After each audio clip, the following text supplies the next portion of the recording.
the roots, he let the beats build, bitch. And we never switch. Even if I'm rich, I'll be broke like I'm Mitch. Niggas talking down, but that's headed in the wrong direction. But I knock that shit out like the boxing section. Cause they can't touch what they can't see. All I gotta do is be the same me. All I gotta do is keep it G. Always be the same me. While I'm solid, boy, they can't change me. No.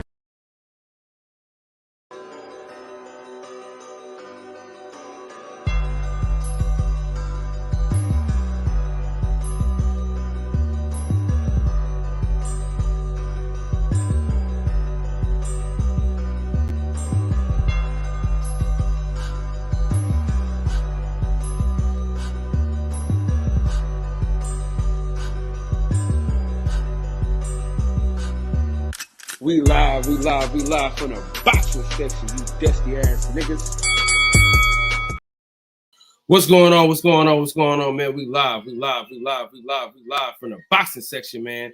What's going on, man? We back again with another one like the other one. Same suit, reheated. All right, man. Like I say, man, we got Clarissa Shields this weekend in a big fight. Shout out to women's boxing. On this platform, we talk about women's boxing. You know what I'm saying? We talk about the GOAT. We talk about all the young ladies coming up, man. Hopefully, we get some more women fights of a high magnitude. They kicked it off, man. They made it to where dudes have to fight each other. You know what I'm saying? So shout out to Clarissa Shields. Shout out to Alicia Baumgartner, Michaela Mayer, because and Amanda Serrano and Katie Taylor for their fight. You know what I'm saying? They kicked it off. You know what I'm saying? They kicked it off. They made the males have to fight. Shout out to my boy Anthony Thomas, man. Salute to my brother for coming in, stopping through. Eric Gomes, salute to my brother. Appreciate you for sliding. So we're gonna kick it off with the news. We got L-Dub. Shout out to L-Dub, man, his website. We most definitely gonna Tino the Great, what's going on with you? All right, so let's get it, man. So we got Kambosos. We got George Kambosos versus Max Hughes, which I'll be at this fight. I'm looking more forward to the co-main event than the main event. This is a great step-up fight for Keyshawn Davis. The guy is ranked number 9 in the WBO, so things are looking up for us as far as like the prospects go, getting tougher fights. Now we also have the WBA. They ordered some mandatory, so we got Rolly getting ready to get back busy again.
Yo. Yo, you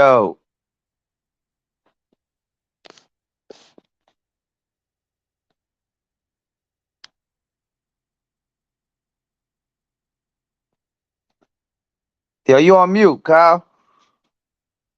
Oh shit, man! I've been reading on mute. You've been mute this whole time. You ain't reading the comments. Hey, Tino told you lost your audio. I'm talking hella shit about you, dog. Jesus Christ. You know the great salute to my brother.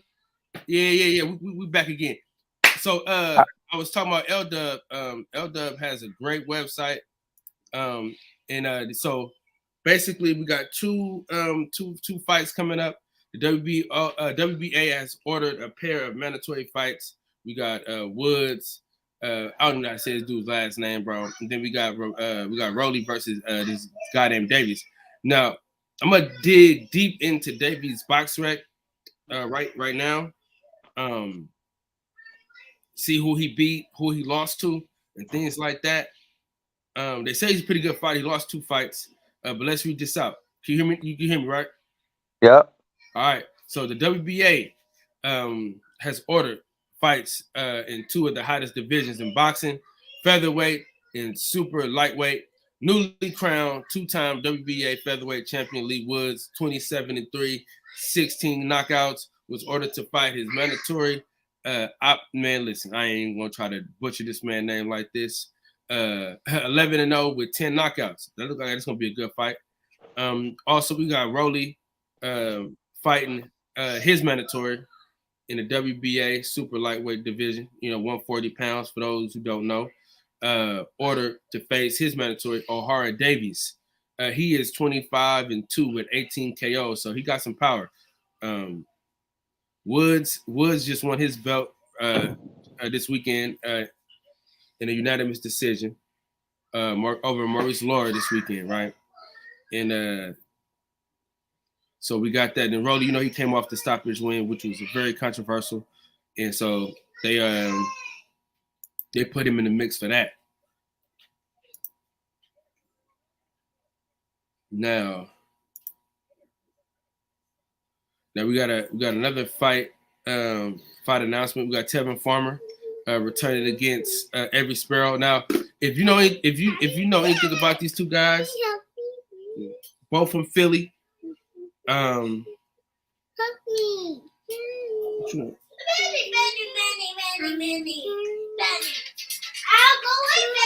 They're both from Philly. Both got both had the city on fire. As far as like fights in the city of Philadelphia, this is a big one. This is going to do numbers in their region. These 2 guys are real respected. This is going to be a good fight. And then Frank Martin, he's headlining his own pay-per-view. I really wish he could have been on this undercard, but to headline your own event might be a little better. Who's he fighting? I don't fucking know. Come on, man. It's not a pay-per-view though. It's free, right? Oh yeah, it's free. Free TV. Alexa Rocha is getting back in the ring, so we're gonna see what happens with that.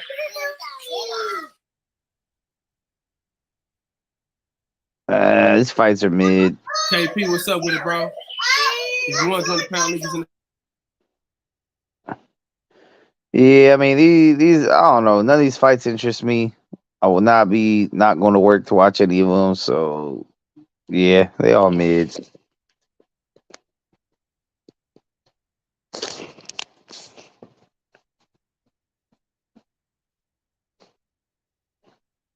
Hey, Mexico. I mean, really, the only fight that I know we're really worried about coming up.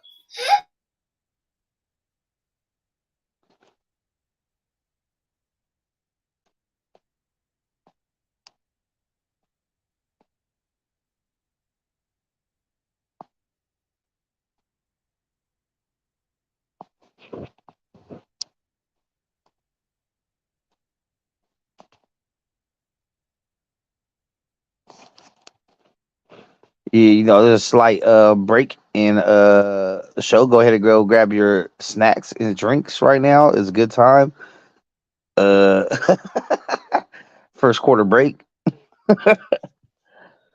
What's up? Shout out to everybody in the chat, man.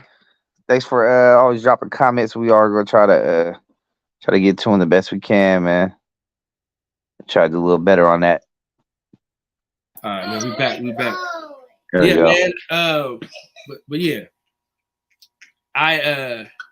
I'm excited for the Errol Spence fight. Of course, Cool Boy Steph fight. We got some shit coming up. We got some shit coming along, man. Listen, that Keyshawn Davis co-main event is really nice. That is a real good step up fight. But let's get into O'Hara Davies. Let's get into his box rec and see what's happening here.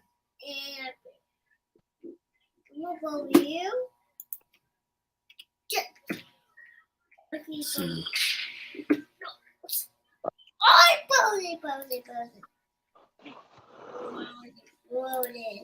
Hey, Max. What's good?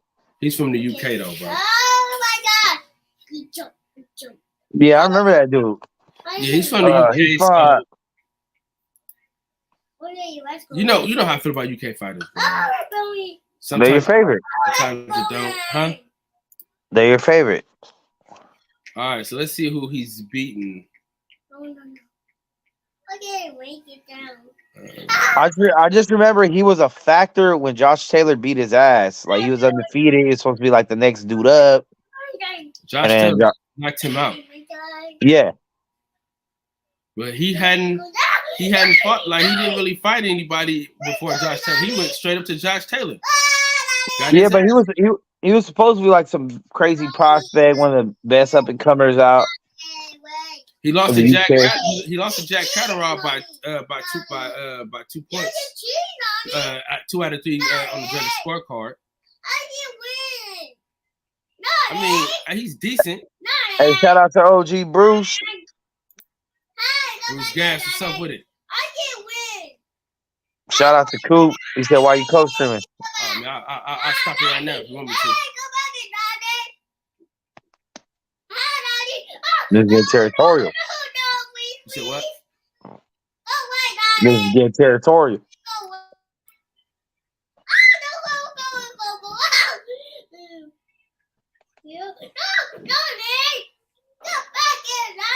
I got this new furniture coming.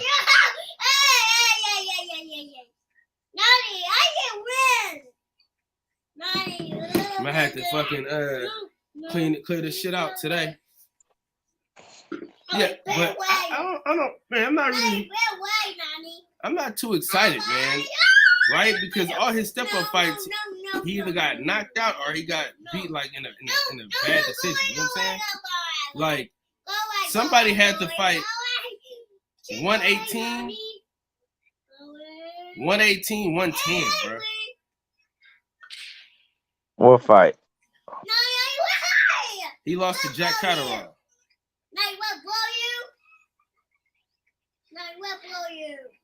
So I'm thinking. So somebody had him winning the fight, I think.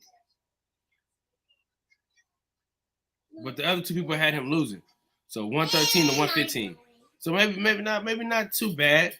Maybe we need to go back and watch that fight just to see exactly how he getting down. But let's see who he fought to get to this Rolly fight, though. See what I'm saying? This is what I'm saying, bro. He hasn't really got to fight anybody to get to the Rolly fight. Like, he hasn't got to prepare himself to get to the Rolly fight. I mean, Rolly got that belt off a loss, and then pretty much lost too. Got the belt as a gift, so that don't surprise me. He can still fight though. That's the thing about it. He can still fight. I'd rather see Ryan and Rolly, bro. That was a fight to make. Yeah. And that's saying something too, because Ryan don't deserve a shot at the title either, because he's coming off a loss. But I'd much rather see Ryan and Rolly than whoever the fuck Rolly's about to fight. Yeah, I mean, he lost to the best fighter. You know, Josh Taylor. No, you talking about Ryan? Yeah, talking about Ryan Garcia. Yeah. I mean, he lost to arguably one of the best fighters in the fucking world. So I'm not gonna go too hard on him as far as that, but you know what I'm saying? It's just not something that we just excited about. You know what I mean? Definitely no. I'd rather see Rolly unify than fight a mandatory. Against who? Give me a Regis Prograde. Give me shit. Matias, because they both at one. They both at 140. Oh yeah, yeah. Karina, man, I go so fine, cuz. Anyway, yeah, but I mean, I got some dogs at 150 though. Tino, I don't know about no I don't know about no knockouts, man, in that fight, bro. I don't know why people think that fight is just like a wash on either side. I don't know why people just like, for me, I don't know why people think that Errol Spence is gonna get knocked out or why Terence Crawford is gonna get knocked out. I don't understand that part of the game. Like, we have no data Because saying that I either think one people, of these guys will get knocked out. We have no data to back any of this up. I think it's kind of like with the Haney situation where it's like we've seen both Earl and Bud wobbled before by lesser punchers, so people feel like, well, if either or catches the other one. Okay, listen. People forget Gamboa, when he fought Terence Crawford, was considered to be on a pound for pound list. He wasn't no slouch, bro. When he fought Terence Crawford, he was a great fighter. So he wasn't no lesser fighter. People be saying that like, no, lesser puncher. No. He was knocking niggas the fuck out. We can go to his boxing right now. He was knocking niggas. That Mean Machine? Huh? What you talking about? He didn't get knocked down in that fight. No, I'll say he got rocked by Mean Machine. Nah, he got wrestled to the fucking ground. He wasn't. And then Earl's been clipped by Ugas and who was the other one earlier this career? When he had his hands down. The mouthpiece. Yep. Come on. They got rocked. He didn't get no rock, nigga. He was Bambi legged. No, he didn't have no fucking Bambi leg. Stop this shit, Max. That's a false narrative. Yeah, he did. In the round ending. No, he did not have no fucking Bambi ready leg. right now. Pull it up on YouTube. I really don't want to lose my the monetization on this joint. But I think you are a liar. What's up, Coco? I'll say hi to you, even though your man won't. It's cool. I already did. You wasn't paying attention. PGH Big Dog, salute to you, my brother. My boy back in the building, man. Listen, I think both of those guys haven't been down. Bud's only been wobbled once. Let's show these niggas some respect. All right, this is what I'm show these two niggas some respect, bro. Like, these are the two best fighters in the entire world. And y'all think these motherfuckers are going to just get knocked out. I don't understand that, bro. The two best fighters in the world just going to go straight to sleep? That's beyond me. How do you see the fight going, Max? I think it's going to be a slobber knocker. I think it's going to be a slobber knocker, but I think Bud just has a couple more ways of winning, I guess, if you could say. I mean, okay, so I got it by a round or a draw. That's how I got it. I got either by one round or a draw. That's how I got it. That's how I'm gonna go my final prediction. Not final prediction, because I still gotta say weigh-ins, all that other stuff. But so far I'm thinking Bud by like 2 rounds. Close fight. And the thing about this fight though, it's like this, right? There is like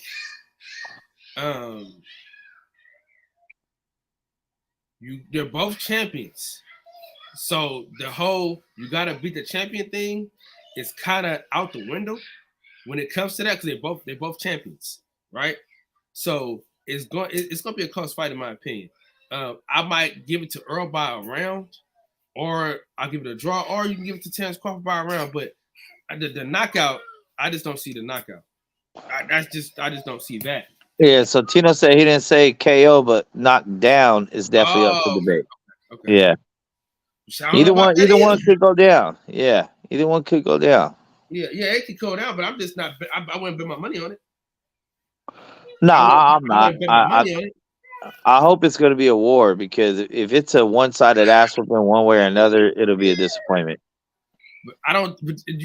Those two guys are too high level and too skilled, bro.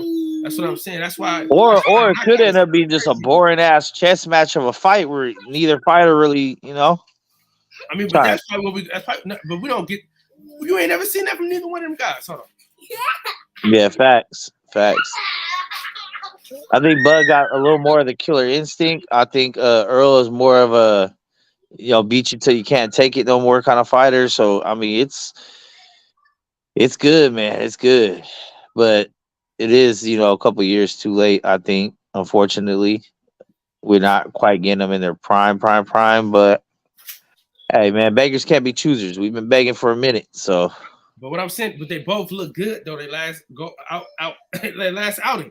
Like it's not like it's been a minute. And Pacquiao, when they 40 years old, they still, bro. They still. It's been a minute. Errol ain't fought for over a year by the time they fight.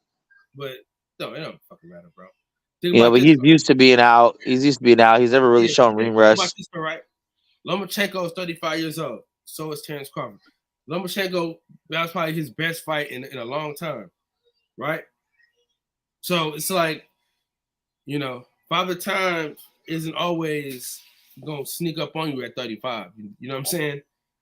Because what Floyd was almost 38 years old when he beat the shit out of Canelo. Yeah. So it's like when you prime, you prime. You know what I'm saying? When you great, you great. And I think those two guys are just great, bro. I don't see how either one of them dudes get knocked out. Honestly, because they don't see. And the thing about those guys is they don't go for a knockout unless it's there for them to get it. You know what I'm saying? They're not just going out trying to get it. They setting it up to get the knockout. They're not really like going. You know what I'm saying? Yeah. How you gotta win by points, Max, is what somebody said.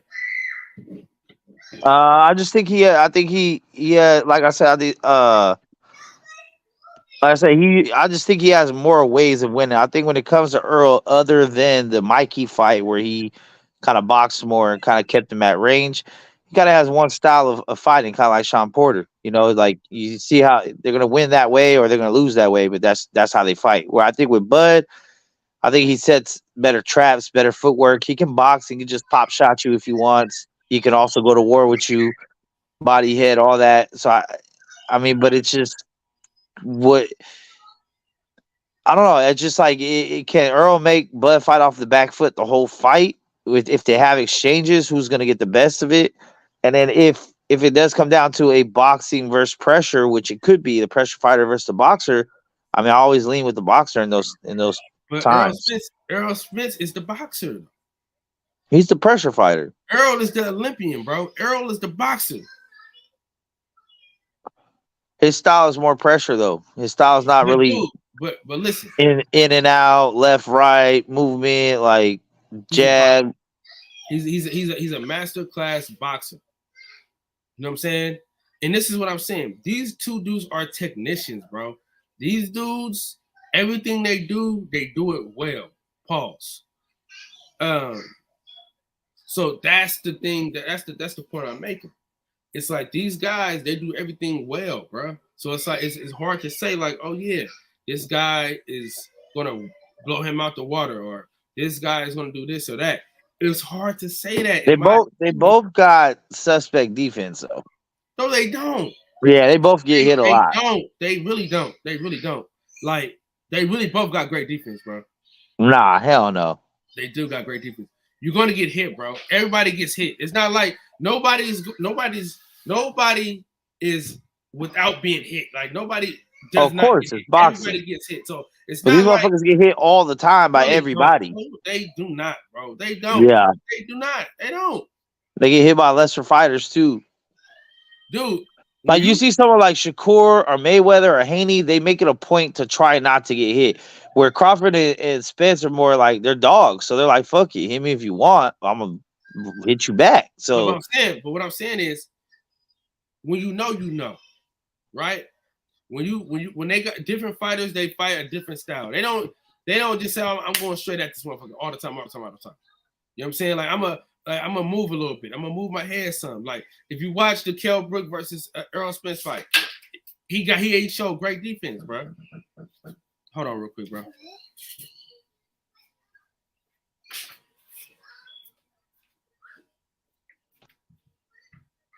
I'm just saying, defense is neither one of these fighters' strong suit. You know what I'm saying? It's neither one of their top attributes. You know what I'm saying? So I mean, we'll see, bro. I mean, like I said, I will believe it when they're in the ring throwing punches because anything could happen between now and then.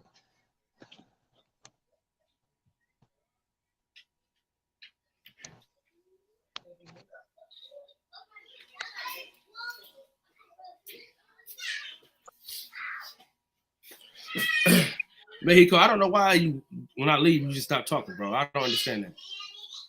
What do you mean? I did say something. Oh, okay. All right. You didn't say enough, damn it. Hey, so where you watching the fight at this weekend? Nowhere. I ain't watching no fight. Now, anytime we talk about Clarissa Shields, I know it's Carissa, but all right, she, so what the but problem it's a last minute replacement, so it's not really worth missing work for. Oh yeah. Now, if it was Hannah Gabriel's, I was still like, I was down to like try to at least go in early, get off. Like, well, I'm like, she gonna beat the shit out of this girl, bro. Yeah, man, but we gotta support this girl, man, because that's what I'm saying. She the quote. She the quote. She's already about to move to MMA because boxing just don't got the money, bro. They just don't got the fucking money for it, bro. They just don't got the fucking money. And he just dropped off hella quick. I mean, there's not a lot of money in women's sports, bro. Yesterday, you was kind of in and out of it.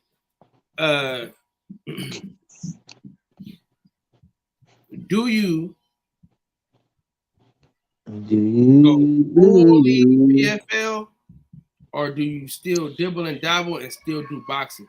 What's more likely? What would you do if you Clarissa? Well, she'll always be the boxing GOAT. So I think even if she wanted to concentrate on MMA, she'd probably get pulled back into boxing as soon as there's someone else that looks like they took her place. You know what I mean? Like, but she's still so young that she can develop in another sport. I mean, she's only what, like 25?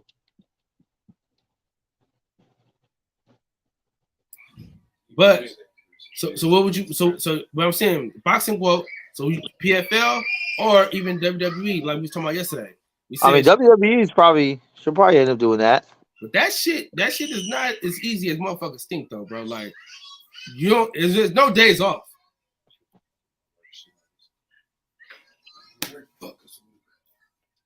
Yeah, there's no days off for real. Yeah, I mean, she's a GOAT, man. At the end of the day, she's the GOAT. She do whatever the fuck she wants to do, and I support it. For sure. I'm just like boxing is just they don't respect her in boxing. She don't get her just doing boxing. All the shit that she's done, people always say self-proclaimed. Well, shit like that, bro. It's kind of like, come on, man, stop it. Her accolades or her resume is crazy. Right, and like people always talk about Lomachenko, what he's done with the gold medals and all that shit. She's done the same exact fucking thing, bro, and better. Because she's been undisputed. That nigga ain't been able to be undisputed. You know what I mean? He's a fucking choke artist. He's you know what I'm saying? Like because I don't want to put Sean Porter in the same breath as a choke artist, but Lomachenko is Sean Porter. Do you agree or disagree with that? Loma is Sean Porter? Yep. I wouldn't go that far. Listen, he's beat great fighters, but the best competition he's lost to him. That's true. Damn. I mean, what top level fighter has he beat at 135? Shit. Let's go to box rec. Let's go to box rec. Yeah, go to box rec. Let's go to box rec. You know what I'm saying? I mean, his best win is Gary Russell, but he did get dropped in that fight though. They just didn't count it. But I'm saying, but listen, Sean Porter beat some great fighters too, though. You see what I'm saying?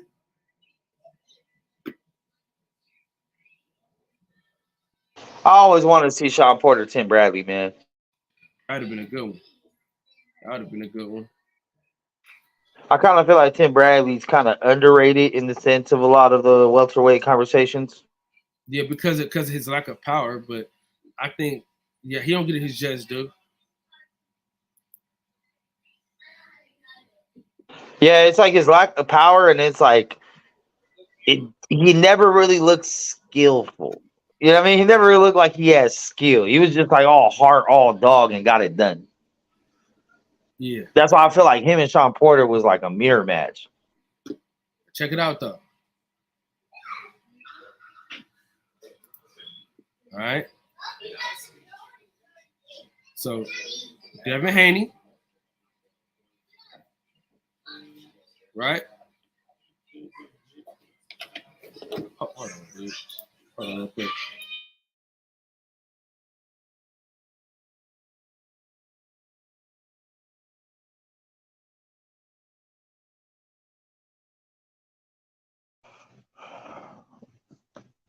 Loma.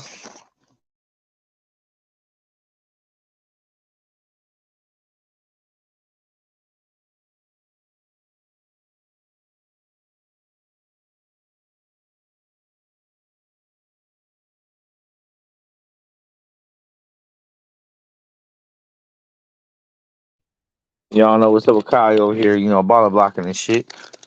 But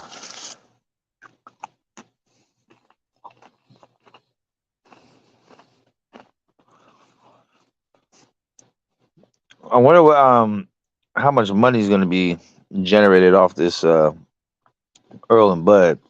Cause the amount of people betting shit and shit right now, man, everybody getting their bets in. I usually don't bet this far out unless the odds are hella crazy.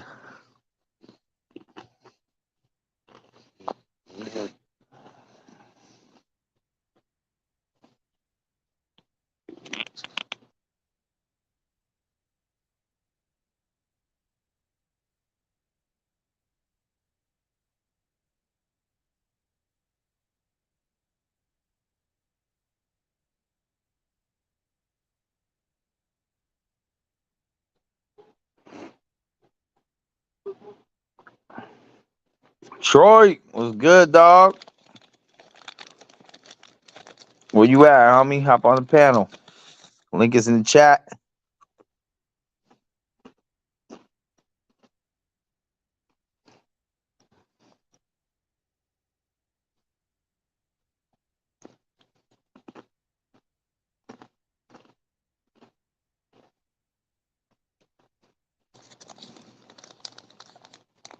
I don't know what happened, Kyle. You know, sometimes motherfuckers takes hiatus. This is, but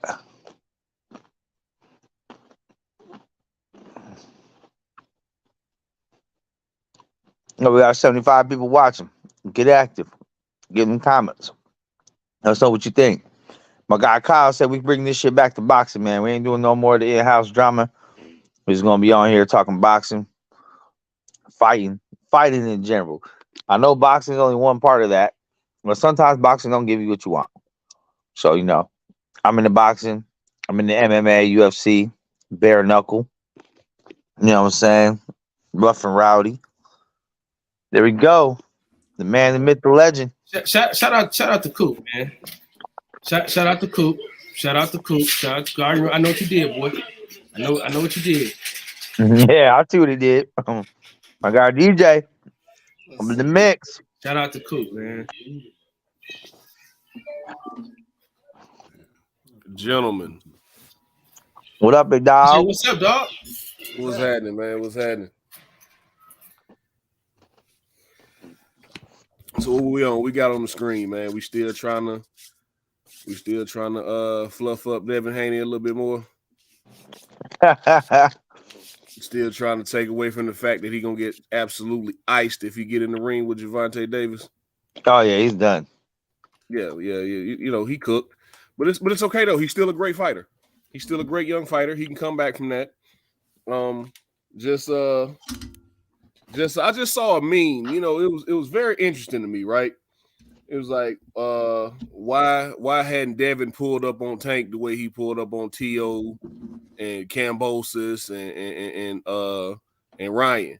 You know, he chased them all around the world. See, was him and Big Bill.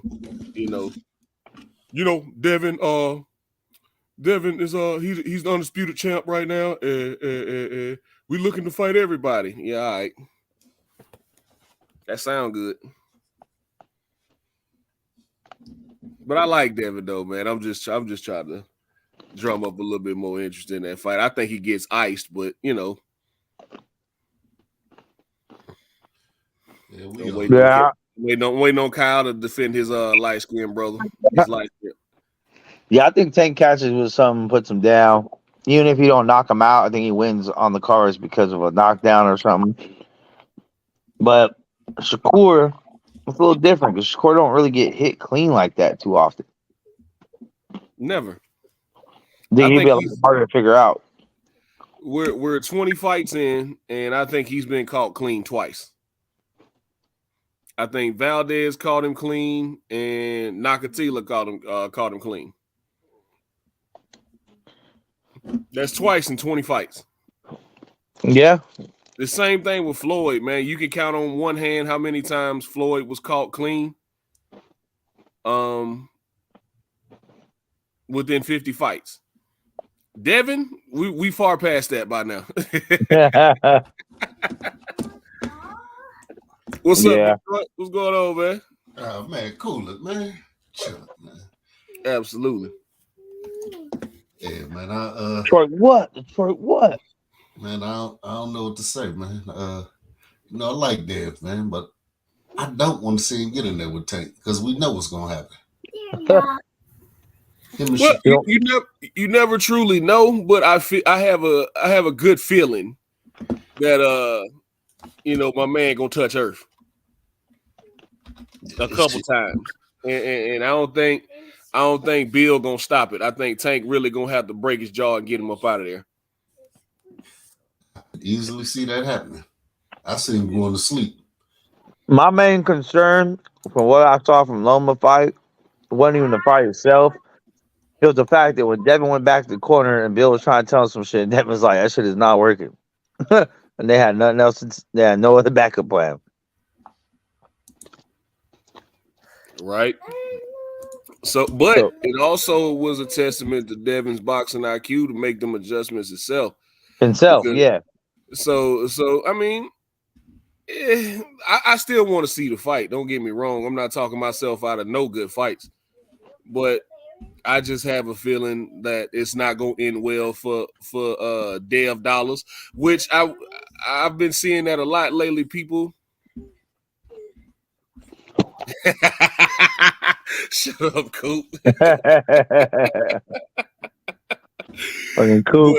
I wish Devin would really lean into that, man, because you even see now that he's went out and tried to get the respect by fighting Lomachenko and going after the belts with Cambosos. He thought getting all them belts would get him the respect, and it in some ways it did, but it still did because people still, you still ain't got no power. Oh, you still, Loma beat you, JoJo caught you, Linares hurt you. It's like Devin really need to just say to hell with y'all and just Ricky Bobby everything, bro. Just start referring to yourself in third person. Like Devin Haney don't want to talk about Shakur. Yeah. Devin but if Haney beats Tank though, he's solidified. That's like forever solidified. To me, he's solidified now with that win over Loma. He's solidified now, bro. He's solidified now as far as being a top guy, but I'm talking about if he beats Tank, he might just be able to retire. Like, game over. Who's left after that? Tank's the top dog. Because even if you move up to 140 and go fight Rolly or Josh Taylor, it just still doesn't. It's not Tank. You know what I mean? So yeah, we still got the guys that we want to see him fight, but Devin definitely needs to move up to 140. Like I think him and Tank should happen at 140. yeah, I believe 90% of Devin getting fatigued in that last fight was because of the weight cut. Also, I mean, he had to throw more punches than he's used to throwing, but at the same time, I think the weight cut had a lot to do with that. We've never seen him that fatigued. What's up, Tino the Great? I had Dev winning pretty easily until the 10th round of the Loma fight. But he's got to get another set of eyes in the corner if he wants to beat Tank. He ain't beat Tank Shakur, period. But it's just. I mean, Shakur would be a little more of a chess match. It would probably be like a pop shot festival, but it's just it Tank catch you with something. It's over. His killer instinct. He's not gonna let you slide. And that's pretty much what I was saying, man. Like even before the Loma fight, and like, man, all you heard was Devin's jab, Devin's jab, Devin's jab. Like you look at somebody like Tank Davis, who prides himself on not wasting any punches, who's all about timing and getting your timing and your rhythm. Devin's gonna throw that jab out there one too many times, and he's gonna get hurt. Yeah. So, what's up, Combo? What's up, man? What's going on, man? How we feeling today? I'm good. I'm just listening to this about Devin, man. I don't think Devin gonna be at 140 too long because Devin's about the money. He if he's not gonna get Tank at 140, that's just a bad fight for Tank. Then strategically, doesn't make sense for him to go up to 140. You gotta remember Tank's 5'5". To fight that level of competition at 140, but 140 isn't 140 isn't in the money division, right? Right now, 135 and 147 is the money division. So he's going to just campaign at 140, probably fill out to see what he can do muscle wise, get a little bit better. Because don't get me wrong, Josh Taylor, Regis Prograis, those are great competitive fights for him. I don't know about Jack Catterall. I don't think that might be a hard fight for him. I really want to see what Regis does against his will, and Josh Taylor. I would like to see what he does against his skill, but I don't think that's just going to be a stop until he gets to 154. He's back in 154. He's going to retire at 154, get his money up, and be done. He can't stay. He can't stay down at he can't stay at 135 much longer. And actually, looking back at that Lomachenko fight, it brings into question his power because he was actually lifting Loma off. So maybe if he doesn't have to drain that weight and lose that muscle, and lose that strength, maybe he does have power that he knows that no one else knows, but it doesn't mean it's going to translate over to 140 or to 154 or 147. Now I'm the last one to really talk about somebody's weight or whatever, but like Devin did not look good on the scale his past two fights. Like, well, he looked a lot better his last one than this last one. He looked a lot better than the one before that. I mean, well, yeah, because that second Cambosos fight, he looked terrible. And I just think and you can kind of hear it in his voice after the Lomachenko fight. It's like, yeah, man, I've been 30 fights at this same weight. I was like, man, just move up, bro. You ain't gotta cop all these, please. Just move up, man. It's okay. Since you fought Lomachenko at 35, bro, you have a pass to move up. Yeah. Yo, so I feel the same way. Out of all fighters that have in the 4-belt era that have been undisputed, Dev is defended is undisputed more than any of them, right? He has 3, he won it. He has two defenses. Mm-hmm. Is that the most out of everyone? Didn't Roy defend his more than that? Roy didn't have 4 though. Oh, he didn't have 4. Okay. I think it was what Bernard. I think lost his shit, right? Bernard. It had to be Bernard. But he lost his shit in the second fight, didn't he? Yeah. Then he lost to Jermaine Taylor. I think he got it back. Usyk moved up. Everyone else moved up. Bud moved up. I mean, it's really only like 1 and 2. I don't even know where we get this whole like defending undisputed thing from. I don't know. It just seemed to like come out of nowhere. Like defend it once and then drop it, but I'm not sure why you need to defend it at all. It just makes your reign as undisputed look greater when you fought more people. But I don't suggest that for Devin. He needs to move up. No, It gives but it how some does it make it look stability. greater? Like we don't even know. Like the record is 2. Like how the fuck? Yeah, And Devin just said it. Like how is that how does that make you look better? Like, but it gives it some validity. Like, oh, this guy, he was a king of the mountain, and he held the king of the mountain for. Yeah, he didn't just go move up. but that's not. But that's what they're doing. They're literally Who? just holding it and then moving up. So like, where is this other thing happening? Yeah, but I'll say like Bud never defended his shit. Usyk never defended his shit. Yeah, he did. He Josh defended Taylor never defended his shit. No, Usyk did though. Not Josh Taylor, but Usyk did. He defended against Tony Bellew. Oh, after he got so he had one and then he moved up? Yeah. Oh, okay. I mean that's the thing. Like people are saying like you gotta defend at least once. And I'm like, why? You don't even remember. Like do you think Usyk's reign is better now? I do. I thought he had won it against Bellew, but well, I mean, Bellew's a good fight. I guess against a name, I would say a caveat in there is against a named opponent. I mean, if you're fucking fighting a random mandatory with 4 belts, kind of like Yeah, I mean, it's just kind of like the fight. I think the fight makes it good. Like if he happened, which I do not suggest, but if he happened to fight Tank and Shakur in any order for his next 2 fights and let that be 4 title defenses of undisputed, then he could be possibly called the greatest undisputed champion of all undisputed champions. Yeah. Maybe not the greatest. I think that has to do with the run. I think that has to do more with the run than the defenses. Because like right now, I think like Josh Taylor and maybe Charlo have the best like undisputed. I mean, Usyk too. You can throw those 3. However you feel about those 3, right? Defending it more, I don't think would change it. It's just kind of the way that they got it, right? I mean, I believe in that too because I like to see. Like, I agree. I think it looks better when you have taken a belt from 4 different champions than just beating one guy and getting all 4 belts. Unless that one guy is really the guy, like Canelo. Right now at 135, it's still hard to say that Devin's the guy when you have Tank there. People feel like Tank's the guy. Yeah, beating Canelo, right? Let's say Canelo gave up 3 belts and just have 1, right? So if you beat Canelo, you didn't become undisputed, but you still beat Canelo. Does that make you the guy? Or do you still got to go and get those other guys? Or like even if you did beat Canelo and he had all the belts, would you still be the guy? Like, or do people need to come? I don't know. I feel like I think you're right. I think it's more like about the fighter than the belts and the defenses. Yeah. It's like it's who you fight, really. Yep. Because I mean, we look at Devin. I mean, Devin beat Kambosos, right? Which a lot of people feel like Tio had the wrong game plan going into that. He was a favorite. He should have won. Okay, he didn't. Then Kambosos, and it's like no one ever looked at like before that Tio fight. No one ever talked about Kambosos being a top dude at 135 ever, not once in any conversation I've ever heard of.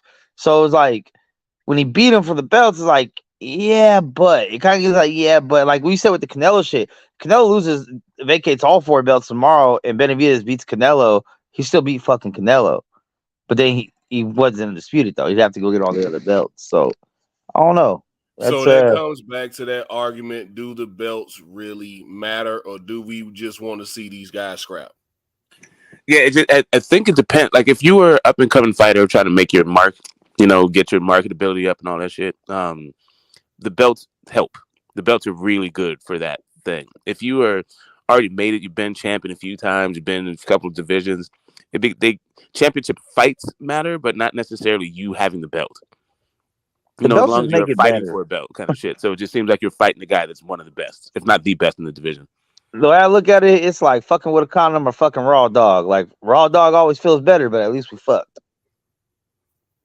You know what I'm saying? Like the belts make it better. If you beat Canelo for a belt, it's better. But if you beat Canelo, you beat Canelo. You know what I'm saying? Like whatever makes the fight happen. Like to me, that's just the way I look at it, right? I don't care. To me, I don't care that EJ and Bud are fighting for undisputed. I care that these are the 2 best welterweights on the planet fighting each other. Yeah, but the thing is, if 4 other people had belts, the winner of EJ and Bud would still have to go see those other 4 people. Yeah, to be a champion. Really, because Who's to say that they're the best, right?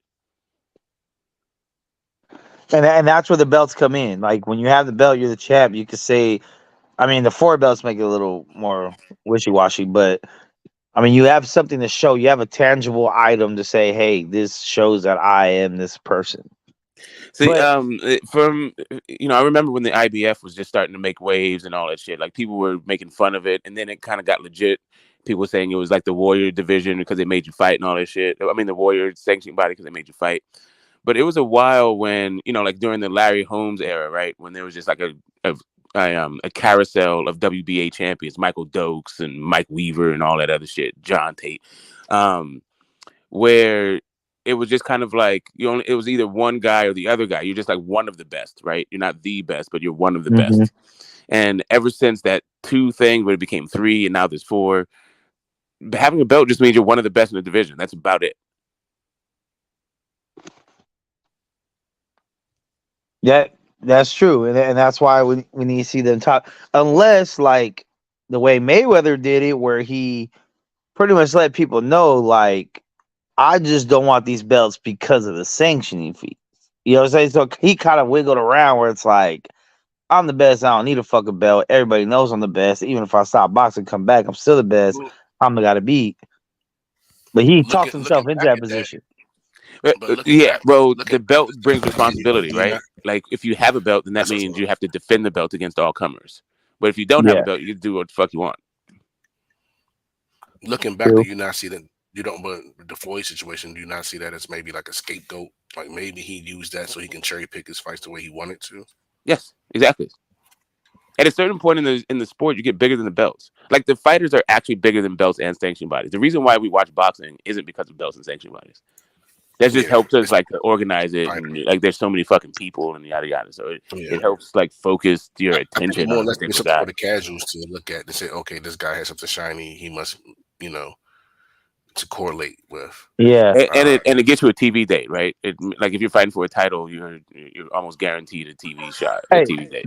There's no better picture in boxing than being covered in 5 belts. Like just the aesthetic of it is crazy. Yeah, I remember Mike Tyson. That was the first time on like Knockout magazine or something. He had like a crown on. He had all the fucking belts and the scepter. Like, god damn, that dude got a lot of belts. It's crazy. Or every Carissa Shields press conference ever. That's what I was about to say. Carissa Shields, she has all those gold medals and everything, and all those. Yeah, she got her gold medals. 35 belts on. That should be weighed on heavier than the belts, but that should have more weight than the belts. To be honest, those gold medals and it's like the belts get more attention than the medals. The medals are amateur, probably. I mean, versus professional. I don't know. I mean, Floyd was an anomaly though, because at the same time, if you do have a belt, sometimes you do get stuck fighting a no-name fucking mandatory that nobody's ever fucking heard of. When you could have fought a big name dude that maybe don't got a belt, maybe he's not number 1 in a certain sanctioning body, but everyone knows who that person is. So like, why wouldn't you? Like, I don't know. Like even the situation right now with Rolly. Kind of like the Lennox Lewis situation. The whole reason why that super belt was created back in the late 90s, early 2000s was because Lennox Lewis got tired of fighting his mandatories and he wanted to fight other champions. He wanted to fight other guys besides fighting his mandatories all the time, which I completely understand. Now, since then, guys have abused it, but and then they tried to do the same thing with the franchise title, and that became a whole cluster cuss. And so I get it, guys get tired of fighting their mandatories, man. So see, and maybe I like that cluster cuss. I might steal that from you. Cluster cuss. Like I may be tainted by the Mayweather like way of thinking and era, right? But I do feel like once a fighter gets to a certain point where they finally have that big fight against another big name fighter, from that point on, it should only be fighters we know that you're fighting. Like from that point on, like I hate like, and I'm not saying that because sometimes these no name mandatories be really good. You just never heard of them and they put on performance of a lifetime. Cool, but it's like if you're Canelo or you're an established name already, from a certain point, it's like I only want to see you fight named fighters like Errol, Bud. I only want to see you fight like Avanesian. I wasn't happy with that fight. Like I didn't really know who he was, type shit. He had to kind of sell it to me. But the Sean Porter fight, Sean Porter was didn't have nothing really to offer, but he was Sean Porter. So it's like sometimes the name is good enough, even if they are the back half of their career or maybe they're not in their prime. It's like, but we know and we're familiar with who the fuck this person is. So we're gonna probably buy the fight or watch you fight him versus, oh, this fool's fighting Billy Bob, whatever over here. But he's good though. He's 26-0 and he has 24 knockouts. And it's like, I want to see names fight names. If you're still building your name, then maybe he's won 3 eliminators, so he must be it. You know, it just, I mean, because at certain point in time, like, what are we doing here? You know, it's kind of like LeBron not making the playoffs. It's like you might not win a championship, but you need to at least make the playoffs, bro. So it's like you don't need to fight a championship, a prime champion every time, but fight someone with a name that we're familiar with at least at a certain point in your career. Like right now, Tank should be fighting nothing but name dudes. He's already in his late 20s, coming up into his 30s. His development time is kind of over. He's had the belts, the weight class shit. From now on, fight just name dudes. Dev, Shakur. Even if it's a Pitbull rematch, I'd rather see you fight that than some no-namer that's up and coming that's 16-0 that everyone thinks is somebody. Man, what y'all gonna do when Rolly knock out Ryan, bro? Yeah, you just run out of names, and that's the issue with like boxing. Like I don't know, man. It's like what Tank is experiencing right now is he has done all of the cherries that people I think can stomach, right? Like nobody really wants to see him fight another flat-footed like statue foot Mexican or a Mexican dude or a Latino dude that's gonna just rush at him, right? They want to see some guy. They want to see him challenge, right? But he's also really small. So while he can talk shit at 140, nobody really expects it. Like, and a lot of Tank fans, and I'm a Tank fan, but I'm not one of the Tank fans that thinks he beats everybody at 140s below 147. I don't think that. I think Subriel Matias probably beats him. Terrible fight for him. Prograis could beat him. Josh Taylor could beat him, although I haven't beaten Josh Taylor. But some people think he beats everybody, but he's not going up there to fight any of those fucking people. I don't know if he beats Jeremiah Ponce. Like, forget the guys with fucking titles. The last guy Subriel Matias fought probably fucks Tank up. Oh, right? Jeremiah Ponce? But we got to still kind of prop him up somehow, stick him in there with guys that we think he knocks out. Ponce beats Tank? Is that what you're saying? Yeah, I think Jeremiah Ponce will probably fuck Tank up, yeah. I don't think anybody that Tank fought can punch worth a fuck. Like Ryan Garcia is the best guy, and I don't even know if Ryan Garcia is when it comes to power. Come on, man. They just stamped retard. What's retard name? Rolly? Yeah, Rolly can't punch worth. Rolly can't even fight. Fuck punching. He can't even fight. That dude, like how many of them coconuts did he hit Yicket with? So when you say he's got okay power. He's got okay power. He doesn't have like power like the hell what we're talking about. You don't have like one punch to turn your lights out power. Like that's not what he's got. Nah, he has that power. I think the problem is he doesn't have a delivery system. I think Ryan has a delivery system with no power. I think neither one of those dudes are cracking like Ponce. Whatever the hell they got going on, neither one of them are cracking like Ponce. Okay, yeah, I give you that, but I don't think he just walks Tank. No, I'm just saying he's fucking him up. Okay. Yeah, that's my thing. Like, it's kind of like I get what that's what I'm saying. I don't know the Tank has ever taken a coconut from guys tossing like that. The activity, it's the activity from Ponce that would give Tank problems. I don't even know if he took like Ryan's activity best shot, and constant pressure that would give Tank problems. Like if he had taken Ryan's best shot, I'd be like, okay, cool. Like Tank's built, cool. I can see it, but I don't think he took Ryan's shot. I think he avoided all of Ryan's best shots. I think he can. Yeah, he's not going to be able to. Ryan's not that good. Like you can avoid Ryan shit because Ryan only fights in straight lines and only got one shot. Okay, my problem with that is before the fight, no one was saying that. When I was saying that, everybody looked at me like I was crazy. Now all of a sudden, everyone's talking about Ryan only shoots in straight line. Now everyone okay, so either my name is I guess you didn't hear. I don't know about no one, but I guess I'm everyone at this point because I've been saying this shit the whole time. It's pretty obvious after the to-go fight. Like I saw what was going to happen. Like if Emmanuel to-go was cracking like Tank, then we wouldn't even got the Tank fight. Like, My that was problem with that was Ryan was essentially what always was. his defense. It was always his defense. Yeah, I noticed anytime he throws that left hook that he loves so much, his right hand always drops, and when he backs up with his chin straight in the air. That was always gonna be disaster for the upper echelon guys, whether it's at 135 and especially at 140. At 140, I think he's food depending on who he fights. I think that Rolly fight is a golden ticket to a championship. He needs to get that fight. It's a fun fight. It's a fun build up for a fight. Like, I like that fight actually. Rolly and Ryan, excellent. Yeah, but yeah, that's about Rolly.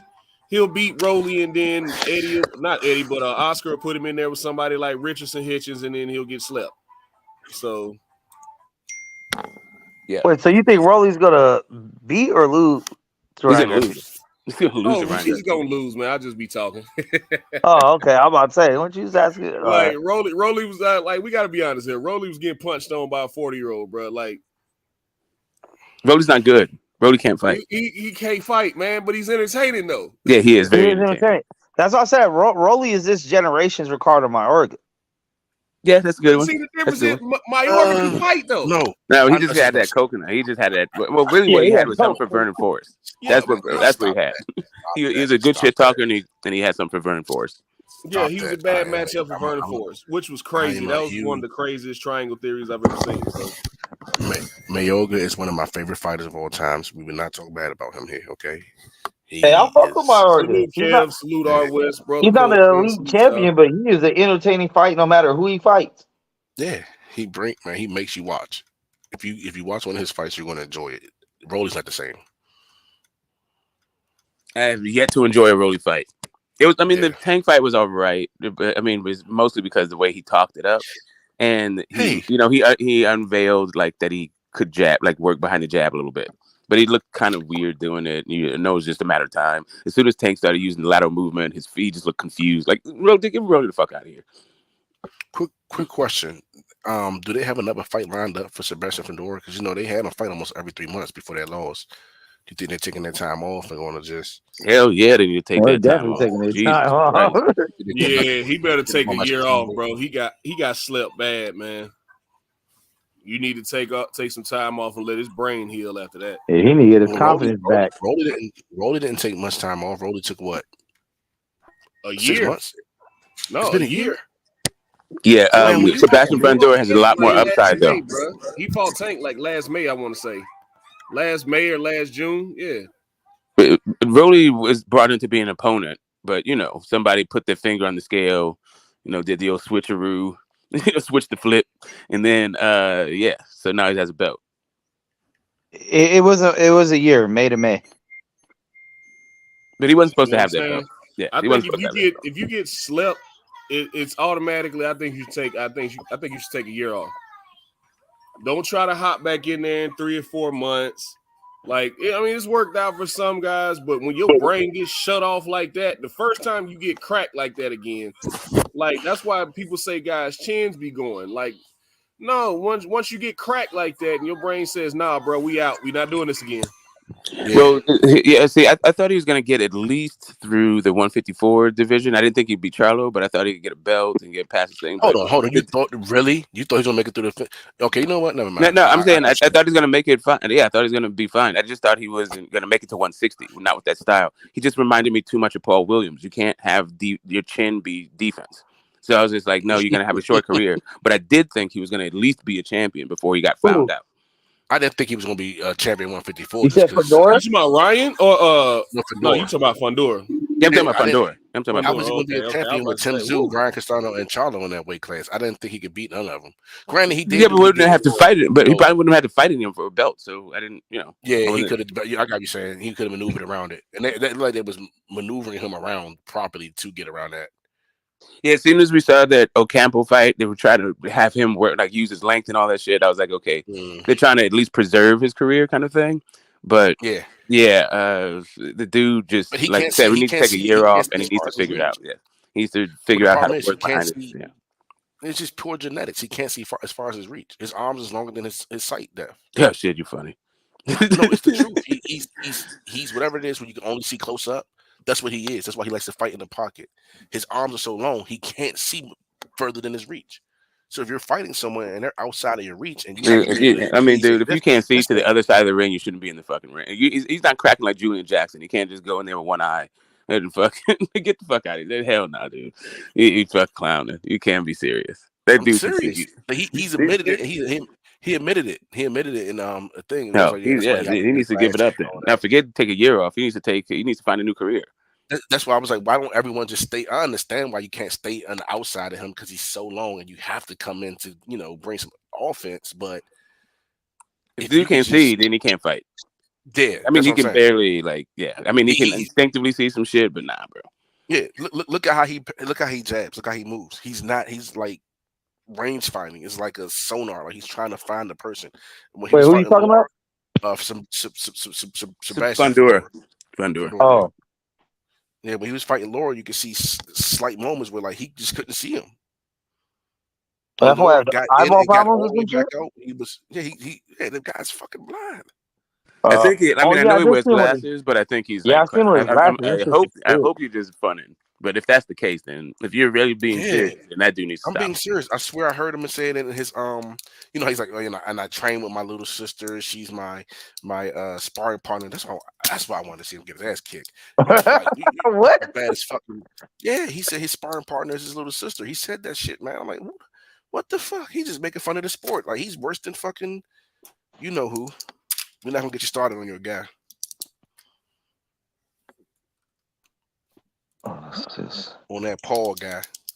But also another fighter I was wondering, I haven't heard any updates from Tevin. Nah, Jake. But Tevin Farmer, man. So he's shelved? I think this is it. I think he's shelved. Tevin done. I think this is shelved, man. Which sucks because he's never really that good though. I mean, he's a good guy and all that shit. You root for him, but he's boring as shit to watch. And his personality is not really there. And the 130 division is not really cracking like that anymore. Cross-eyed. I mean, who knows what the fuck he's looking at? Now, shit, I don't know. But that's what makes his fight exciting. Like, is he looking at the guy or is he already knocked out? Like, he gotta look him off. He's looking him off. Y'all wrong for talking about Tevin Farmer like that.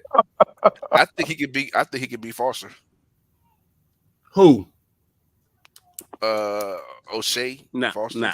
Nah. He ain't beating no Shockey. He not beating no Shockey. He ain't beating that. Spades? Beat him in what? Spades? What we talking about? Spades, domino. He ain't gonna know what we talking about. That's the only thing he beat him in. Yeah, only way he's beating him is with a bat while he's asleep. So I got a question for you guys, everyone on the panel. What's up, man? Out of these fighters is coming up, we got talking about the Devin, all these our fighters now, our new era fighters. Who's the meanest? Out of what division? If it's all of them, you got Devin, all of them. Shakur, you got Tinker Bud. What's his name? You said the younger guys. Not Tinker Bud. They're on their way out, right? Oh. I'm talking about like yeah. Well, I mean, it's Speedy. It's no secret. Bud is on the backside of his prime, like so. Yeah. Like like Boots, Speedy in a way. Fulton. Who's the meanest? Tank, Shakur, Ryan. Big Baby Anderson. Big Baby, yeah, Big Baby. Jesus Ramos. Yeah, okay, Jesus. Yeah. I don't see him as mean though. I don't see him as mean at all. Like Troy Isley. Yeah, I think he's a little too wet behind the ears.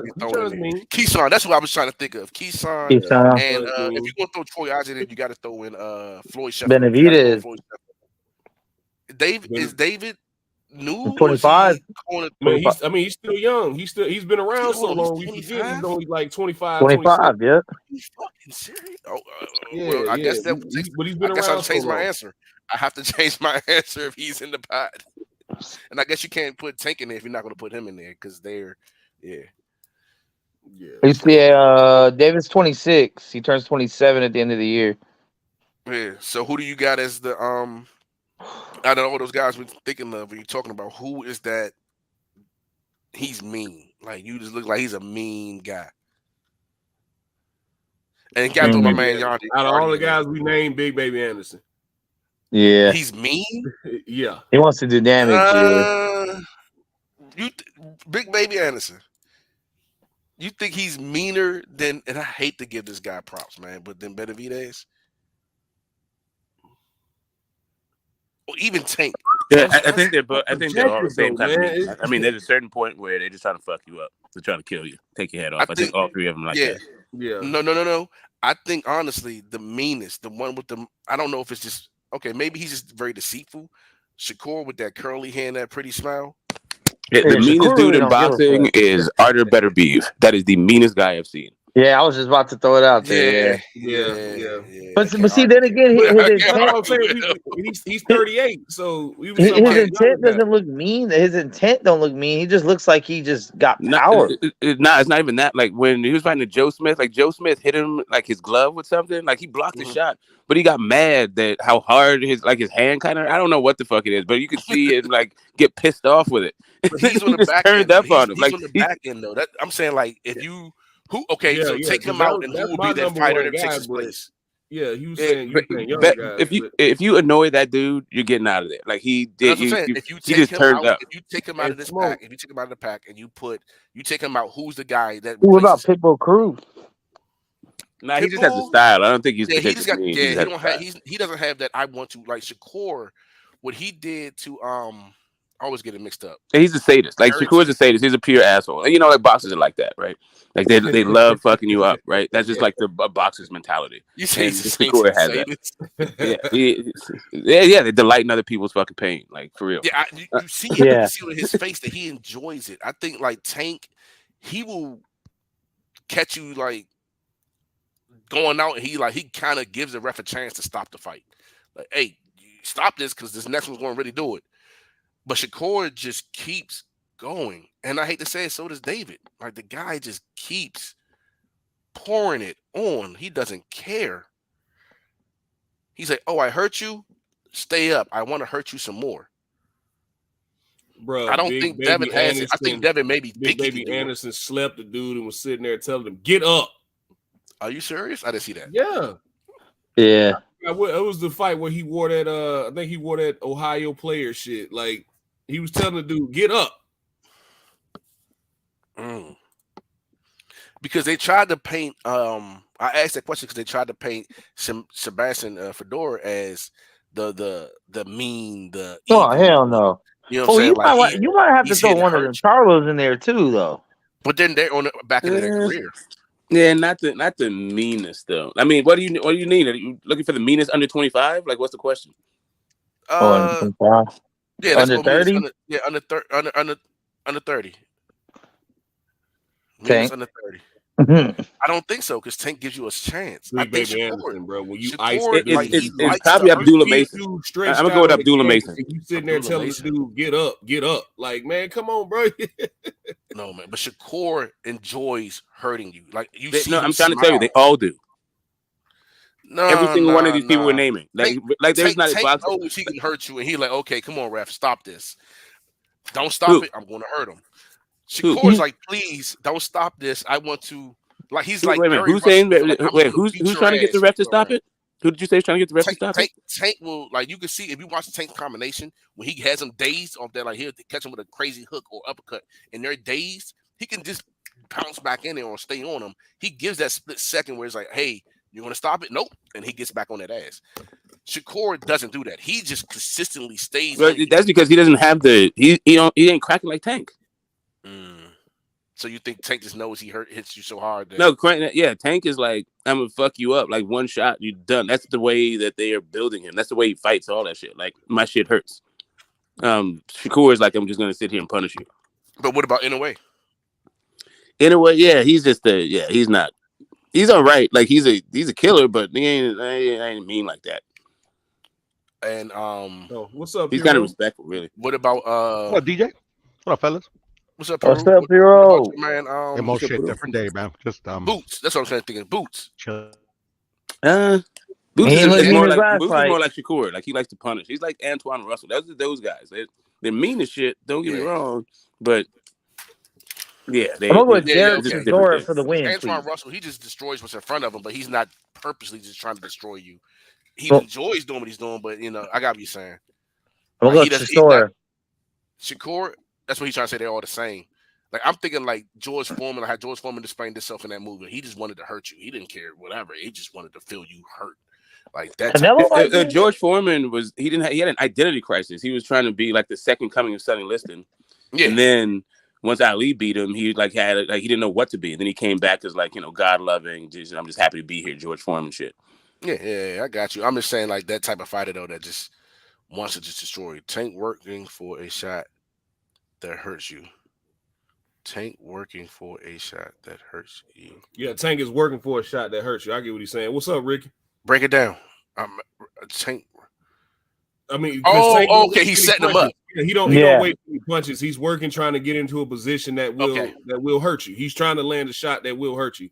He's not throwing shots to set up this shot. No, he's working for position to throw a shot to end your night. But that's what I say about David. David is different. He just wants to hit you. Like that's because he doesn't have the let me get this one shot that's going to do a thing. Shakur has to. I get what you and Smoke are saying. Shakur just like to beat on people. So you're saying more like the mentality behind I want to cause pain and harm to you versus I want to beat you in a sport. Yeah. This is a sporting competition, and I want to win. I just feel like beating your ass today. I feel like Haney is a guy who's just trying to win. Really, at the end of the day, he's not really trying to fuck you up. He's not trying to punish. He's trying to win fights. I think Gary Russell Jr. is like that. Like, there's a bunch of people who are just like trying to win fights, but I think that's also a function of they don't really have fuck you up power like that. True. Yeah. And see, that goes to that question that I ask a lot of fighters. Okay, so are you a boxer or are you a fighter? A boxer is a professional athlete trying to win an athletic competition. A fighter is somebody, in my opinion, if they weren't fighting professionally, would have a long history of assault. Like you probably would, but even with fighting boxing, people, even with boxing, probably have a long history. Like you're that friend that we can't go out with. Yeah, we gotta give you the peak. We gotta give you the Peaky Blinders speech every time we go out. No fucking fighting. Nobody really picks up the Peaky Blinders fucking references, man. Like, you're the first person. Look, you're killing it today, bro. But that's who I think Shakur is. That dude. I think if Shakur wasn't fighting professionally, like, man, hey, Core, chill out, man. Like, nah, fuck that. So, I mean, we seen Shakur give some poor woman the business on the streets. Yeah, it's nice kind of. Yeah, her and her dude. Yeah, and he couldn't knock that broad out. That's crazy. Damn. I'm just speaking facts, bro. I'm throwing a little shade. I'm speaking facts. He ain't lying. At the same time, I don't think he tried to. I mean, like, just fucking him fighting a woman, bro. I mean, that's already bitch tendencies to me, bro. But whatever. It's not here nor there. Yeah, that was Everybody gets 125 and done moment, so I never got one. Fuck that. You ain't getting one. Have a 25. Go ahead. Just go ahead and use it. You still got it. Oh yeah, man. I'll tell you that right now. Yeah, but listen, 21 it don't and necessarily dumb, have sure. to be 25 mad, and everybody's had a 25 dumb moment. Yeah, but 21 and dumb, maybe. 20 and dumb, maybe. Yeah, sure. 25 and dumb, he's still swinging on chicks like that. When you're a professional fighter, nah, bro. Yeah, I mean, I feel you on that, but I mean, I'm just talking about like literally the hitting the bitch, bro. I mean, like shit. Yeah. But hey, man, I mean, some people are like that. I'm just different, Hey, equal rights, equal left, dog. Hey, man, go ahead, bro. Hold up a second. How many lefts would it take from her for it to be equal? 10,000? It depends. Depends on your mentality. All I know is like fucking the thought of hitting a bitch has never entered my mind, so I can criticize all I want. That's all I gotta say. Double standards, homie. It's a human. You can hit him without it entering your mind, right? Then that's part of the thing. Is like, are you thinking, or what are you thinking about? Like, I mean, the thing is like, I in my opinion, I don't think a lot of dudes are shit. I might be wrong. Get in a position where like a bitch is trying to square up on them, but I've been in that position, and I never fucking get just tickled, bro. I mean, what's she gonna do? Tickle. Okay, you just haven't been squared up with someone who can hurt you. Then Yeah, there's not a bitch alive That's that it. can hurt me, bro. Oh There's not a shit, woman shit. alive. Hey, My the mother Lady when I was a Rage. kid, but I would never. I would She never. might come rough and tough with her Afro puffs, and you might, you have to knuckle up, bro. Nah, I mean, we ain't got to look no further than Hannah Gabriel's on the gas right now. Like, square in the snoot, son. Like, I don't think that tickle. Yeah, I'm listen. I'm not no. letting chivalry be the reason why some woman beat me to death. I'm good. I'm good on that shit. No. Obviously, if it's like a matter of life or death, like, but I mean, I would like fucking hit a bitch with a bat and kill her, man. I mean, I ain't gonna beat a bitch up. Fuck that. Yeah, right. that makes sense too. I mean, yeah. Yeah, man. I mean, I'm talking about like because there's some shit. I mean, I'm only been down one position. That was my buddy's fault. But yeah, the bitch got fucking all mad at me like fucking, I don't know, fucking, what was her problem, bro? But yeah, she's trying to square up with me like a man, bro. I mean, she fucking. That's another, hey, Tino the Great, that's another one. Amanda Nunes, bro. I swear to God, if Amanda Nunes hit me in the jaw, dog, like. Why would Amanda Nunes hit you in the So jaw? this ain't dropping nobody, dog. She got no power. Listen, if you got to fight on your hands, you got to fight on your hands. If you don't, like if it's a 10-year-old, right, a 5-year-old hits you in the jaw, you're like, okay, cool, I can. But yeah, but if they're cracking like that, you got to pick yourself up. A 5-year-old hits you, and all of a sudden you're on your pockets. Like, oh, hold up. Ain't no bitch hitting like that. Ain't no bitch hitting like that. Ain't no bitch hitting like that, bro. Yeah, now I got to choke you And out. Wolf. If Ann Wolf just squared I'm a off, professional fighter, bro. Come on. Nah, for real. Defend yourself at all times. Yeah, I know that, but that doesn't mean you have to hit a bitch. Like I said, it depends on the size and the skill of said bitch. All right, well, fuck it, man. That's y'all, bro. It has to be life or death because you could just choke her out or hold her down or bear hug her. There's a lot of other options you can use. Yeah, but I mean, holding her down is not hitting her. Yeah, facts. Like I have a homie, bro. Like, and I don't agree with him. I've told him a bunch of times. Like, he don't give a fuck, bro. He don't give a fuck if it's a bitch or a dude, bro. Like, fuck, he'll like shit. I seen him hit a bitch. But that's just how he is, bro. We almost got into a fight a couple times because of it, but at the end of the day, bro, fuck it. Like closed fist? Yeah, like literally like wanted to beat her up. Oh shit! Yeah, that's crazy. Man, he's short. Yeah, I was attributed that to he ain't wrapped too the Napoleon complex. Oh, he's a little guy. Yeah, that's what I'm saying. These short dudes, man. If you're little, some of these bitches are kind of big and mean. It's hard out there for a player. Like if you prey, everyone's a predator, right? Doesn't matter male or female. Them fucking lionesses hunt. That's all you smoke. I'm good. Yeah, and I'm just saying for the little dudes. I'm not like I'm not that little, right? No, I hear you. It's kind of like it takes a big woman to like intimidate me. But there's some big ass fucking women out there. I'm not just saying just because you are a woman you can't intimidate me. Fuck no. There's some big bitches out there that can fight. That's some big bitches. I've seen a girl sleeping in a club. Never seen one. I've seen a girl just knock a dude out across the table. Hey man, I'm just letting you know right now. It's some chicks out here with hands, bro, and they hands are certified and they work. Personally, I would put myself in that situation where I got to square off with a chick. Because at the end of the day, I got too many sisters and female cousins, and they just gonna jump you. So, yo, you see this coming, bro? Dude said I got in a fight with a girl in '97. She rushed me because I was roasting. I cracked her in the ear with a right and gave Shawn Michaels switch music to back her off. Then I fought her brother who smashed on me.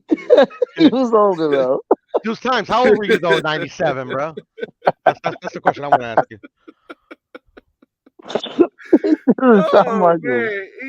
He should have smacked you, dudes. Like, yeah. You gotta fight the brothers. Every single one. Like you got at that point, you gotta fight them all. Like you had to know. Oh yeah, the brother. Yeah, come on. Oh man, you done punched this up. Yeah. Now you got to fight her brother, dudes. Man, and her dad and her uncles. Nah, see, the dad and the uncle's gonna be sitting on the porch, right? Yeah, that's generational shit. Yeah. You can't just let them kids work it out. Yeah. I mean, yeah, man. But I was most excited Go ahead. about that Inouye and Fulton fight before Spence and Crawford got announced, man. So shout out to Robisi on that card as well. So that's gonna be a good fight. Like I said, I still hate that I gotta wake up at 5 o'clock in the morning to watch it, but Yeah, So for where real. the But fights never but I happen, am. people? Like where are those people? They all. I feel like I should be hearing a whole lot of it's time for me to eat crow because they made the fight shit. But I'm not hearing anybody owning up to the fact that they said the fight's never gonna happen. I That's think because it's everybody still said the that. real That's because feeling. everybody Hey, said that. I'll, Smoke. hey, I'll go ahead and eat my crow when they in the ring because it ain't happening yet. No, Okay, there it I'll eat is. my There crow it right is. now. I Got said somebody it a willing few to times step myself. up. There we go. I said it a few times myself, so I eat my crow too. Yeah, when they in the ring because anything can happen between now and then. Yeah, that's what I've everybody also says, been one bro. of the ones Like to shit. say when they making their ring walk is when I believe it's actually happening. Corny bullshit. But it's still a surreal feeling, man. I think everybody's still kind of in disbelief that it's actually happening after all this time. So once it gets closer to the fight and it's really starting to sink in, like I believe more guys will speak up more about it. I mean, it already sunk in for me as soon as they announced it. It Right? hadn't sunk in for me, Piro. That's just me, bro. Dudes, come on, Hey, dudes. dude. Like that one, you know, shit. Yeah, 13. You can make an argument for 13. I'm talking about grown men, brother. See the nigga hold his hands behind his back, let a female punch him in the shit. She slept that nigga. Yeah, but that's like you were saying, Max. Protect yourself at all times. Letting a Oh bitch hit yeah. on you is not protecting yourself. I mean, Bro. you could grab her, Yeah, bear exactly, hug her, choke her, push her. Listen, I imagine it hurts the same to get slapped by a man as it does a woman, but it's just a little bit more shameful when it comes from a woman, right? Oh, it hurts a lot more when it's a woman. I've never been slapped by a man or a Yeah, to woman, get bro. that Peaky Blinders reference there, bro. I've been slapped by a golf cart. That's the only time. I slept from a bat and a Uso. Wow. Sometimes I've been knocked out. Ouch. But it's okay. You know, I only got a little bit of brain He's damage. only 13 years old, man. Come on, man. Yeah, no, he's young. He's a youngster, man. Yeah, I mean, and she might have been bigger than him. Like that's the point because I skipped grades, so I was I was a couple years younger than my classmates. Some of those bitches, once they got a crush, you know how girls, if they liked you, they would fuck with you. Right, so I had a fucking bully that was just trying to go on a date. Like, I didn't know. He had to square up on this chick. I don't know. In my God day, bless you. the kid would like kick him in the shin or something, but not the chick. Yeah. I stopped watching YouTube like 5 months ago because I got tired of talking about. Yeah, man, everybody had gotten to the point to where it was just nauseating talking about that fight. It was just nauseating and frustrating because we saw no end. We saw no end to the debates, and everybody's been, like I said, everybody's been talking about this fight for the past 4 or 5 years, and so we kind of know. In these YouTube communities, we kind of know where everybody stands. Like every now and then you're running into somebody new, but for the most part, we talk to the same people, so we know where everybody stands. And so it was just it got to a point where and everybody was so combative over it, man. I just wanted to see the two dudes fight, and I maintained the fact that I didn't think anybody was ducking Terence Crawford. Even after both guys have said they're not ducking each other, we had fans on either side came out and said, "Oh nah, he ducking, this guy ducking, this guy ducking." Well, they both admitted that they're not ducking each other. I always thought it was the business of boxing that was holding that fight up, and nobody was ducking Bud Crawford. And that's what I've heard the majority of. So that's what I keep saying. Bud is 8 foot tall and bulletproof. You know what I mean? And it's just he has no flaws, or his flaws are so small that nobody can capitalize on them. It's like, man, I'm tired of hearing that same rhetoric. I'm just ready to see the fight. Yeah, man. Yeah, so it's kind of funny the way that both the PBC and Top Rank are being like the way that people think about them. I think their public image is just like really different. And so if you're with Top Rank, it comes with a whole lot of gratitude and people and like charitability and all this stuff and goodwill. People like Top Rank. And people don't like TBC, right? So for whatever reason, like Top Rank, I think they made their bones off of I mean, forget like the Sugar Ray Leonard and the Muhammad Ali days, but really just like serving the Latino community, right? Bringing Latino boxing to the forefront. I think that's their like claim to fame kind of thing. And then PBC, their thing is they're boxer. They look out for the boxers first. And I think as fans, we appreciate the top ranked model and the approach a little bit more than the PBC approach. Yeah, people hate PBC for some reason. I don't personally. I don't understand it, but there is a disdain for a particular promotional company that I don't think I've ever seen before. Like no matter even after what happened with Rolly a couple weeks ago, oh, that's just PBC being PBC. Well, wait a minute, hold on. How was that PBC's fault that their champion tested positive, and the original guy who they wanted him to fight, and Gary Antoine Russell, turned down the fight, said in so many words said he was bigger than the fight at that point, and then he was going to end up fighting bigger than a belt. And so like, well, see, that's PBC being PBC. They got to throw Rolly in there. How Rolly getting the title shot? Well, it's because a couple other guys turned the fight down. No, Gary Antoine is hurt right now. He's hurt. He got hurt. And I mean, not at that time he wasn't hurt, Kyle. When he turned down the fight, he wasn't hurt. I hate all the promotions, to be honest. He wasn't hurt. So I've been thinking about this. I've been thinking about Y'all don't remember that letter he put out explaining why he turned down the fight? Am I the only one that remembers that? I've been thinking about that. I remember. Yeah, I remember. Just it sounded delusional, right? It just seemed really self-important, and I don't know. It just seemed like like he's trying to sell us something. It didn't seem honest. It seemed very disingenuous. So, Hold on. Combo trying to talk. I've really been trying to put some thought into this. What if he's saying he's bigger than the belts, meaning he can go the Tank route, he can go the Ryan route, like he can make the money without having to have the belts, because he's seen his brother have the belts and not have the money. Who in the fuck wants to look at Gary Antoine Russell? Like that dude, like Ryan went the Ryan route because Madison Avenue loves him. Tank had belts. Like what the fuck is Gary Antoine Russell talking about? I mean, no, Tank had a belt that he could have fought, that Ryan could have fought for. No, I'm just saying. No, forget that belt. I'm talking about real belts. I'm not talking about that shit. No, but I'm just saying. I mean, if they wanted to use an angle, they could have like fucking Hector Garcia fought for that belt. But I mean, Hector Garcia actually has a real belt. I'm just saying, like Antoine Russell has never been a champion in any way, shape, or form. I'm talking about like a recognized title. I'm just saying. No, I hear what you're saying. Even a non-recognized title, he hasn't done that. But yeah, that dude said he's bigger than the belts before he even gets a belt. Okay.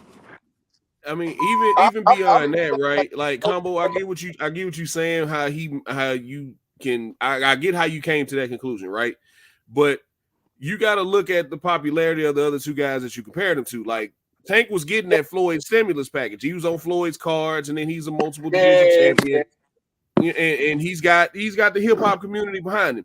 Ryan has Gatorade commercials, Instagram, TikTok, whatever, right? He's got that kind of backing behind him, so he's got these eyes on him. Yeah. I mean, like, really, what company is going to use Gary Antoine Russell for a spokesperson? This is back to the conversation that we were having earlier. Gary Antoine Russell is at that point where he needs a belt to really push his name out there. Because he's not getting that Floyd stimulus package. He's not getting the social media and Gatorade stimulus package, bro. He's not even from a place that is like from a boxing community or has a very big tax bracket that can support him.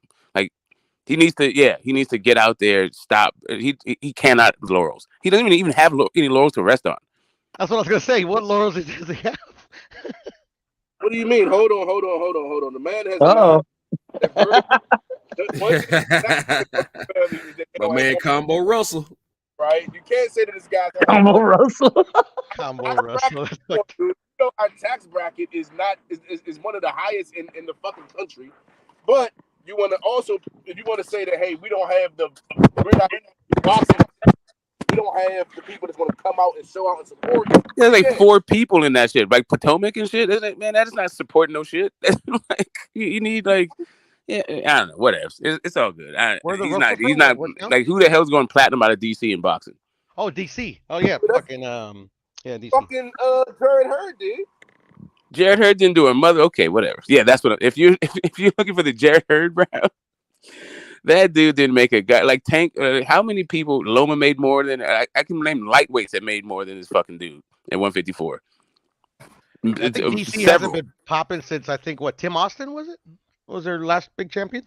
I mean, they had Lamont Peterson, but none of those dudes made fucking bank like that. Like, and any like they had to leave. Like Jared Hurd wasn't Want to say that making we no don't bank out of no fucking DC. Like, want to say we don't support our fighters. It's not a fighting town like Philly or New York, something like that, or Texas. yeah, that's what I'm saying. That's what I mean. The tax break, big media market kind of shit. They have their eyes on like sports. Yeah. Like, Yeah, I can agree to that. I can agree to that. yeah, you got to do something. You got to like Errol Spence can just be lazy and shit. Have a farm in Texas. He's got Cowboy Stadium. You don't have to leave fucking Texas. He can go platinum right fucking there. Yeah, no. Yeah. Rolly, Devin, right there in Vegas. You sit there in New York. You're good. They don't support if you're from this area. They don't support you until you leave and come back. Yeah, like Ryan's right here in Cali. Just go right to the Staples Center, fill that shit up, make your money, go right back. Shoot up to 14, go take your ass right back to the desert. So I get. Oh my God, that's a 9.5 Impala, and that's an original. Another boxing market that I think has been neglected is St. Louis. St. Louis? St. Louis and Chicago, I think, has been neglected. I just don't know. I mean, yeah. The last one I heard from Chicago was that what was that? The Polish dude. Kovnacki. Yeah, Kovnacki. That was the last like Polish dude. Like the last Chicago fight, and everybody. He wasn't even the headline. He was like an undercard, and basically, I think it was an Usyk fight. Actually, Usyk was the headliner. And after Kovnacki fought, everyone fucking left. They were just there to see him. There's a bunch of Polish people in Chicago. They just there to see the Polish guy. Where was Adamek from? He had a little Polish following for a little bit. Was it New York? Thomas. Yeah, Thomas. Yeah, I'm not sure where he's from. I thought he's like a Latino. No, he's Polish. He's Polish. Is it Adamek? Yeah. Yeah. Adamek. Yeah. Okay. But yeah, Chicago hasn't had nobody in a minute, man. Yeah, Adamek is Polish. Yeah, but I want to jump in on that conversation about Jerry Antoine turning that down. That's the dumbest move he could have made, because nobody's going to fight him without having an incentive to fight him. Just not going to fight him. He's just going to sit out there on the island by himself. That's pretty stupid. You have to look at him like like rap. Okay, we got commercial rappers. You got Lil Baby, right? And then you got your local rapper. He's like a local rapper, bro, in boxing. That's what he is. Like, some of these dudes don't understand their position, and they fucking blow it all the time. I can agree to that. I can't argue against that. I mean, all you gotta do is look at it as a parallel. I think there's just some going on guys with are national rappers and some guys are local rappers. That's what I said. Yeah, I gave him a pass just because the dad died. They just seem to be in like rebuild mode kind of shit. Like Antonio got knocked the fuck out. Gary Russell lost his fucking belt. They just seem to be like in rebuild mode. Yeah, I get it. The dad is a big hit. I was going to say, you don't know what their managers are saying to them. Because you got to remember, their dad used to handle all that. Dad was the filter of all the shit. Now it's, hey, I'm taking this fight. They got management teams. I remember one of them, his management team put out a flyer of him being on the fight before the fight was announced, and I seen it, and then I think I sent it to someone, maybe Cal, and all of a sudden it was gone off his page. Like, and the management team wiped it. It was supposed to be, I think, I want to say the Caleb Plant joint. The Caleb Benavidez, some big fight he was supposed to be an undercard on, and it was they had the flyer, they had him underneath of the main event flyers and everything, and all of a sudden that management joint just disappeared. Okay, so it comes. The next question that comes up is like, okay, so who is going to fill that role naturally? We've seen Gary Russell Jr. be the head trainer for Antoine and for Antonio, Gary Antonio and Gary Antoine. Well, it's the brother In the past. So who would really like feel that? So with that being said, is Gary Antoine Russell Jr. done fighting at this point, or is he still trying to fight? You keep forgetting that about the older brother, the oldest one, Allen, right? Allen, yeah. He's the trainer. That's one you always see moving the mitts on, and he actually was a fucking awesome man. He was the best out of all of them. He was the best one. He was the best one out of all of them. But yeah, he's been alongside dad training him. So I thought naturally he would just step in, but I guess their father held a higher, like held. What can you say? Like their father was a bigger figure than I thought in their lives. I mean, yeah, of course. I mean, losing a parent, man, especially when you that close with them, is tough. Yeah. But the residual effect, like you were just mentioning, like as far as like the management, like reason why I brought up Gary Russell Jr. is because every time I've seen Gary Antoine Russell fight, these past couple fights, it's been Gary Russell Jr. in the corner as his trainer. So, it's been like that for years. Yeah, so they always done that. So who's going to take over the day-to-day now? Who's going to take over the management part? Are they going to seek outside management? Are they going to try to manage each other? Like they had his brother had some outside management on his thing.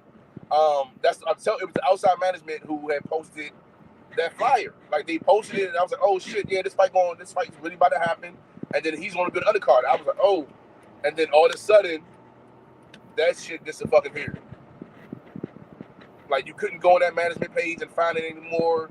All you see was a still photo of him and a few other whoever the known fighters and basketball players that he supposed to manage.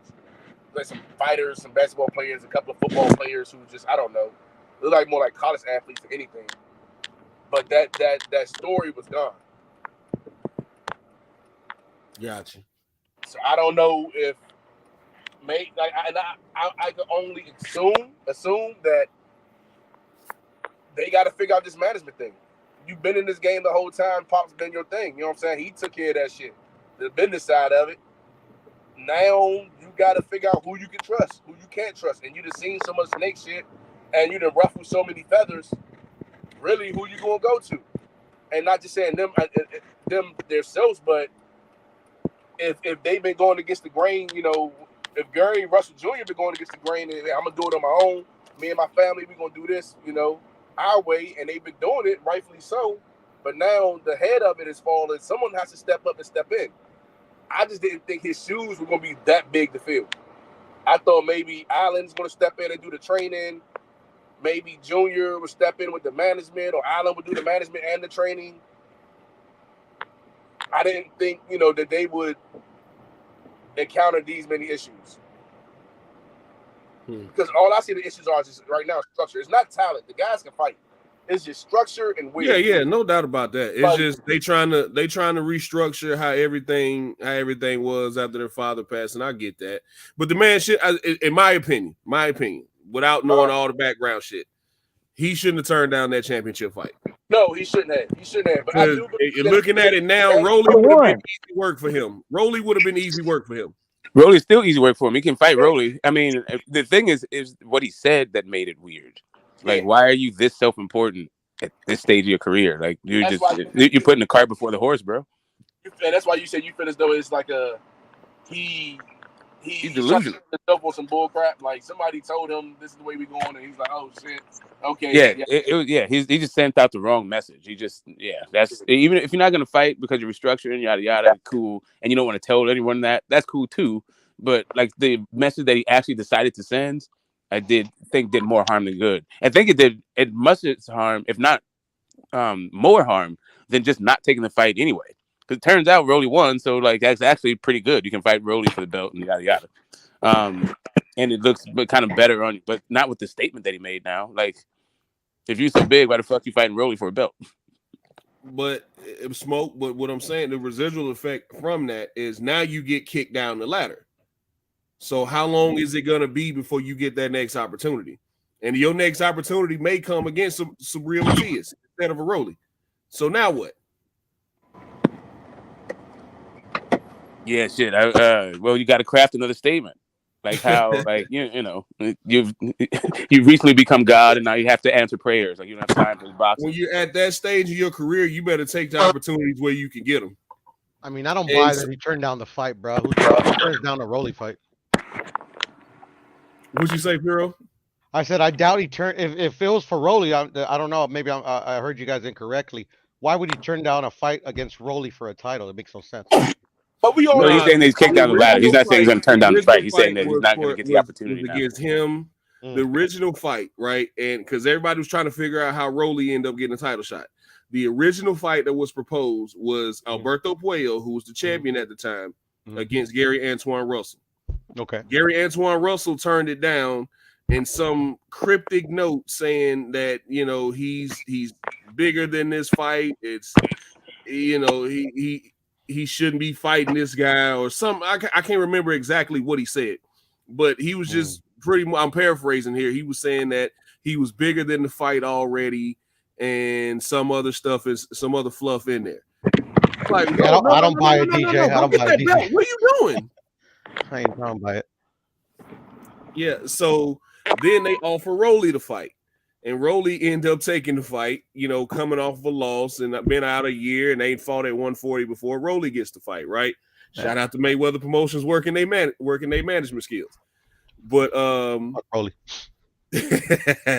So Puello ends up pissing hot. He ends up they end up finding out he's on the gas and he has to vacate. He gets stripped of his title. And so now Rolly's fighting Barroso, I think it's Ishmael Barroso. Yeah, I think that's how you say his last name. I don't want to butcher it. Oh, you said it right. But Barroso was supposed to be the mandatory anyway. He was. So it kind of ended up how it was supposed to be, except for Puello getting stripped. And Rolly earning the fight punched on by a 40-year-old man. So, but I'm saying, like, at that point, like Gary Antoine Russell would have either been fighting Ishmael Barroso or Rolly, two guys who I think he could knock out. Yeah, for sure. But I mean, I'm saying I don't buy it. I don't think he turned down that fucking fight. He probably was. We're not saying he's turned down the Rolly fight. We're saying that any fight. It doesn't make any sense, you know.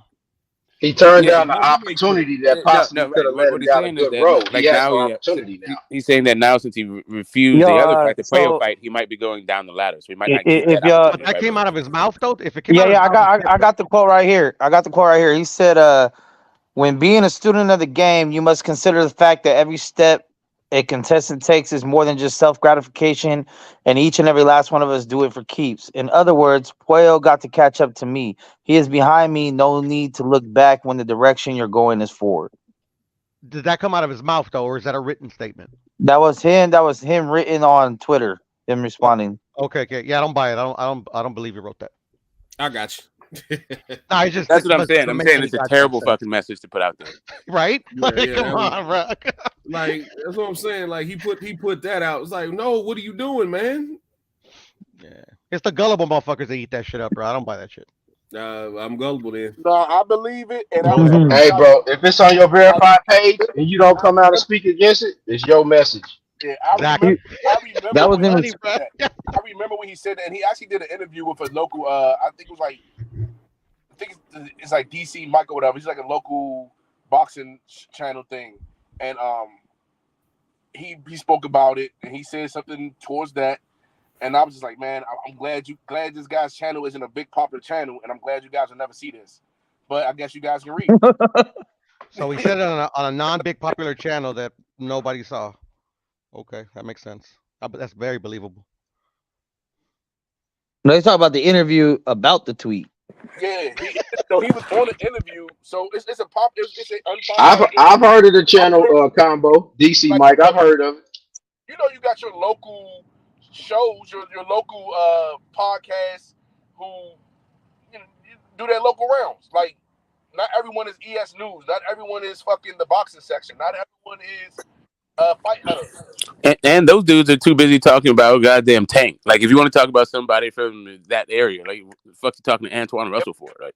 Yeah, and I follow him, and he posts his stuff all the time. He's always interviewing them. And when I seen it, I was like, damn, good thing no one else knows about his channel. But I didn't know you guys can read. It really disturbed me. It surprised me. Literate as fuck over here.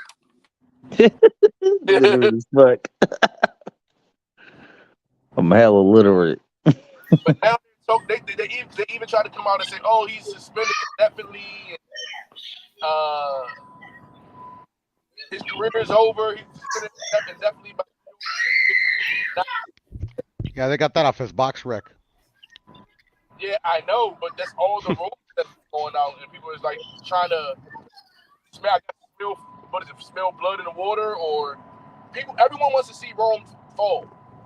And Gary Russell Jr. made a quote.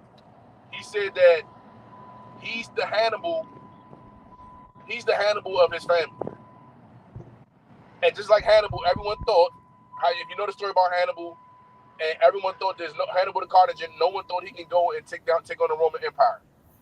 And he took the longest route and the most hardest route. Yeah, he went through the Himalayas to do it, and he lost half his army doing so, but he ended up winning. Yeah. Well, and he walked 12 miles through the snow just to get to church. But that's what he's saying. Like he said, I think he said his father said he's the Hannibal of his family, or he's like Hannibal. Like he's stubborn. He's going to find his way, and once he sticks his mind to it, it's going to be. So maybe that could, I don't know. I'm not counting these guys out. The only thing they can do really is box themselves out, just because they're too talented and they don't have no reason to fight. You have no reason to fight anyone that talented, and especially him. You have no reason to put your stud up against an animal like that. Why would you?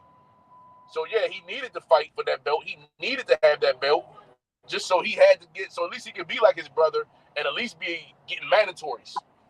But do you want to go through that again? Like you watched them do that to your brother. You watched them mandatory him to fucking death. At least for me, right? At least you would have a leg to stand on.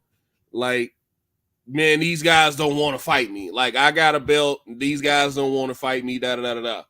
Right? At least you would have a leg to stand on at that point. So at least you would be guaranteed at least one fight every year, like his brother was. I mean, it's sad that in the prime of his career, Gary Russell Jr. was only fighting once a year, but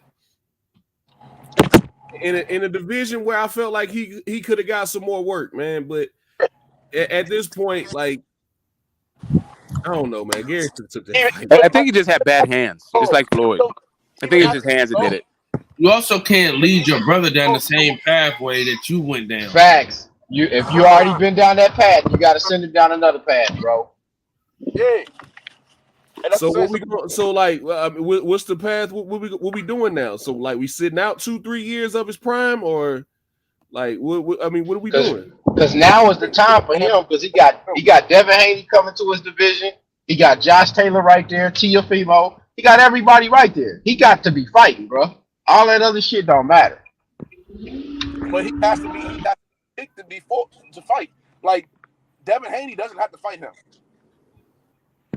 But even back then, bro, you had Leo, you had Abner Mares, you had Carl Frampton. Yeah. You talking about like you had all those guys and they didn't fight Gary. So yeah, I mean, I get it.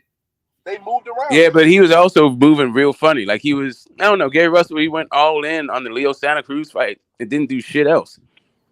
He couldn't get because he stuck. Like it's like not to hear what I just said. He stick once he makes his mind up. He's stuck on it. Yeah. Okay. Yeah. He said he didn't want to fight no one but Leo, and he missed out. Especially when you're not riding the yes man train of Al Haymon. When you and your family are saying, no, we're going to do this thing our way, we're going to work together, but you're not going to tell us what to do and how to do it. Be just and you're not just falling in line, following suit, and now you're bucking that. What's up, L Dub? Shout out to L Dub, the plug. Nobody's going to, you know what I'm saying? Like you make a lot of enemies. You call the Floyd a bitch. You don't want to be out. You know what I'm saying? Your family is just your family, and y'all are doing everything else. So what connections you truly have, what allies you really have, politics. Boxing is really political. Yeah, Gary's But Russell's pretty.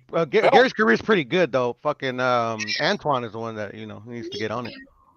That's what I'm saying. That's what I'm talking about. So you got the belt, and you assume that hey, they got to fight you to have a belt. Cool. Well, we seen what happened with that. They bounced around. They went around you. They fought everyone. They found every gas can and went to every weight besides fighting the guy with the belt. So now what you gonna say? I'm not gonna get the belt. I'm gonna wait out. What happened? Hey Kyle, mute up, man.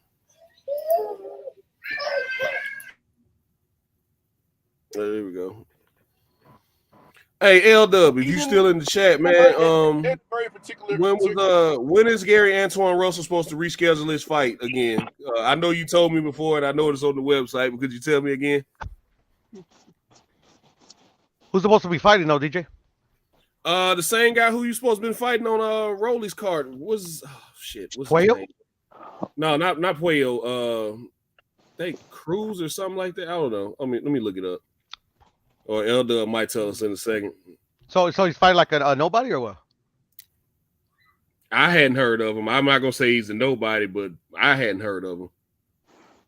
And it's crazy that he turned down and originally he turned down the fight with Puello, but they put him as the co-main event on Puello's undercard. And when Puello was supposed to be fighting Rolly. So let me see. Let me go back. Let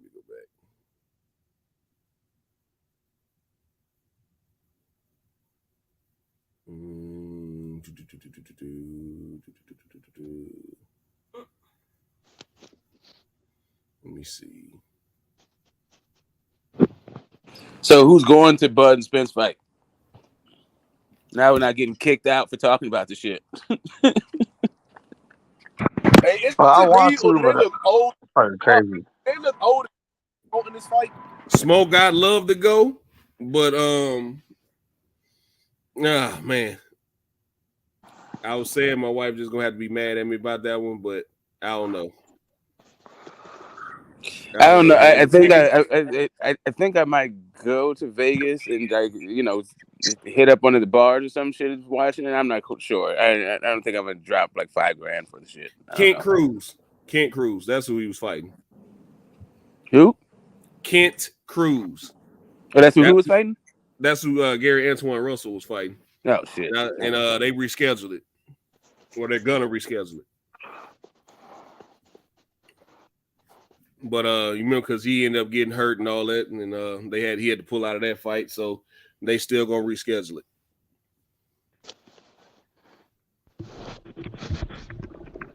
Yes, indeed. So who's he fighting, DJ? Who was he fighting?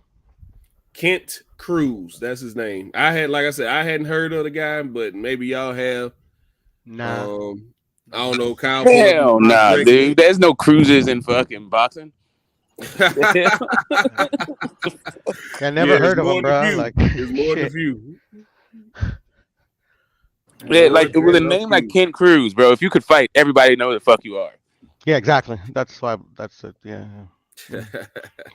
That sucks though for the dude. You know. Fuck, at least he's fighting, no? Yeah. Shit, Rolly's getting free fucking title shots, bro. You know, fuck. I can't be mad at him. I'm mad at him for fighting some dude I never heard of. I wouldn't call it necessarily free, but I know what you mean. Undeserved title shot, maybe. Yeah. You know what I meant though. I'm not trying to get punched in fucking in the face by Tank, even if the consolation prize is a title shot. Fuck all that shit. You're not a boxer though. I am not. Yeah.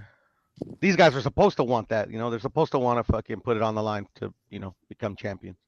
Shit, failing upwards though, like why should it only be for Loma? What happened, brother?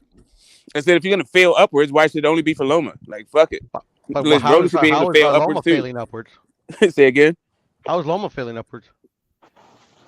Oh, because didn't Loma just lose, and isn't he like the number one guy again? Like he was the number one guy after the TO loss. He's still the number one guy after the Haney loss. Seems like losing doesn't knock him down any further than you're the Hold next on, guy he's to get the still title the number shot. one guy. Are I mean, I you're hear you. I joking, hear you. right? Trust me, but I mean, Rolly's like never won shit He though. At the least number Lomachenko's like proved it one guy, sir. at one Yeah, point. I'm just saying it's not just No, for I the hear you. I road. hear I you. can say Shakur too, right?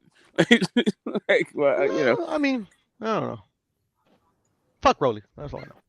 So, yeah, I'm just so are saying, you like, serious? Hold on, if so are you if, serious if right you get now? some privileged spots, I don't mind it being spread around. Are I'm you not a big serious? Rolly fan, but whatever. I don't like privilege shit at all.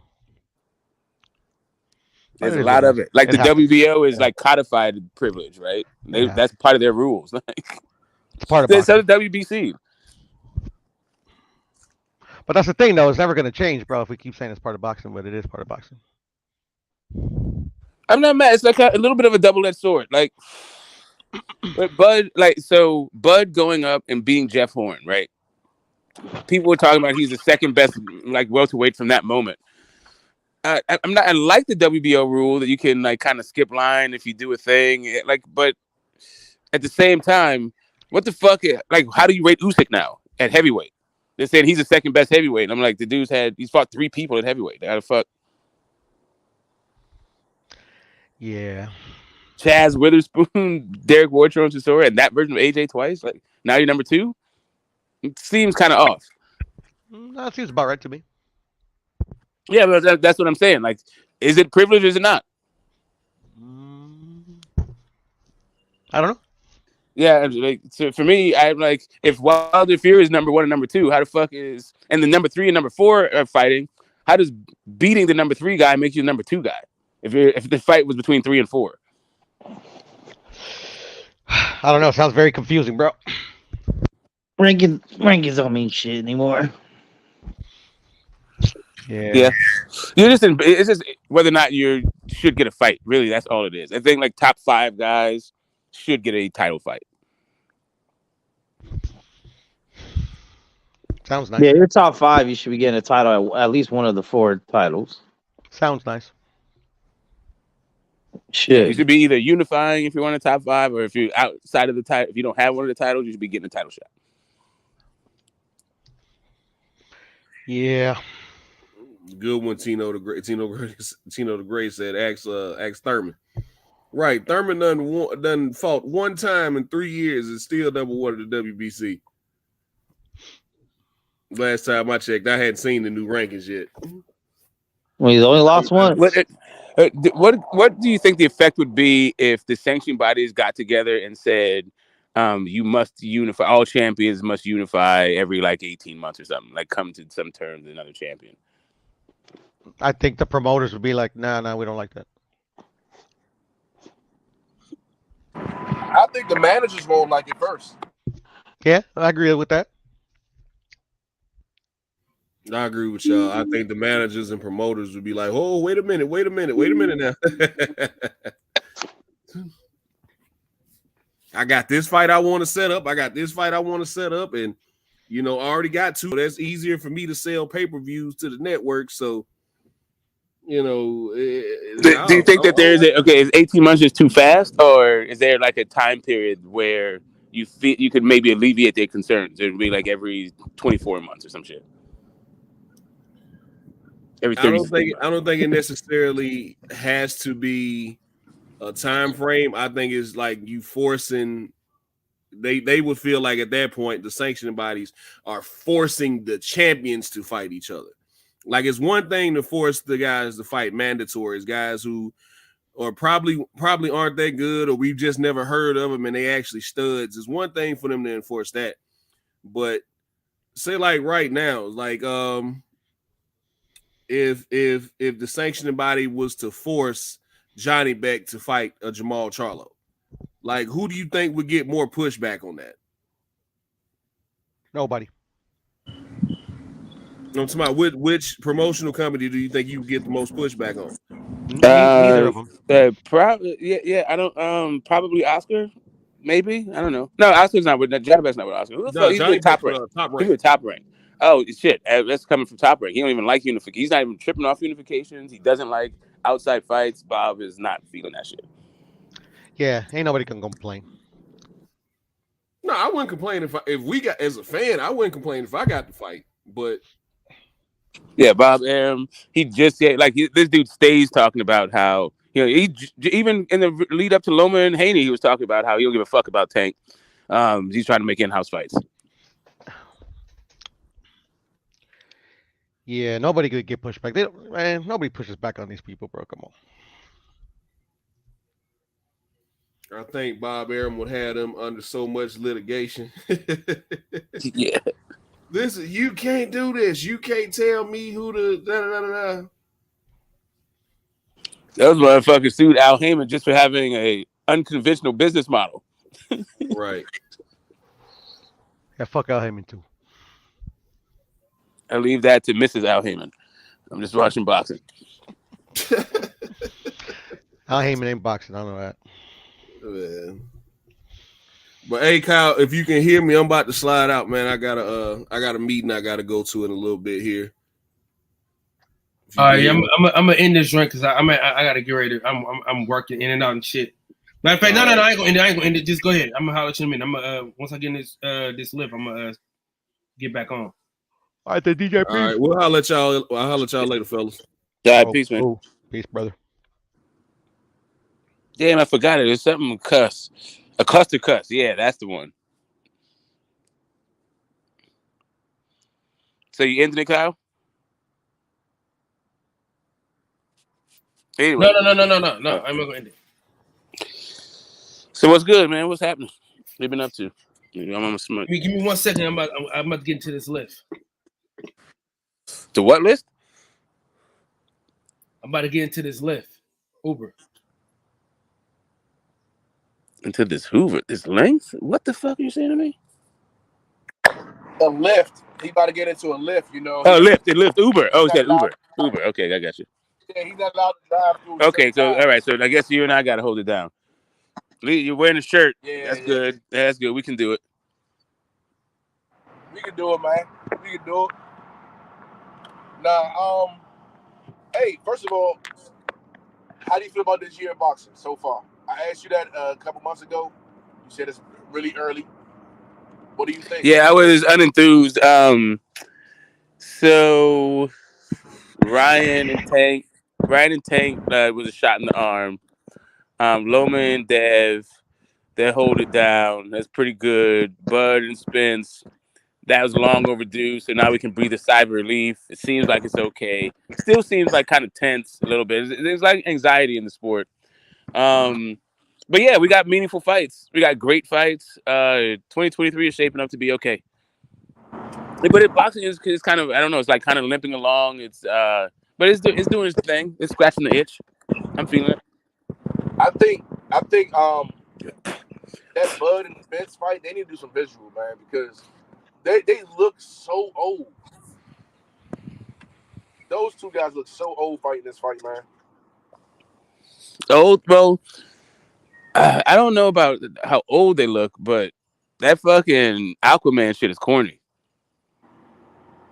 I think it would be dope if they had something to rebuttal it with, you know? I don't know. Yeah, all the comic book shit. I don't know. It seemed like they're trying to trend young. Yeah, I hear you. They do seem to be like just a little bit like past its moment, right? No, I'm just about like if you watch them during their interviews, they look old as fuck. Yeah, they just don't. Yeah, they do come across like uncles, right? They come across like your uncle, like they're like uncles now, not like fighters, not like the kids. Not you know, the image of them, the long puff, the little mini fro, and you know, they don't look young and full of energy. Granted, this is going to be one of the best fights of the century, I believe, and we've been begging for it. So shut the fuck up and enjoy it. I don't know. I just feel like they look extremely fucking old. Yeah, there's been a recent like kind of like one of the words that is getting more popularity I hear is like over marinate, right? And they're talking about this fight as like an example of over marination. I don't know if that's the case, but they're just not. They don't seem to be hungry, right? They just seem to be very content, and they're very happy that this is going to be. It just seems like a money grab between two killers, right? So it still should be a good fight, but it just has that whole like a money fight thing attached to it. Not really like a I'm trying to I need to make my bones, make my name off your fucking ass. They don't really seem to be. It doesn't have that kind of energy. They're both approaching the fight like it's good to have you on my resume, but I don't need you. What fight we talking about? Bud Spence. Yeah. How do you see that fight going? Do you see a knockout? I don't see a knockout. Do you? No, I still got Spence winning on points, but the cynic in me is saying draw. Put some money down on the fucking draw. Yeah, that's what I'm about to put money down on. That's what I've been saying. I think the fight's gonna be won by a round, really. I think Spence could get dropped, right? And that turns it No, into a draw kind of shit. I don't know. There's no data to support that either one of these dudes are gonna get dropped. There's plenty of data to support that both of them could. There's more data to support that Spence could get dropped than there is that Bud could get dropped. Spence ain't one of those dudes that. Spence is not a dude that like drops you like that, but he just beats you to shit and breaks you fucking down and dominates kind of shit. Whereas Bud has that surprising shot that hits you from nowhere that like turns the tide and shit. Like Bud drops you. So, to me, I think that Bud stops you, right? So, but I think that Spence will be able to take his shot and continue on. I don't think he's going to get stopped like that. But hey, it could happen. I don't think he gets stopped, but he could get dropped. No, but I'm saying, but what data do we have? We ain't never seen him wobble. I seen fucking Spence wobble more than once. I think that Ugas shit was the unofficial knock. That should have been a knockdown. The Ugas? Which one? Yeah, that Ugas shit. How that should have been a knockdown? Because the ropes held him up. He literally bounced off the ropes. He was going down. Listen, if the ropes wasn't there, if that was in the center of the ring, he still would have been flying into the ropes, and the ropes would have fucking held him up. It was a kind of a controversial moment because the ref said stop, and he went to turn around and all that shit. But I'm just saying that he was fucking stumbled. I don't know how the hell you look at that and say that Spence wasn't stumbled. Like it wasn't like that, bro. It wasn't nearly as bad as you saying it is. But wait a minute, you just said it was. I just said he stumbled. I said it was an unofficial knockdown. I didn't say he was like hurt and all that shit. I'm just saying that Ugas is not. I'm just saying Ugas is not cracking like Bud, and I've seen Spence stumble. There's it's not that big a deal. I'm just saying, like, if somebody got dropped, I would think it'd be Spence, and I wouldn't be surprised. How is Bud getting strong all of a sudden? All of a sudden, he's knockout artist. What do you mean all of a sudden? It's not. Well, it's because he is perfect at 147. When it comes to knockouts, right? I can say this is his perfect weight class, just like 135 is the perfect weight class for Tank. Well, I'm just talking about his record of knockouts. That's it. That's why. They were like, when did he become that knockout artist? Would he hit 147? Yeah, but he's been in 147 for a while, and he wasn't. Yeah, he's been knocking everything out. Literally everybody he's climbed through the ropes through the ropes with at 147. He stopped them. None of those dudes heard the final bell. I can't. I don't know the stats on that, so I don't want to argue. You sound like an idiot, but I'm pretty sure. I don't think that's true. Horn, Benavidez, Khan, Green Machine, Brooke, Porter. Am I missing somebody? Yeah, he did go. No, Jose Benavidez. I said Jose Benavidez, right? Yeah, he went. Yeah, he played. I forgot. He went on that mailman. Avenesian, right? Yeah, everybody.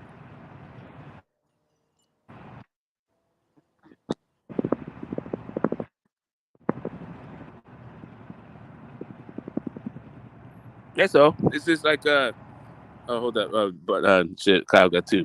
Yeah, it's not like I wouldn't even be surprised if Bud stopped him, to be honest with you. But I just don't think it's gonna happen. But I wouldn't be surprised about it. I wouldn't be surprised if Errol Spence stopped Bud. I don't think it's gonna happen, but I wouldn't be surprised by it.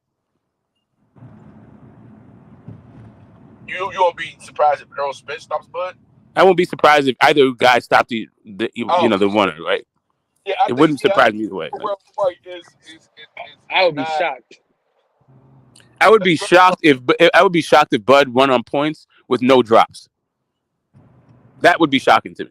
No, I'd be more shocked if Earl run on point with no drops. Oh, that's why that's the most likely outcome with no drops. No, because Bud is a much better boxer. That's not true, bro. That's not true. Bro, Errol Spence is the Olympian, bro. That's not true. I understand that. And I was just about to say, with Earl, the problem with Earl is consistent pressure, meaning not talking about his downhill assault, talking about you have to be perfect for 12 rounds against him. He's so calm and so focused that he just waits for one mistake. Not like, oh, you can make two mistakes, I got you on the third. Like that one mistake is all it takes.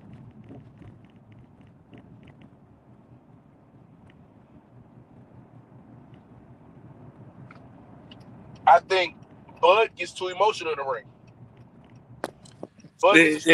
To me, all of that is, maybe Spence is the guy that turns him in, like makes him pay for all that, that wanting to get back and fighting for emotion and hard on the sleeve kind of shit. But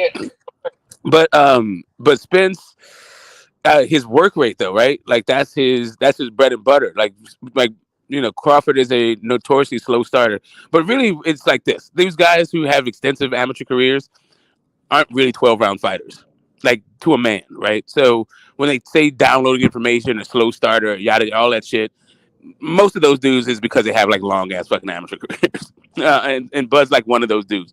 But Spence, he is not a slow starter at all, right? He from the opening bell, he's throwing a ton of fucking shots, and he seems to like throw more and get stronger as the fight goes on. So it would be surprising to me that Bud would win on points without dropping him. He already throws way more fucking punches than Bud.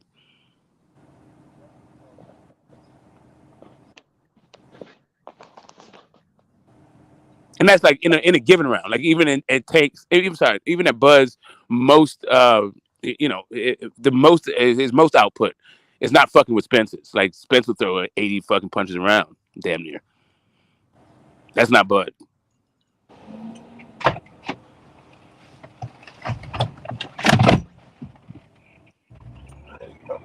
Yeah, I'd be surprised if any guy gets stopped. Drop, maybe. It's more likely to Crawford to get dropped than it is Spence, because we've seen Crawford like on shaky legs, like real shaky legs. Yeah, he gets that. Neither one of them guys been down, so We've seen both of them on shaky legs. So yeah, I mean I've seen Crawford on shaky legs from guys who have one punch knockout power, but Spence ain't really got one punch knockouts like that unless he's hitting you to like the liver or some shit. true. And I wouldn't really say Ugas or the other random no-namer that rocks Spence are hard-hitting punchers like that either. Yeah, but exactly. So Exactly. That's what I'm saying. Like it seems to me that Bud not only has the power, but has the kind of the style to surprise Spence with something that he didn't see and drop him kind of shit. Although we did see Spence drop Porter though. So I mean, I don't think he's surprise that guy. I don't think he's going to throw something at him. I don't think he has anything to throw at him that he hasn't seen. What'd you say? I think Bud one of the best trappers in boxing though. Like, so I think the mentality of not falling for a trap, which I think Errol is smart. He's been in the gym with some smart guys. So, but Bud just like Tank seems to always find a way to trap somebody into getting caught. I mean, Errol the same way though. I mean, it's gonna be a high level chess match. I think it's gonna be more Sugar Ray Leonard Hagler than it is Tommy Hearn Hagler.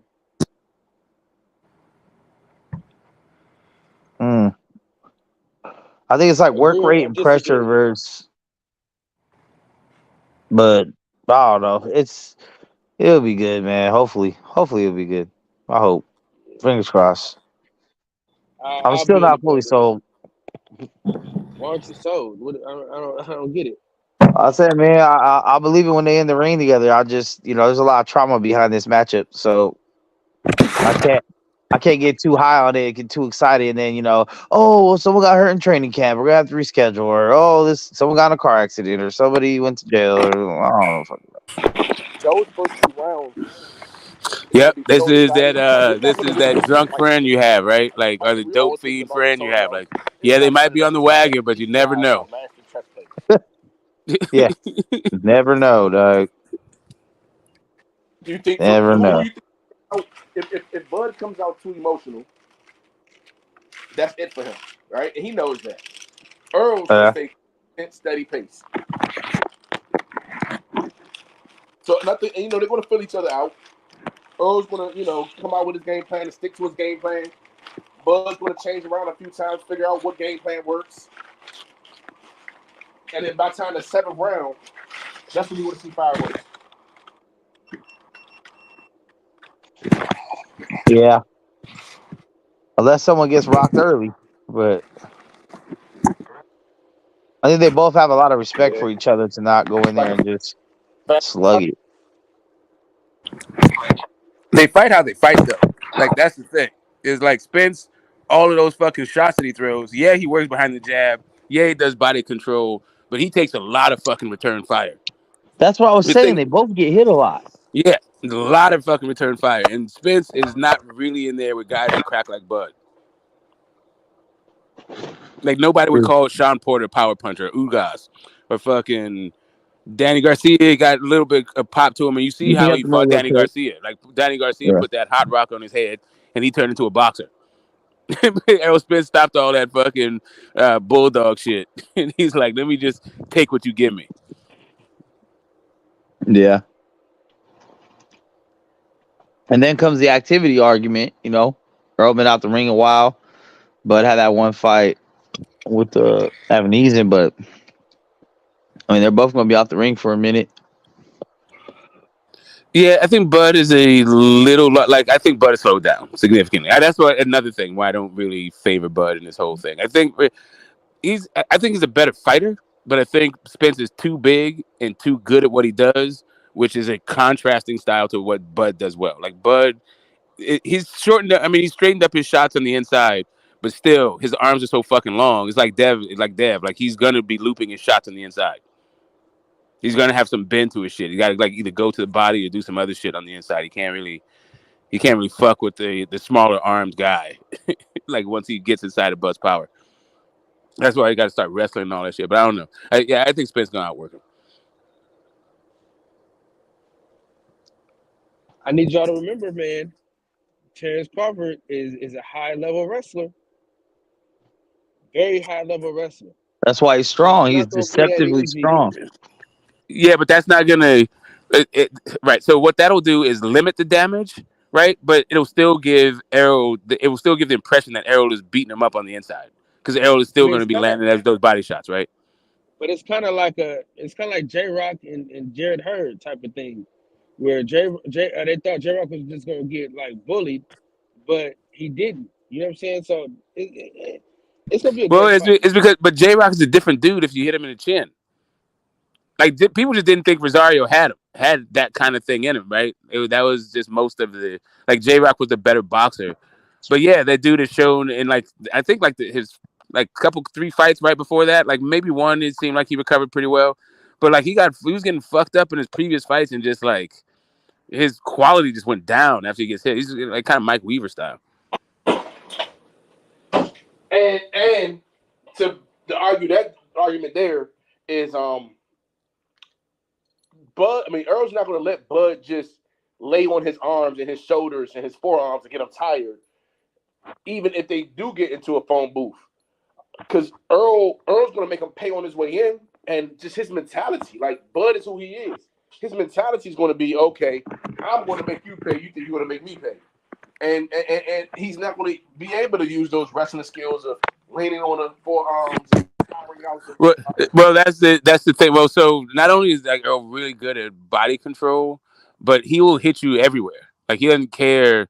Like he's a beat ass dude. He's not one of these like clean fucking you can just see the punches are all like that's not him. That he is Come on, hitting you Earl. every fucking where, the nuts, the hips, the arms, the elbows, the All right. shoulders, the neck, like forearming. The other thing, what you're saying about his temperament, Bud wants to get his get back.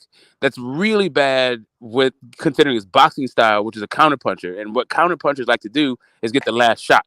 Yeah. So if if your mentality is I got to get my get back, and your style is supposed to like you're trying to land the last shot Yeah. with a guy like Errol Spence who just is a machine, is gonna keep throwing fucking shots. That's a really bad like.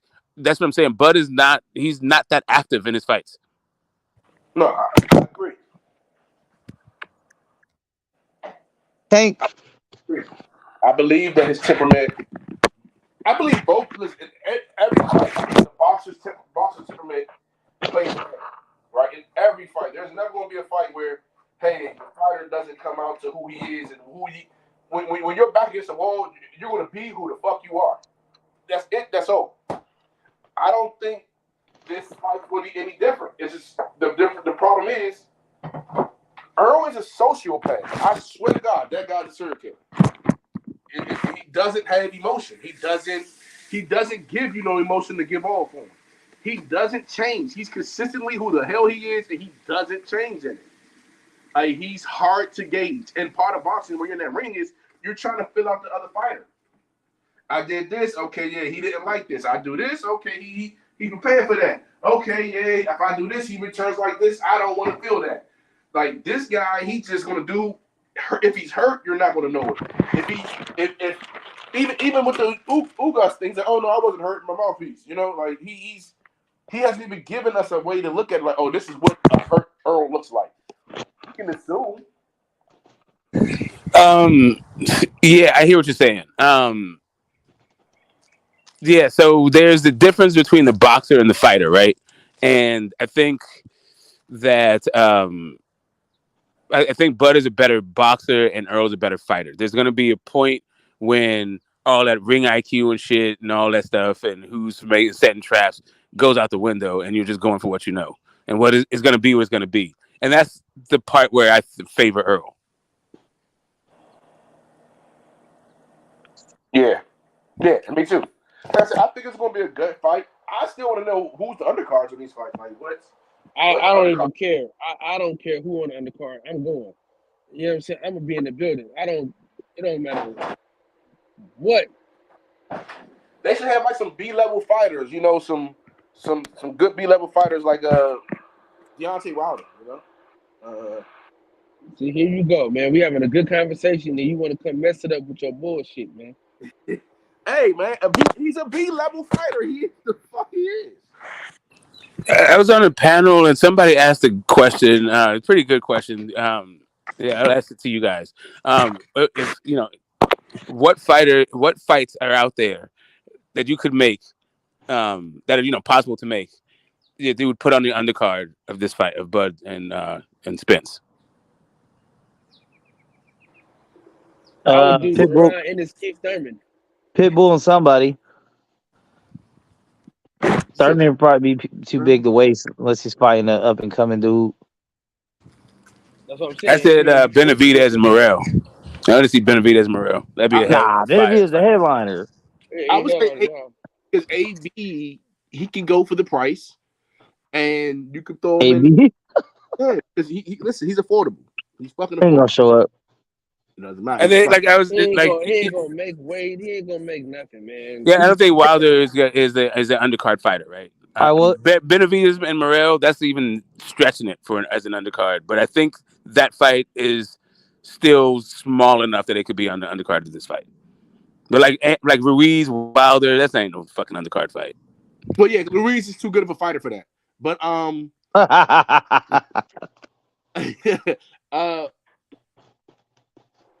when last time Boost Sport? It's got to be a PBC fighter that hasn't headlined their own shit yet.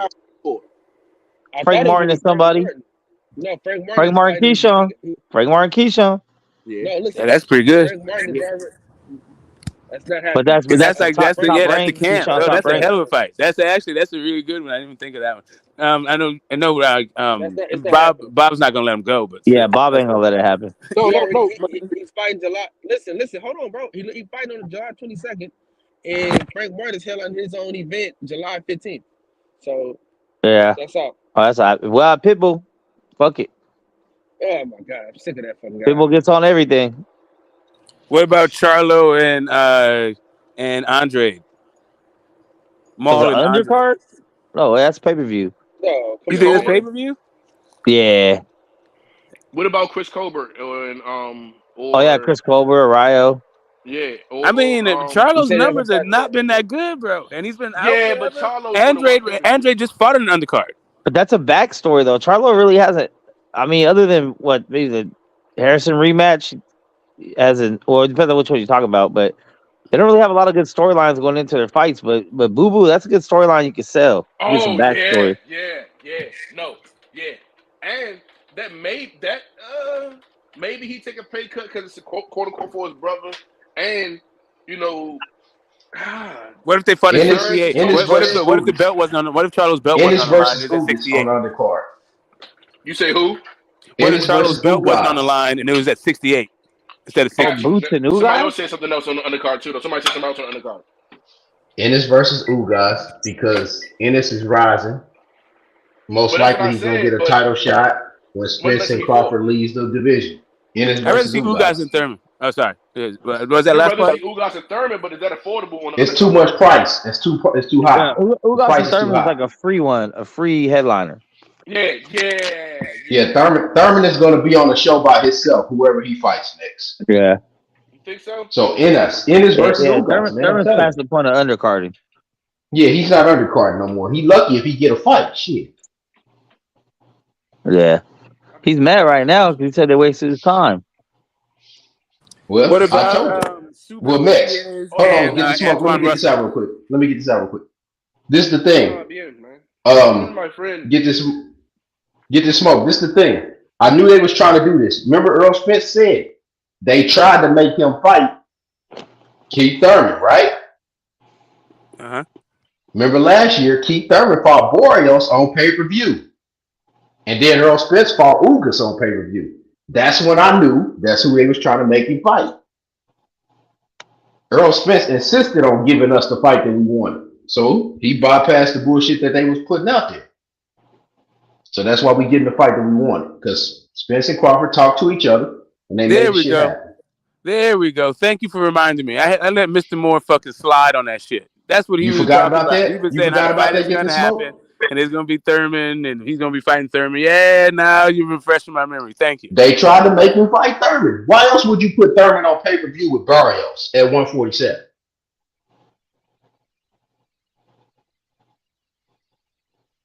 They put him on there because they wanted to see if he could sell enough to put him with Earl Spence. That's why they put him on there.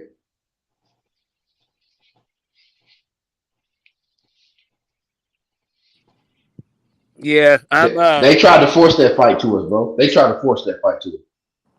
I mean, I'm not mad at it. It's that cleaned up. That would have cleaned up some stuff. I wasn't mad, particularly at the fight. I wasn't interested in the fight just because I didn't think it's competitive at this point. But I'm not mad at it, right? It's just like clarity. You know, like everyone, we can predict what's going to happen. Like we can make our predictions, but the truth's revealed in the ring. So I wasn't going to like shit on it, but I didn't like the fact that people were saying that Errol was full of shit, and they were just yanking our chain. They was never going to fight Bud. They were always planning on fighting Thurman, and they were just wasting Bud's time. That was the narrative, like totally for like at the end of it. But I feel like a lot of people were just trying to like deflects from the fact that nobody gave a fuck about the Avenesian fight and everybody's disappointment, right? Everybody was disappointed, and Bud fans had to say something. And there is a lot of fucking hate about the PBC. So like, it gave people another opportunity to like pounce on the, ostensibly the bad business practices of PBC, when PBC really has just been giving us really good fights, in my opinion. The biggest fights in boxing has come out of fucking PBC. Yeah, no, this year for sure they're definitely holding it down.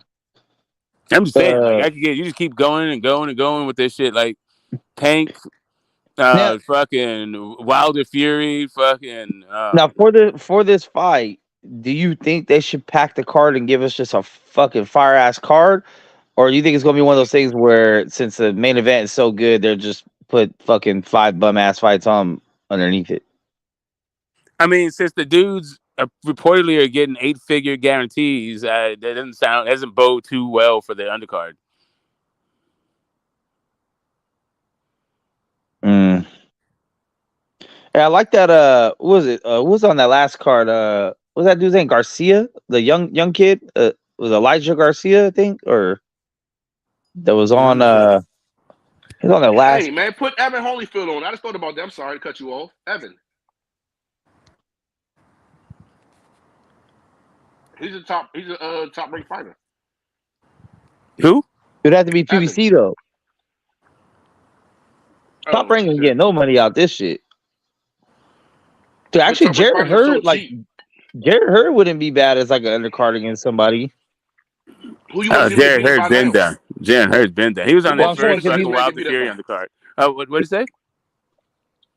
Who else you trying to see him get beat up by? Yeah, exactly. Like leave that dude alone. You gotta feed him. You gotta feed him to one of these young bulls you're trying to build. I don't know who else is in that. Hey, that's another. He's a punching bag with arms. Like leave that dude alone. Yeah. He's a heavy. But he's got a name to put on a resume. Brandon Lee might not, I mean he's like an undercard regular. Shout out at to 140-pound Brandon Lee against Antoine Russell. Hey, shout out to that'd be crazy undercard. But if the Tower Inferno did get knocked out, he'd have been a good look. Yeah. But I was saying Subriel Matias and Gary Antoine. But Brandon Lee and Gary Antoine is not bad. But Brandon Lee is not ready for that fight. Hey, listen, man, make Gary Russell Jr. and Masao run it back. What about Foster? For nothing? He got paid nothing for it. Yeah. Oshaki Foster. And see, 130 is kind of fucking dead. I do like Oshaki though. It's time to build him up. But he doesn't have that power. Not if Bud and Spence have the power. It's looking like it's going 12, right? It could be stopped early by either guy, but the smart money is going 12. So you don't want like Oshaki Foster, who's not really cracking like that. You don't want like 24 rounds of boxing.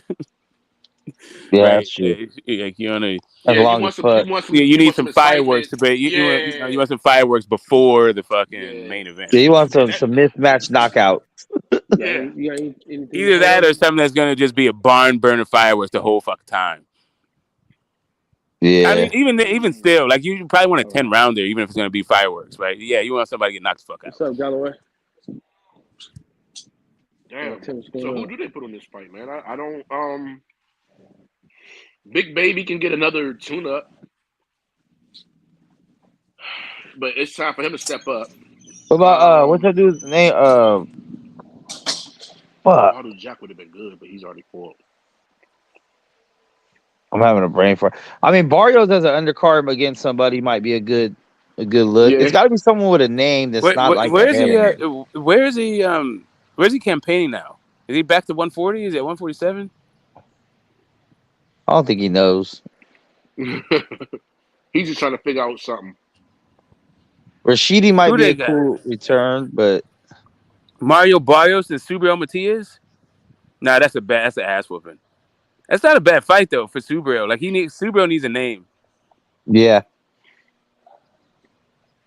What you mean? You think he don't have enough name? He has nobody. Like he's fighting good fighters. Like really dangerous fucking fighters, but nobody knows who the fuck these guys are. So who's the next? And what I'm saying is, I feel like whoever's the next man up should be on this card. Like that's how they supposed to do it. To me, the two heads are going at it. Whoever's the next person in line needs to be on that card. And then it's Boots, right? It'd be Boots and somebody. There's just nobody for Boots to fight at PBC. That's the other part of this whole thing. Boots and Thurman. Really, the next guy in line? Is it Thurman? That's the problem. Like we don't but know. Thurman is not an undercard guy. That's the issue. Yeah. You can't do Boots and Thurman on no fucking undercard. Hell no. Actually, no. That would be no. It's too much like right. That's just too much like right, man. Hell no. Yeah. What about that Carlos Adames dude? Foregone conclusion, but it is a knockout. It is the fireworks, right? Yeah, that's not bad. Hey, Oh, if you mean wait a minute? Breezy You has mean a Adamas fight, at 160? You talking about the 160 guy, Adamas? Yeah, the tall one. He's only lost like one fight from the Dominican Republic. Yeah. The guy that just knocked out Montiel. But he's not a PBC fighter, is he? Yeah, he is. I think so. Yeah. I'm looking at It's just PBC. that would I'm be. looking at the PBC roster right now. I think they're setting Oh him yeah. up for Charlo Let though. me try that. I think they're setting him up for that Charlo. I mean, not either a Charlo fight or once Charlo moves up to get that shot at Charlo's belt. Or Aleem. Salim. Hey, Salim is not bad. Where the fuck has this dude been? But he's too He's little. I don't know. 32 already. He's not So gonna. He's not gonna deliver that kind of fight for you. I don't think. Yeah, he can, but he got a lot of manager shit going on. oh, so guy here. I mean, he's down at like what 122. Like, Hey, fuck it. Throw Chris Arreola against somebody. His old ass. yeah, I don't know. You got. I think you got to at least have a lightweight. I don't know if you can go below lightweight for this one. I'm not gonna lie, dude. PBC really ain't got that many good fighters that they used to have, bro. They used to have like a plethora of fighters, bro. Yeah, I'm looking. A lot of their dudes are 30s to mid 30s. Yeah. But the things are all headliners. That's the issue. That like who do you put against their up and comers, right? They made everybody a star. But they'll and lost the net and lost one of their networks. It was cool when they had two networks, right? They had two networks. They had yeah. Who'd you say? Gary Russell, Adrian Broner. Fuck no. Well, wait. Fuck no. Talk about dude. That would ruin the pay per view. Like hell. What about like Butev and somebody? That's like a solid opponent with a good style. Not quite. Butev and Boots and Butev. Oh, that'd be a cool undercard. That's kind of fire, actually. Yeah, that's a good one. That'd be the best bet. I missed that one. Hold on, I missed it. What was it? Boots and Butev. Hey. Yeah. As an undercard. Yeah, that's a co-main. That's a co-main. Yeah. That's a solid co-main, actually. That would justify a little bit more of these $900 price tickets, $1,000 price tickets. And that dude Crowley's entertaining. He don't got power, but he's entertaining. That Canadian dude. He just fought though. He just fought. Yeah, he did. Oh, he did. We did just see him recently. Yeah, that was the Benavidez play. Are you talking about the guy that fought Josecito? He was top ranked. Hold on. Who, Crowley? That Canadian dude, the white guy. Yeah, with all tattoos. Yeah, does he? I don't know. Hey, he just beat Abel Ramos. Who's Sheffield with? Floyd Sheffield. What's going on? Schofield? I'm not sure. Schofield, whatever. Yeah. Yeah, but he's a little dude. I don't think he's PBC. He's not PBC. Oh. You say that would be good because he's talking. Big Yeah, shit. I think the lowest you can focus on lightweights. Yeah, I don't know lightweights team. Man. If it's not Tank and Tank's a headliner, like who the fuck is like Frank Martin is a good one, but who they got for Frank Martin? What about Frank Martin's got to fight. Oh, you already said that Sharky Foster can't do it. Then also Frank Martin looks too much. He fights too much like Spence too. Oh fuck, Gamboa, and he always puts on for a good fight. Hell no, ain't nobody trying to see Gamboa after what Isaac Cruz did to him.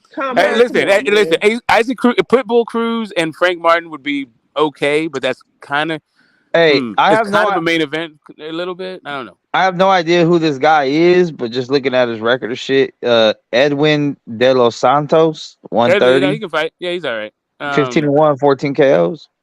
15-1, 14. Okay, he's a hitter. He's a cracker. But this 130 just and him and O'Shaquie Foster maybe. That'd be crazy. Yeah, I mean he's all right. He's an undercard guy. He's still like, but he's like he hasn't even been. I don't even think he's co-main yet. De Los Santos. He's the same guy I'm thinking of. He's like the under. He's not co-main. I don't even think he's co-main yet. Yeah, so we can get Ray Flores back in there. Maybe even Abel Ramos. So far, I think Boots and Butev win the fucking. I think that's the best one. Yeah, that's the best one right there. That's the one that's like most likely to happen. Morel fucking Benavidez. It's really too big of a fight. We can get. What about Lubin? On the card though. Yeah, Lubin be a Lubin got his face rearranged. Ain't nobody trying to see that shit. Lubin already got fighting. Oh, he already locked in? Yeah, he already locked in. He got his face rearranged by a guy that then got knocked out by nobody. Like, No, he beat another guy after that, didn't he? He beat someone else after that. Pandora didn't just get knocked out after that fight. It was another someone in between. no, Ocampo fucking put it on him too. He looked like trash in the Ocampo fight, and then he got knocked out in the Mendoza fight. Like, I think Gary, Antoine, and AB would be good. It's a Elijah three-way for Garcia. him. Luis Ortiz and fucking Chris Arreola again. Look the grandpa's fight. They already Bud and Errol are look like somebody great. Hey, who's this Cuban dude? Yo Elvis Gomez, 6-0, 5 KOs. He's all right. He's all right. I don't know. He doesn't have finish. He doesn't know how to finish. He can box. He's flashy and all that shit, but he sucks at finishing. You need like a guaranteed knockout, and you can't. And since he's not that big a name, you need somebody else. I don't know. Nah. Yo, what if Sean Porter gets in the ring and calls the winner out? Like, I want the rematch. Go sit your old ass. Hey, is Danny Jacobs an undercard dude now? The problem with these fighters, a lot of our journeyman. undercard dudes, they don't want to admit. He's not even a gatekeeper, really. He's He about to fight. No, he's a gatekeeper. You can call him a gatekeeper. Yeah, Danny Jacobs. No, how's he? Oh, you said Danny Jacobs. I thought you said Danny Garcia. No, Danny Jacobs. He's at the end of his career, but he's the name that everyone knows. Yeah, but he's with the Zone now. Oh, he's with PBC. No, he's with the Zone. Bro, I'm looking at PBC roster right now by alphabetical. I'm telling you who he signed with, brother. Yeah, they might have released him. I wouldn't be surprised if Matchroom released him. Andre went back to PBC. Probably fucking. Listen. Is Leo still fighting? He got a contract with Al Heyman. Like Al Heyman still handles his business, but he with the Zone. Okay, yeah. He's been managed by Al Heyman the whole time. No, I'm asking, is Leo still fighting? I don't know. Nobody trying to see that shit though. Like Leo ain't knocking shit out. Leo versus Ali. Who? Ali. Michelle Rivera? Whatever, yeah. Michael Michelle, yeah. Wait a minute. Who was that? Leo Santa Cruz? Is that what you said? They're like not in the same. He's 130. Fucking, he went back to 126. Leo Santa Cruz he went up to 130 for that Tank fight. He's a 126 champ. He's not campaigning at 130? Nah, hell no. Oh. Hey, we can do Ray Flores. Ray Flores ain't knocking shit out either. Fair. But we got a knockout fight. We got a knockout one. And you just now need a fight that can turn into something. Yeah, knockout or a slobber knocker, back and forth fucking war. Yeah, you need somebody. You need the potential of knockout. And Ray, that hell no, that dude ain't doing shit except for, giving you some nice fucking work. Who's up there? Who's like right on the edge of a title fight with PBC? But Butiave, how the fuck you say his name? I don't think he's gonna fight Boots though. And now, it would just be a hell of a fight if they could do it. I don't think Boots is gonna be on the undercard. He might be. Is he? He should be. I don't know why he wouldn't be. What about Frank Mark? Who Frank Mark got going on? He's not signed with Al Heyman. He's not. You said Frank Mark already got a fight. Well, I mean, but he was on the Ugas fucking undercard, wasn't he? Yeah, what I'm saying is he's not signed with Al Heyman though, so Al Heyman really don't be giving him the shit. You know what I'm saying? It's really Showtime that helps him get the fights. I mean, is it Showtime? I mean, this is a Showtime fight. That's how he's been on the undercards before. I mean, yeah, but what I'm saying is that why would I give you one of my best fighters if you're not even signed to me? Yeah, that's true. All right, what about Jamal James versus Lipinets? Man, if you don't get the fuck out of here with this bullshit. It can't be too expensive, dude. Hey, what about nobody wants to see Jamal James do anything? Hey, Jesus Ramos. It can't be too expensive. Jesus Ramos for somebody. I said Jesus Ramos an hour ago, Mexico. Oh, I thought you said the other Ramos. My bad. But he just fought though. Yeah, it's too fast. Man, they're trying to get placement or not. I mean, not really. You gonna fight or not? Yeah, you try to be on the biggest card of the year or not, bro? What the fuck? Well, listen, they can't heal. You ain't gonna let them heal. No, but he got a knockout victory, so he ain't take no punishment in that fight with Joy Spencer. Who's this listen, guy? Elvis Rodriguez, the Dominican kid, 14-1 with 12. He's all right. Rodriguez. I've heard. Hold. He got beat by Kenny Sims, beat the shit out of him, and got Okay. him dropped by Top Rank. Okay. Yeah, Kenny Sims got that nigga dropped by Top Rank, boy. Yeah. See, I mean, man, Gary Antoine versus somebody would be. Yeah, Richardson Hitchens, if he's still at the PBC, that'd have been a good fight. Oh, hey, what about Frank Sanchez versus somebody versus Babyface versus Kanaki? Now you sound like a real fight. Now you sound like a real matchmaker because you just say, I just want to get this guy in there with somebody. That's how these matchmakers work. Like, who do you feed him to? Who's going to fight against? I don't know. We'll make someone. That's not bad. That's not too bad. I'm not gonna lie, man. The PBC fucking up, man. They fucking up because all the young guns, man, what they was known for. They ain't got no young fighters. Yeah, they ain't got no young fighters. Top Rank said, okay, we losing the battle to PBC. Let's look at these young motherfuckers out there at the Olympics. They signed every Olympian a motherfucker could find, bro. Yep. And matter of fact, Bob did an interview. He was like, yeah, I just signed X amount of Olympians. Like, y'all know, like, man, I'm thinking about the future. I don't give a fuck about right now. We going to stay good. We good enough to make it through. And then 5 years from now, we back on top. Hey, what about that dude that beat Speedy? That Mexican dude. Man, that nigga ain't shit. He beat Speedy. He ain't beat that nigga. You know damn well he didn't beat that nigga. I think Floyd Sheffield would be good because Floyd Sheffield isn't signed to no one. He's with the zone. He's with the zone. No, he's not. He's not signed. I thought he did an interview saying he's not signed. Bro, you tripping. I just talked to that man last weekend. Oh, he's signed? I thought he said that. I could have sworn I heard his father say in an interview that they are free agents, but no. What he said is that Bob's not gonna get in the way of him making big fights. That's what the interview was. Not bad. Yeah, I just think, man, I don't know what the PBC was thinking about, bro. Yeah, I think Butayev is probably the best co-man we come up with. I think Fred had them shook and they just dropped everything, You said what?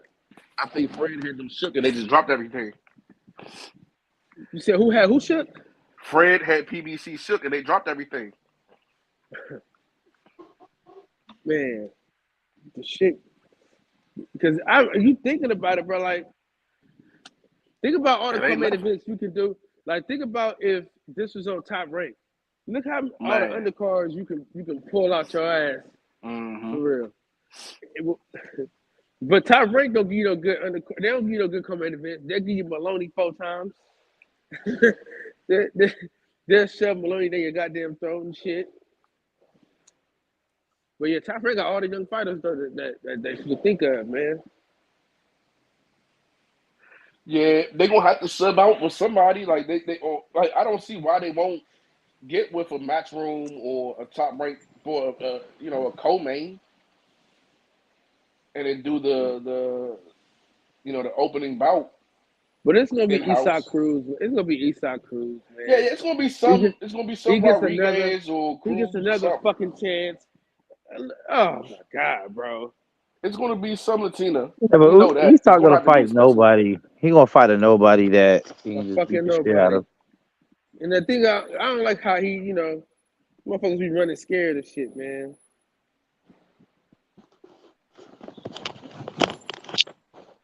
Yeah, it's gonna be.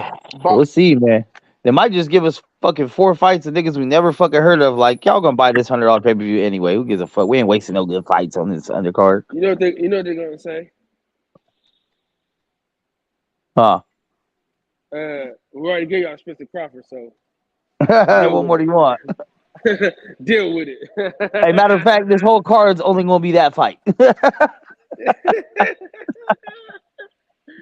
Oh, Hey, what if they just did that? Well, this is gonna be the first boxing card in history to only have 1 fight. Man, because damn near that's where we going. We're gonna have a little concert beforehand. You know what I'm saying? Fucking Man, that's damn near where we going. Go ahead and put Yellow Beezy. You know what I'm saying? Let him perform a couple songs. right.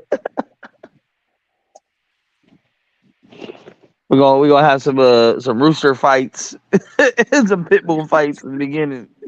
A couple twerk contests. We have an open mic freestyle competition. How the battle rappers getting down. You feel me? Hey, Cassidy versus whoever. Freeway finally again. Nobody wants to see that again. That was a beating. You know, I never really got into the rap battle stuff like that. Nah. I love it. Nah, I mean, I saw a couple. I saw the Cassidy and Freeways. I've seen a couple of dudes, but it's been like years. Maybe like I kind of caught up with it during the pandemic, but yeah, I don't know. Wasn't it didn't excite my imagination. It was I don't know. I didn't know the people. I guess you have to know the people and the backstories and shit. And since I didn't know the people, it was just kind of like a roast session with like slam poetry kind of shit. I don't know. It's fucking weird. Yeah, it's a little different. I mean, it's obviously different than what it used to be because they don't rap on beat no more. It's all a cappella. There's no more freestyle. It's all written. And now it's not even on the spot. It's like 3 months in advance who you're going to fucking battle. Yeah, dudes do all this fucking research on them and shit. Yep. And they drop something and you don't know if it's real or not real, but like you can Even say before when they were doing the written shit, it was like I just need to have 8 fire ass verses in my head in case I run into someone that also raps. Or now it's like you're battling this guy on this date at this venue, and then they have all the research time, and they go back, nigga, in 6th grade you had a perm, and you know what I mean? Like it's just like yeah. Yeah, I don't know. And you're right. They do be making up narratives that you don't know, but they convince the crowd. Like, you know what I'm saying? Like, yeah, like I don't know. Remember the back when you had that purple station wagon? I was doing your mom. Like, did you have a purple station wagon? I don't think you did your mom, but maybe you did have a purple station wagon. Like the Arsenal bus driver shit is like I still don't know if he ever drove a bus, but I mean everyone in battle rap pretty much is convinced he did. That full DNA, his real name is Eric, but in a battle, Geechee Gotti called him Gary the whole time, and everyone calls him Gary now, but his name is Eric. Like it's just like yeah, that's what I'm saying. Shit like that. It's like all right, it's kind of funny. It's kind of yeah, you got to know those kind of backstories. I think about the. Hey, maybe you should watch that shit, Smoke. It might help you out in these debates, man. If you can just convince the judges of some shit that's totally not true. Yeah, man, I'm not trying to do that shit. I'm not even here for that shit. Like I listen. And he did convince these motherfuckers that some shit wasn't true. What? Because Jake Paul is the face of boxing. What'd you say? Kyle's still sour about that. Oh, you said did you say Jake Paul the face of boxing? Yeah, man. Look, that was there's a few things going against me in that one. Mostly it was I was in it because I wanted to support the homie. I wasn't going to enter, and he just kept, he called me to do shit. But and therefore I wasn't like as motivated as I should have been. I didn't know I had a debate that day until that day because it was fucking Memorial Day. I didn't think, well, he's gonna be interrupting people's family time to have a fucking debate series. So anyway, I mean, I did research. I thought I did a good enough job to win, but I don't know. There's just a few things that I feel like if I won the coin toss, the arguments were close enough and our thing was close enough that I think it came down to who went last, right? Because the judges seem to remember the last argument the best. Whoever went last won the fucking round. Just like battle rap. Get the last word. It's always better to go second. Yeah, that was kind of the thing, and but yeah, I don't know. You actually debated in the tournament about Jake Paul. No, we did that. That was just that was us doing our debate shit. He wanted to do it, but no, the tournament was fucking. It was Benavidez and Morel.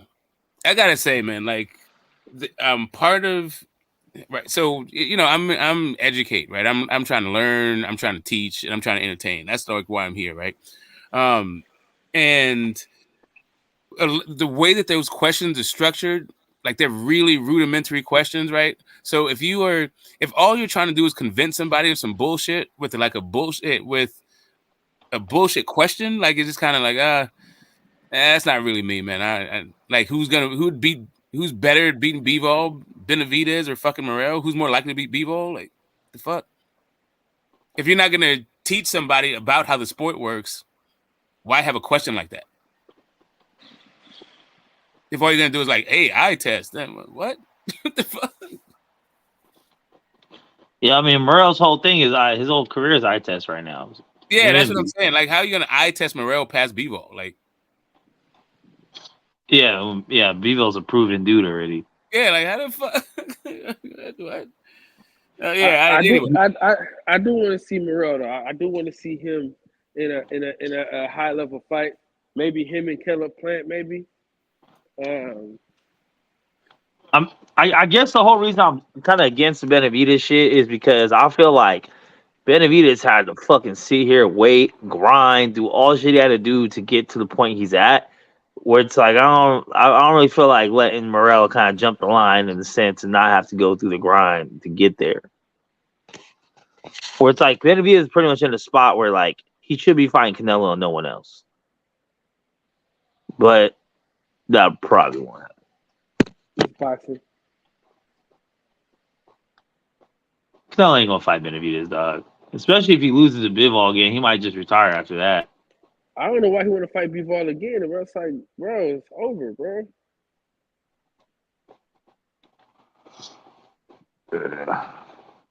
Just wants to run it back, man. He's like, if I can get the drug testing just a little different, I'm gonna eat my tacos and beat his ass. He misjudged his steroid levels last time. He thought he was just gonna walk through that motherfucker. First of all, Bivol's Russian, bro. Like they're built different. Yeah, it's just I don't know, man. Is it like, if you're gonna have, I don't know, if you're gonna have casual fucking questions, you should teach a casual something about boxing. You shouldn't like have a casual answer to fucking casual questions. Like, what the fuck? What's the point of that? Yeah, that's true. You know what I mean? Like, if I could understand if you like asked like some of the questions weren't like that. Like some of like the third question was like I think a really good one. And they hinged on. I think the debate kind of hinged on that last one. And I feel like we did both a pretty good job. That's why I don't really feel particularly jobbed by the whole thing. I thought I did good enough to win. I feel like I should have won. But I don't feel robbed or anything. Kind of, it's just kind of like, if all it is the power of persuasion, right? Then I feel like the question should be better. I mean, that's what it mostly is, because if the judges aren't fact checking you as you're talking and seeing if what you're saying is true, and they're just like, can this dude convince me of this and that, then so be it. Because here's the thing. If you just put dates and numbers and shit out there, people think you know what you're talking about. So if you're like, yo, on July 22nd, this guy said this in this interview, and you're going to be like, oh, this guy knows his shit without ever checking. Yeah, and that's the thing that I don't want. That I don't want to perpetuate. Right? Like I don't want to give more. There's enough bullshit out there, and boxing is hard enough to follow that I'm not trying to be part of that thing. I'm just like saying whatever the fuck comes to mind just to convince someone. I don't mind that if the question's good enough. Like I felt like the Jake Paul Face of Boxing was a good enough question to like, to get all into it, right? Like, to talk about some casual shit. There's a hard enough questions for hardcores to talk about some casual shit. But like, if you're gonna have like a casual question with a casual fucking answer, like, dude, what? Then the whole thing's casual. Yeah, it's like that ain't me. Yeah, that's not. Okay, sorry, you got plenty. And what Jake Paul just said recently, he said Canelo the face, Gervonta's the tits, and he's the ass. Yeah, somebody I heard that one. Yeah, He's after boxing. if Errol Spence beats Terence Crawford, watch what happens.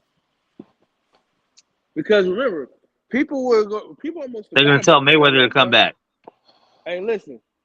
Remember, people almost forgot about Canelo until Errol Spence got into that car accident. Remember that? And then he helped Canelo Alvarez out with mentioning that nigga name. You know what I'm saying? And all that He's shit. trying to fight him. So Errol Spence dug that nigga out the dirt. But I think if Errol Spence didn't have that car accident, bro, and he kept winning, yeah. I want to see him get back with Blu-ray though, honestly.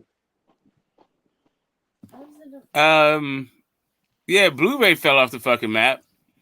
Blu-ray was on the map with Errol Spence. I don't know. I don't know what the hell happened, but apparently I thought that would have helped him get other jobs. Yeah, I thought Dev could have used him. Dev's a strong dude. I think Dev just needs to move up. I don't know what the fuck he's still playing around at 135 for. The dude, he obviously is fading late in fights. Well, he looked really good against Kambosos the last fight out. The second fight? He didn't look really good against Kambosos. I thought he looked a little flat in that one too. I mean, Kambosos is just doesn't have anything for Devin, right? Like their styles, he's like almost tailor-made for Devin. Yeah. Man, Kambosos got beat so bad, I almost felt bad for the guy. I mean, he looked like shit. Well, really, the second fight. So the first fight, he had switched managers and fucking trainers in between fights. So he had like lawsuits and shit and all kind. He just looked like straight trash in the second fight, Kambosos. With all that like weird ass switching he was doing, all this, he just whatever. But I thought Dev was flat late in that fight too. I thought he was flat late in the JoJo. I don't know. He's been flat. He's been flat late in fights for me. Let me jump in on this, guys. Y'all ready? Yeah. Yo, most fighters don't want to work that hard, bro. And I'm gonna tell you why I know. That Blu-ray shit, that shit is real. I think I told y'all before. I don't know if it might have been on this or it might have been Fred's. But my son is a college track athlete now. But when he started the Blu-ray program, he was a junior in high school. And he had put on probably 10 to 15 pounds in less than like 3 months, based on the workouts plus the stuff that he had him taking. So what I'm saying is that a lot of guys, they just want to do boxing work, bro.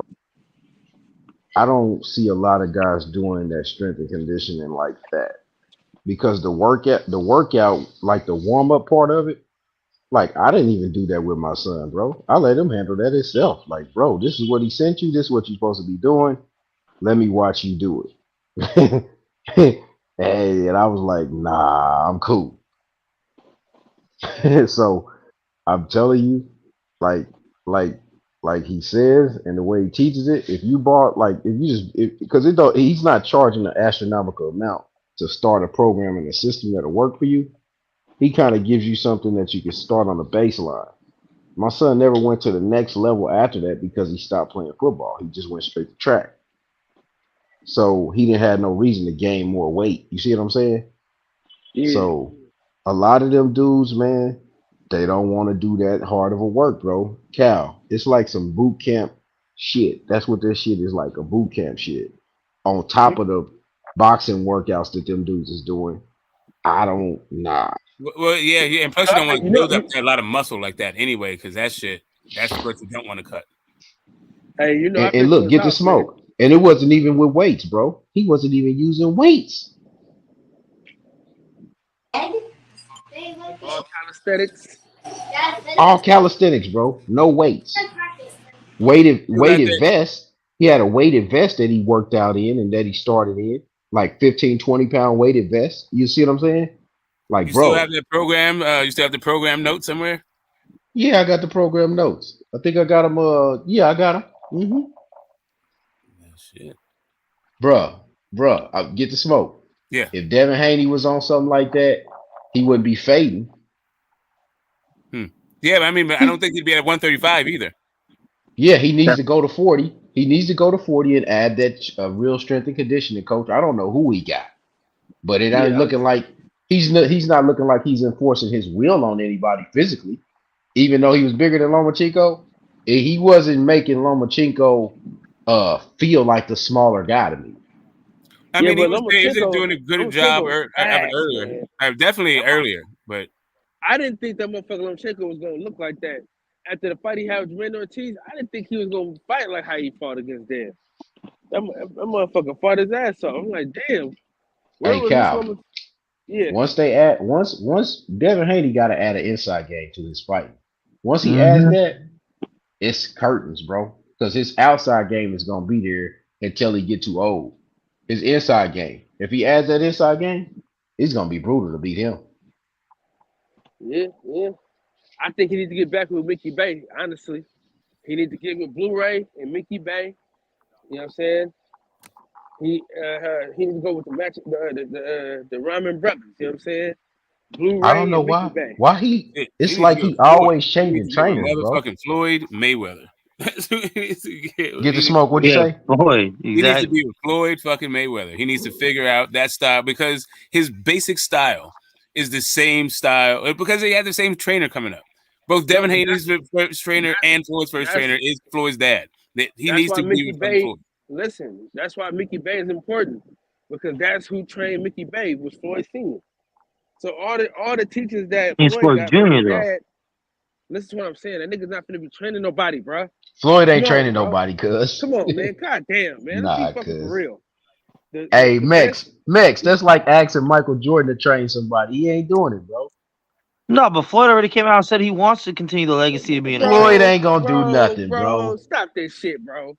And Floyd he at Come the on, has man. trained Floyd these is at dudes. the dollhouse or He not, whatever no, the I'm name not of that saying he's gonna is. be. I'm not saying he's gonna be a full time trainer, but he can train He someone need a for a full time fight. trainer, bro. I'm He He just been can be a having saying, part quality time trainer trainers for a for too fight. long, bro. however it works, like really, all I'm saying is he needs to get up in there. He needs to be up with, hey Floyd, how to, advisor, fucking come in and see what the fuck I got going on, whatever the fuck it is. Mickey Bay, that's a given, right? That's easy. I don't know. I don't even think they split up. I don't even think it's a get back thing. I think Mickey Bay is just there.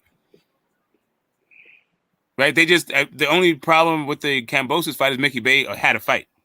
But I think Hey, they're get the still like, smoke. they're still part of the same camp and all that shit. Yeah, Get what's the up? smoke. I think the thing that's alarming to me is I don't want this to happen to the kid. But when he get under fire against the wrong guy and he ain't got the right corner, he in trouble, bro. So I saw what I saw in that fight in the corner is Yeah. fragility. I saw a You didn't bunch of see nothing fragility. good, did you? Go ahead. Yeah, it's just I didn't realize Devin was that fragile, or that Bill thinks Devin is that fragile. I don't know what it is, but the way he was like trying to prop Devin up and like reassure him and all that shit. I don't know if Devin needs it, but that's just not a good look. That's not a good look at all. Like if Devin is this fragile, he needs to be moved slowly at 140. Those are real fucking proven killers up there. Yeah, 140 is a different beast, bro. That's why you What you need your real trainer. what you mean That's why you need a fragile? real Like trainer, bro. What I mean by fragile, you winning. He's getting tired. You're doing good. Like after one of these, I think it was after the 9th, Loma put some shit on that dude's head, and I think it like gave his front foot It away. was in Like the I don't 10th and think, 11th. The 10th and and 11th. then He he went did. out. No, it was in the 9th when he got cracked with something, and fucking Bill was in there. You win in the fight. You win in the fight. Like okay. Then he went out there in the 10th and 11th. He was not. He didn't win either one of those fucking rounds. He got his ass handed to him. Like go why are back and watch you? that 10th round. Though. Go back and watch that 10th round. It's not as fucking Nah, he lost cutting. that 10, bro. And listen, I'm not even trying to argue whether or not he won or lost a round. I'm saying he got his ass handed to him in that round. Like that's all I'm saying. Like the judges, you may say he won or whatever. I don't think 2 of the judges did. So 2 of the judges like gave it to the other guy. I just saw him getting cracked, and I was like, damn, his front foot is not underneath. He don't have his legs under him. And then they went back to the corner. He had that whole thing about left hands and only throwing 1 left or 2 lefts or whatever. And they're getting back and forth. They had a back and forth there. But But even before that, he was saying he's getting tired. I think it was like the 5th or 6th round. He was trying to when Dev was like looked like he was fading. He started talking about how Loma was fading. I'm like, damn, you like this, Dev? You like this, Bill? I don't know if Dev is actually like that, but it seems like Bill is. So yeah, I don't know. You gotta get somebody. You gotta shape that. You gotta fix that shit. You definitely have to fix that before you fight a guy like Pro Greg. Definitely before you fight a guy like Subel Matias. I don't think he'll ever fight Taylor. So I think Taylor's gonna win this fight and move up. But he might be fighting Tio for a vacant. I think he can get past Tio. I think he can get past Tio. I think he can get past Rolly. With like as is. But I think the those same other thing with the dudes, smoke. yeah. I think Taylor might even stop T.O. because T.O.'s very fragile mentally to me. Yeah. Yeah, I don't know if it's I just think it's the weight cut. I think the weight cut is fucking Dev up. I think it's I think he's Taking flat. away from I don't his think he's strength, yeah. processing the same way. I don't think he's finishing fights well. I mean, the 12th was a good round. I mean, don't get me wrong. It was way better. Like he needed to do that thing, but he had to dig deep, and he was fucking done. And he didn't even do that much.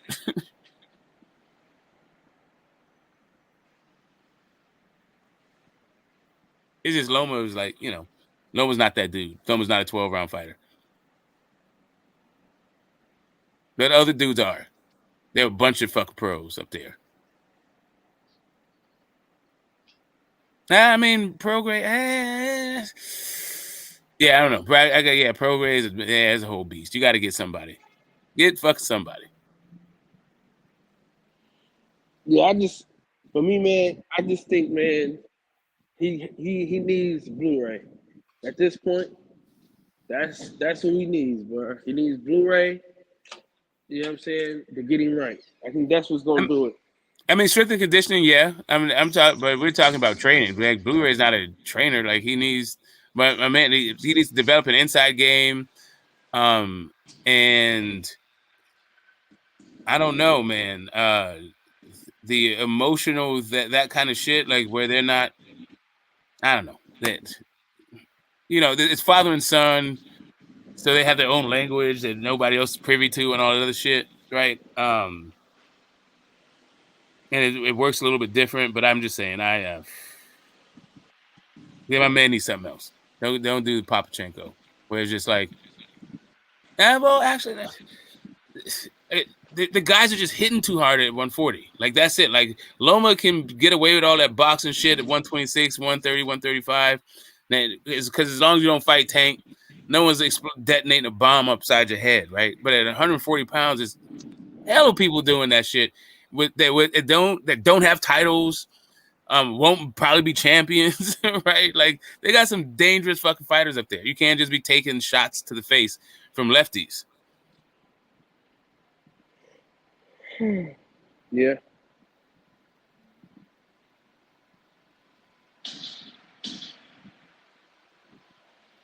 You know what I mean? Like Blu-ray is not gonna fix that.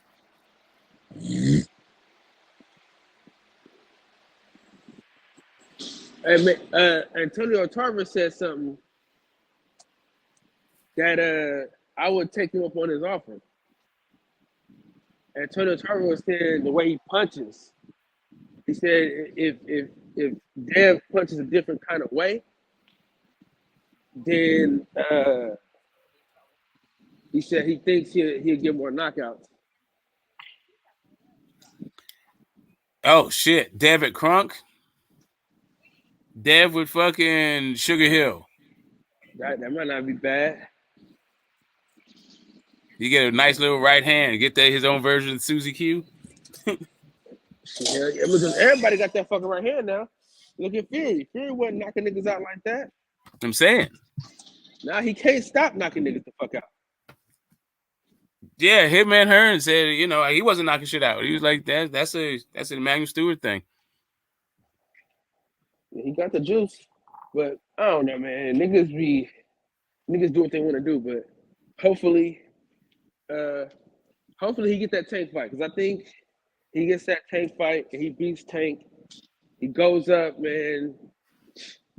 Hall of I don't Fame think for he's real. beating Tank in no fucking 135. That shit, you can forget that. I don't, nah, whatever. Yeah, you can do what you want, but I'm out on Dev outboxing for 12 because he just, yeah, he just is too done. I think the weight cut's too much. The scale is taking it totally out. Like it's just too big of a fight at this point. Like not with, man. Can you imagine in the ninth round? Like you're not getting out of the ninth round with Tank. Like that ninth round I just saw Dev in. If you would just swap that out for Tank, fuck no. Yeah, Forget but the I 10th don't to think he 11th. would have to. I don't think he would have to do as much moving. You know what I'm saying? I think a lot of the flurries. You know what I'm saying? He had to like. You know what I mean? I don't know. Yeah, but Tank is going to touch that body. He's going to touch that body enough through the first 7, 8 rounds. Like, yeah. No, it wouldn't be all that movement, but it's going to be. I don't think Dev's getting out of ninth. Not that version of Dev. Not that version of ninth round, and not that version of Dev. No. I haven't seen any version of Tank. Like even if you take the Tank of, you take the Gamboa Tank, right? Like dude was like just kind of fat at 135 and like he lost steam. That Tank, that 12th round Tank against that that 9th round Dev I just saw, I still think Tank knocked him out. I want that Shakur Tank fight. Yeah, that's a good one. I mean, I want the Tank fight, but I want the Tank fight at 140. I think at 140 Dev gets him. Yeah, but the only way they're gonna do the only way he gets that fight is if it's a what's the name? You catch weight or hydration clause? Yeah. Nah, fuck all that. Fuck all that. Beat at 147 then. For all the money. That's the only thing, man. But do you think Shakur will get that shot at Tank? Nope. Of course not. Who holds that fight back? Bob or Oh, it's definitely Bob Arum. Most definitely. And also Tank's business, right? Tank lives in a vault. Like he's only about his bread. He's got his team around him. He's got his network. He's got his management. He's got his training. Like he's firewalled off from everything. He can do whatever the fuck he wants at this point for a couple of years. Like, you know, like past Shakur's ability to fight at 135, I think. I don't think Shakur's going to be at 135 for that long. No, I don't think so. Right? There's kind of nobody for him to fight. Yeah, Tank can fuck around. He can do Isaac Cruz again. He can fucking do Rolly. Like he could like do Ryan Garcia if Ryan Garcia beats Rolly. Right? Whoever wins Ryan Garcia versus Rolly, if they make that fight, Tank can beat those guys for another belt at 140. Yeah. Tank just has options. Like Frank Martin, what he's got? He's got Frank Martin. He's got the Isaac Pitbull Cruz rematch, and he's got the winner of. He could just have Rolly right now, but he's also got the winner. Well, now they got to win. There's the winner of Rolly and Ryan for a belt. He's got those 3 fights that are probably more important than Shakur Stevenson, and then also Dev, depending on what Dev does, right? And then Shakur, what's that? 2 years? That's 4 fights. Yeah, that's 2 years of shit. What's Shakur gonna be doing? Yeah, I think we got to get that. If we don't get the Dev Tank fight, we got to get the Shakur Tank fight. That's the only thing. That's the only options. Not a Top Rank. Top Rank is not the cross promotional thing for, especially Shakur is not that big a draw. The fight's just not that big. Top Rank is not that thirsty, right?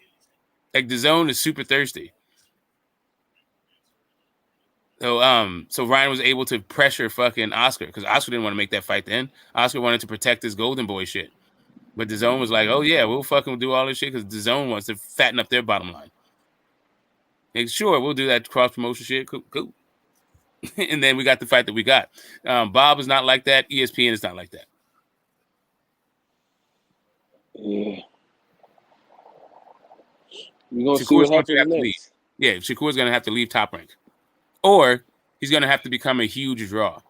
But even then, it's going to have to. Yeah, by the time, nah, it's not going to be a 135. Like I think the Tank is actually going to fight these guys. I think all three of them are going to fight at 147 pounds. I ain't gonna lie, man. I do want to see that Devin Haney, Josh Taylor fight though. Yeah, that's going to happen. I think that's also going to happen at 147. 147. Why not 140? I don't think Josh Taylor is going to stick around at 140. I think he's just waiting for Bud to leave. Which is potentially what? So they've signed a 2-way rematch clause. So basically a year. You said say that one more time? Say again? Say that one more time? There's a 2-way rematch clause for Bud and EJ. So that's 2 fights, right? So that's basically a year that Josh Taylor would have to wait before Bud probably vacates or Spence vacates, as the case may be. Yeah, because they said like and it's 30 days too, so and it's got to be within the same year. So I mean, we'll see what's happening. But yeah. I think he would give Dev that shot. He got to be a good fight. I know you give him a shot. I'm just saying, I just don't think. We'll see. Like Josh Taylor's like Dev. Like he's been killing himself to make the weight.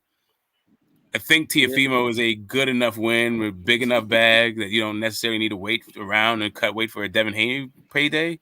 But maybe I don't know. Maybe it's true. I mean, I feel you on that. I feel you on that. I don't know if I don't know what the Haney numbers look like. Really, you know what I mean? They said like 250. Yeah, I heard 250. I heard 150. I don't fucking know. I say 250, and we'll go with 250, and that's not bad. 250 is good. It's not only is it not bad. 250 is good. Yeah. And your first thing against Loma, the fucking already old ass dude, can't promote worth the fuck. Like yeah, that's bad. That was really good actually. Like that's the Top Rank didn't spend any money on promotion. The blood, sweat, and tears is about all they do, which is all right. Like it was an all right blood. Like, even that blood, sweat, and tears was kind of like the same footage twice. I was like, episode 2, episode 1 had the same shit that episode 2 had in it. For the most part, just like a few more extra quotes. And like, yeah, I don't know. That shit was kind of, Top Rank's promotion is fucking. The way that they market their fights is pretty lame. They kind of just they phone it in. But shit, I mean, now like the best thing they did was the best thing that ever happened to Top Rank was that war. That war was the best thing that ever happened to Top Rank.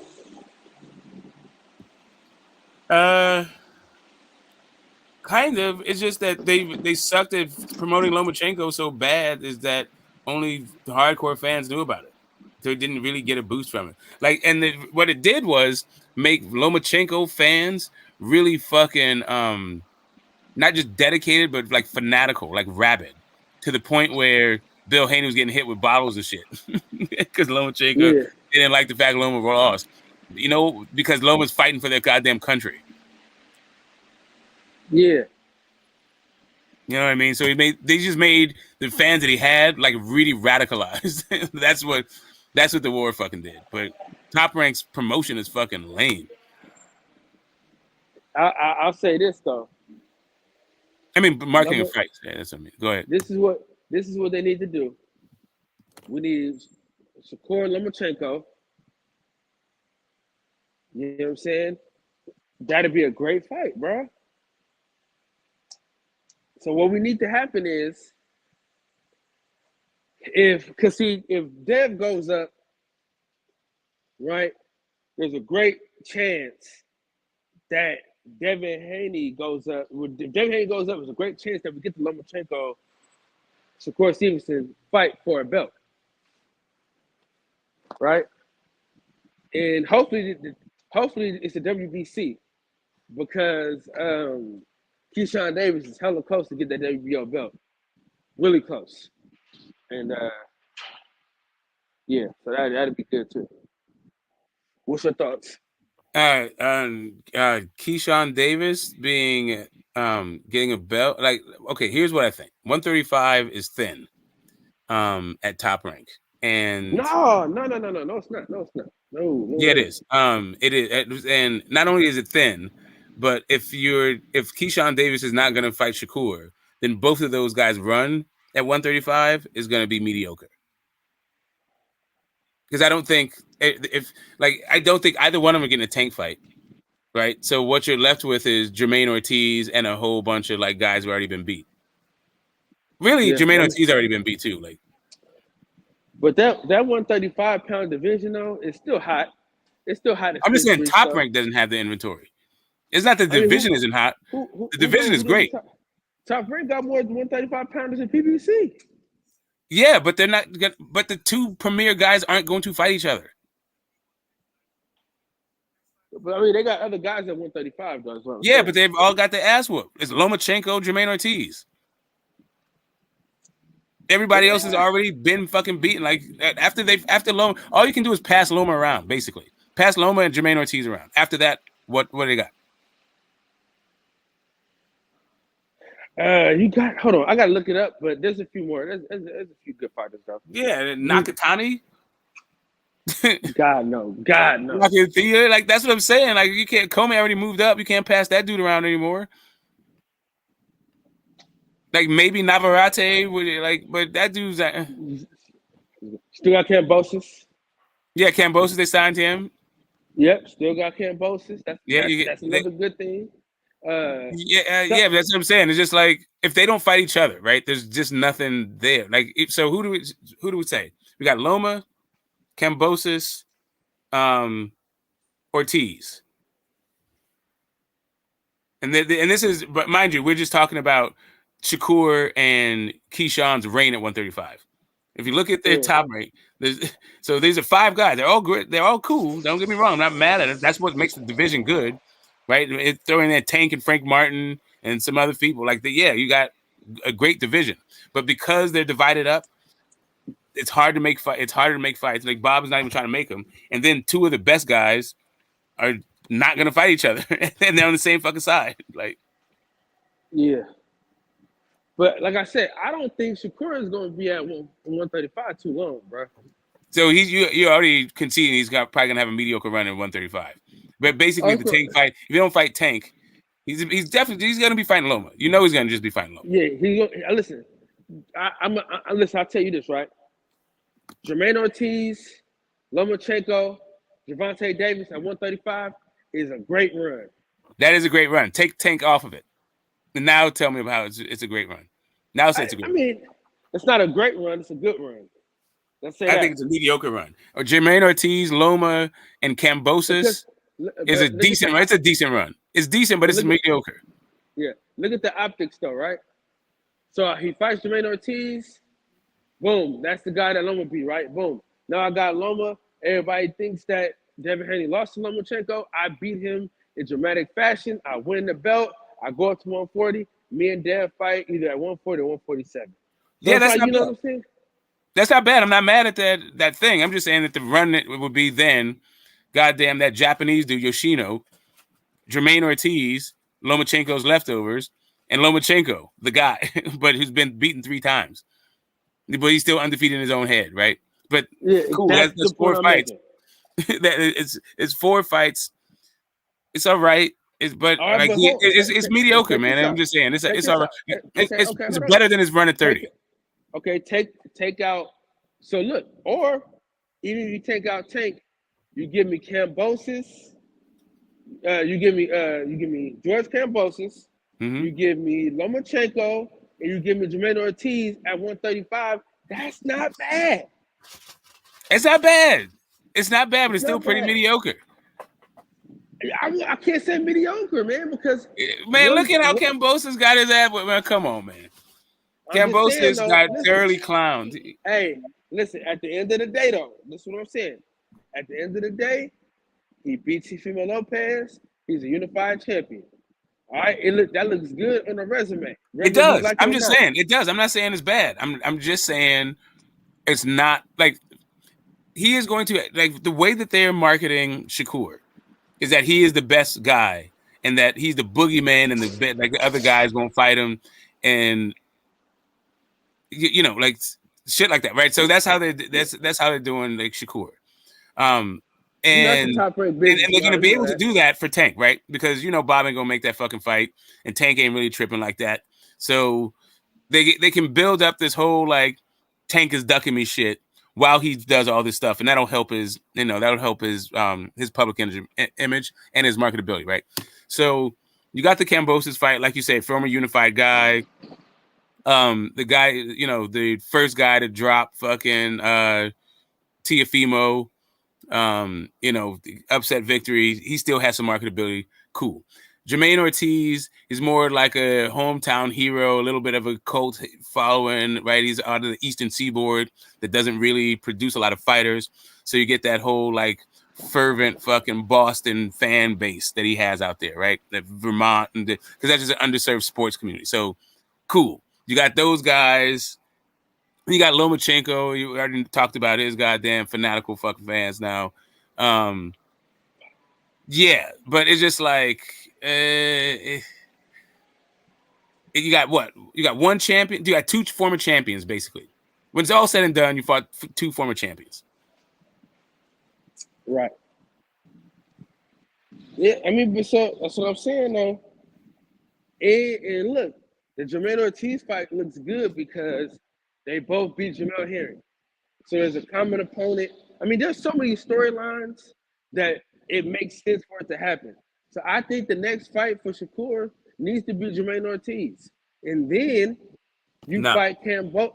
What? Yeah, you're putting the cart before the horse. Jermaine Ortiz is still coming off a loss. Even though you can say it's a moral victory, people say that he got robbed and all that shit. He's still coming off a loss. Like, you need to build Jermaine Ortiz up for it to make the Shakur fight. Jermaine Ortiz is he's fighting June 10th, so it's not. Okay, who's he fighting? Yeah, It's who's he not fighting? worlds apart. I don't fucking know, but it's Okay, cool. worlds But apart, whatever. It's though. somebody to pump him up. Yeah, so it's not. Yeah, it's not. yeah. That's what you need to do. Is that right there? Yeah, get him that that's what I'm W, and then you can do. Yeah, then you got something to go. That's what I'm saying. So Shakur Ortiz next, right? And then you get Lomachenko, and then Kambosos, and then you go up to fight Dan. Who? What are you speaking of? This is the roadmap to Shakur Stevens' career. I think I'm gonna make a video about this when I get home tonight. I'm gonna make a video about. Yeah, I've been this telling you, man. anyway. I'm afraid for sure. I've been making videos about it. I've been calling dude the Fifth Element and fucking the odd man out. Like I'm like he's a slick southpaw, and Top Rank doesn't really have it like that. So yeah, Shakur needs some fucking help in the promotional thing. Like you got to pump these fights up for this dude because his run at 135 is looking a little shaky. No pun intended. And see, the thing is, he doesn't use his social media though. You know what I mean? Like Devin Haney, Ryan Garcia, they use social media in a way where people know them. Does Devin Haney use social media? Where people know? I think his problem is that he had too many big issues happen after his fights. What are you talking about? What are you talking about? Big issues.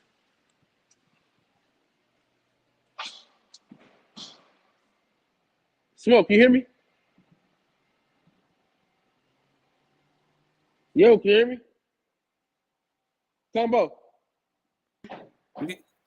Yeah, I can hear you. Yeah, I was saying that he's had too many, the little melees and stuff like that. Too many mainstream incidents, even though that happens after every fight. What fight are you talking about? Shakur. You're talking about Shakur Stevens, right? You just bring up Devin Haney. What are you talking about? No, I said, my bad. I meant to say Shakur. Shakur's had, I know you said that Devin Haney uses social media. And I was like, you think Devin Haney really, the social media is the benefit that he has over him? Like, I think Shakur is on the front, like looking at the front, he's more likable, more eye friendly, more personal. personable. I just think that they don't put the money behind him because look at what happened and look who he's with. He's with top rank 1, and then 2, he had a couple melees after his big fights. That ain't got nothing to do with it. My thing is, the thing about it is, bro, he sells good, but he doesn't sell great. You know what I'm saying? He doesn't have the eye, like the bright lights behind him. When you think about Ryan Garcia, Tank Davis, Devin Haney, dude, all three of them dudes are. How do you keep putting Devin Haney with those guys? I just don't get that. Maybe that's what my problem is. You just keep putting Devin Haney in the pack with those guys. How does he get right, because you're talking. Who else is pay-per-view? Goose. But he's not a top seller. Like he needs. I'm not even talking about top seller. He is a top seller. He's a pay-per-view. There's 2 pay-per-view guys at lightweight. Yeah, but you can maybe call it 3. Call it 3 pay-per-view guys at lightweight. Y'all ain't gonna put y'all foot on my neck. Go ahead. No, I'm saying maybe you can call it 3. You call it maybe 3. Like if you say Loma and Dev, so that pay-per-view, that's fine. And then you got that. But I'm gonna say Devin by himself doesn't sell a pay-per-view. I'm just saying that everybody else, like if the point being, at lightweight there is nobody else. Yeah. That's why you put Devin there because I don't know. There's nobody else. Listen, I don't know what your beef is with Devin Haney, bro, but you sound fucking crazy. Everybody knows him as a person who sells by himself. Dude, everybody knows Devin Haney. Everybody knows Ryan Garcia. Everybody knows Tank Davis. A lot of people don't know who Shakur Stevenson is. Tank can sell by himself. You don't have no proof of that. You don't have no proof of that, bro. You ain't got no proof of that. He ain't never been on a pay-per-view until he fought Tank. No proof. Devin Haney just did $250,000 on his first pay-per-view. So you can't say that, bro. And he had a hell of a dance partner. Who, a nigga that couldn't speak English? What you call it? A country hero. He's a hero to his country. Yeah, his country. This is not his country.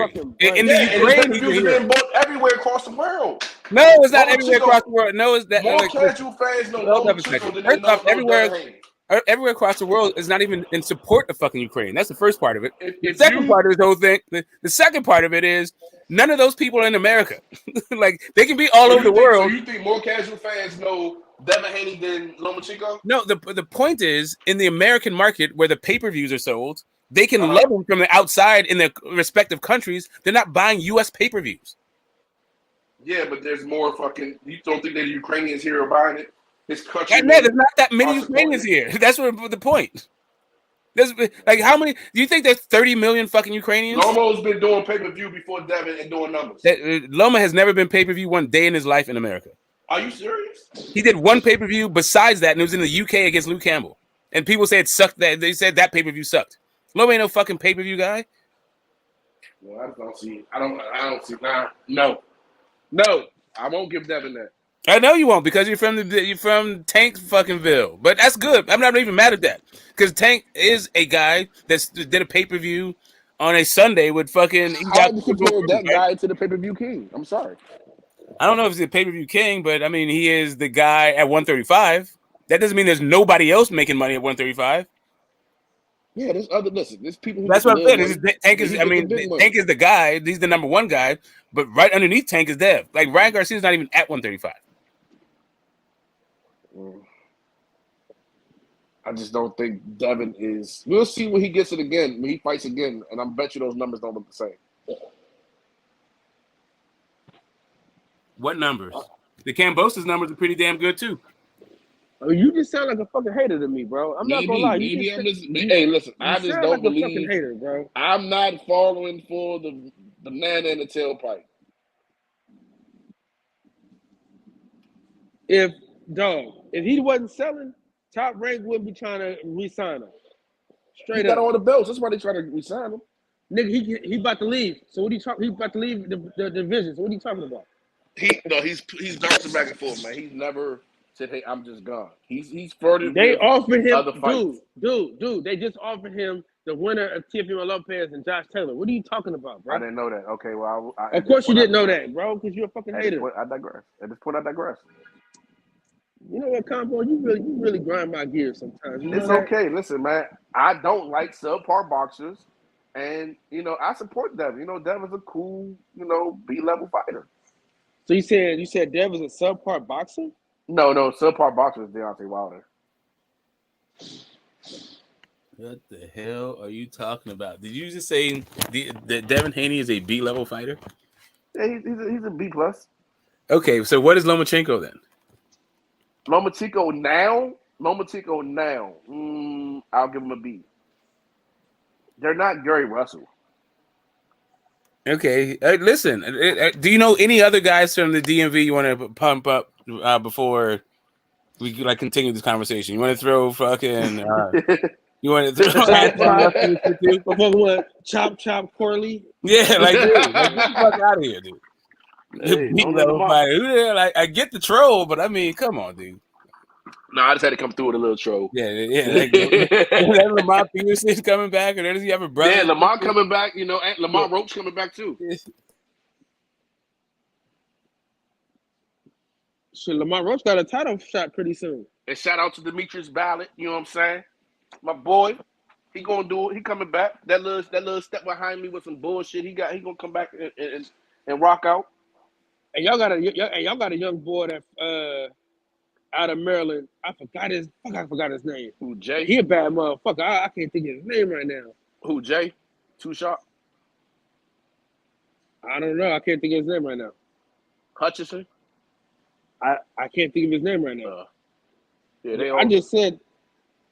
Wait, y'all got come out of Hackett? Maryland and he Hatchet. Yeah, that's Nesto people.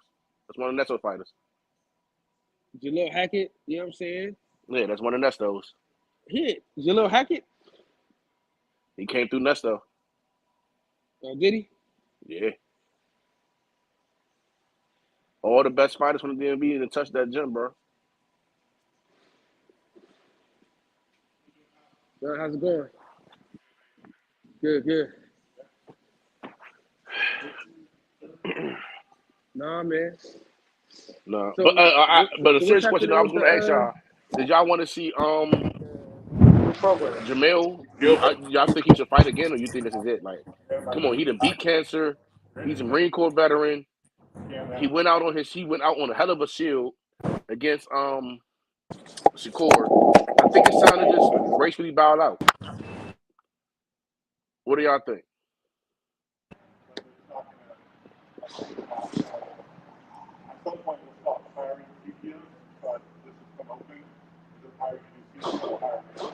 Smoke?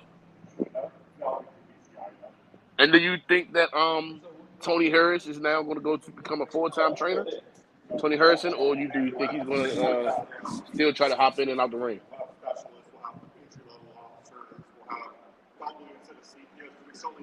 I would like to see Tony Harrison come back, underneath for the right circumstance.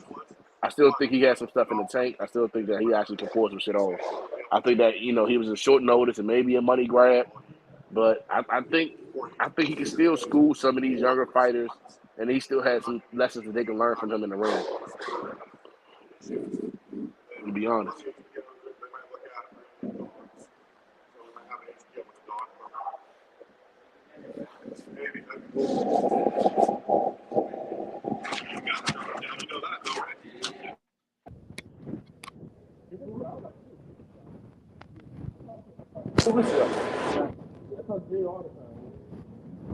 Smoke.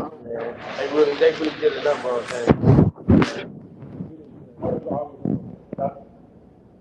What happened this week, what happened to Daniel, like short period of time, that's why I was so upset. I was going, I couldn't,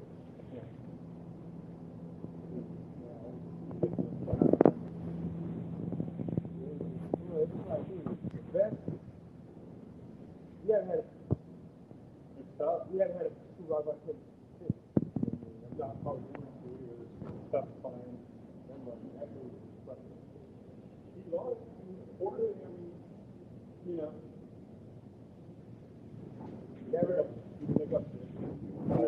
never asked you to do anything that he didn't do himself.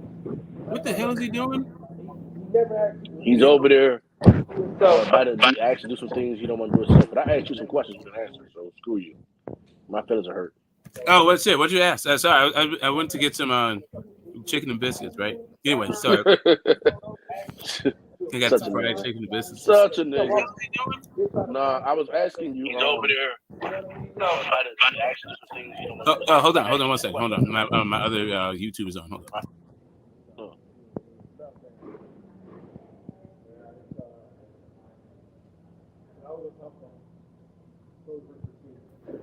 Hey, combo. Yeah, what was that? Yeah. What was the question?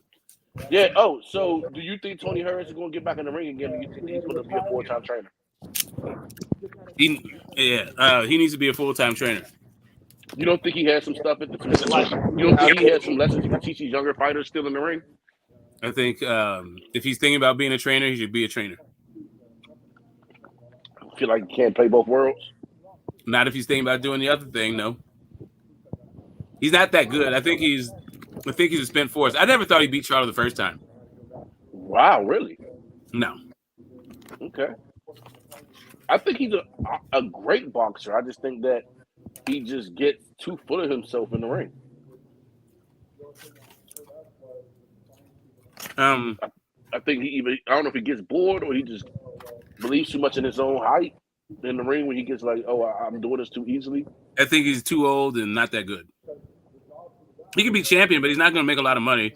He's not going to be a long reigning one. Like, if he wants to train, he should do that. And what about I always get them mixed up. Josh Harrington, the one Kirby, Jamel Harrington. Do you think he? Me personally, I don't think he needs to fight anymore. I believe he beat cancer. This guy's a Marine Corps veteran. He's he held a title. He was. We're talking about Jamel Harrington. Yeah, he's been done. Harrington. Yeah, he's been done. He already retired. He retired. No. I thought I seen the interview when he was talking about coming back. When somebody asked him about coming back, he's like, "Yeah, it's a possibility." Get a fucking dumbass out of here, dude. I mean, he was all right. The Shakur fight was was embarrassing, right? Yeah. And then the Ortiz fight, we came on a little bit late with some traps and shit. But he's not. No. He's already overachieved. Getting into achieving what he did, getting to the Olympics from the military, from the military position. That's cool. Becoming a champion. He even had a really good performance, right?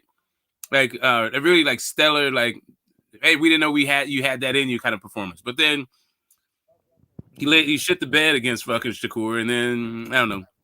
Yeah, he's just not that guy.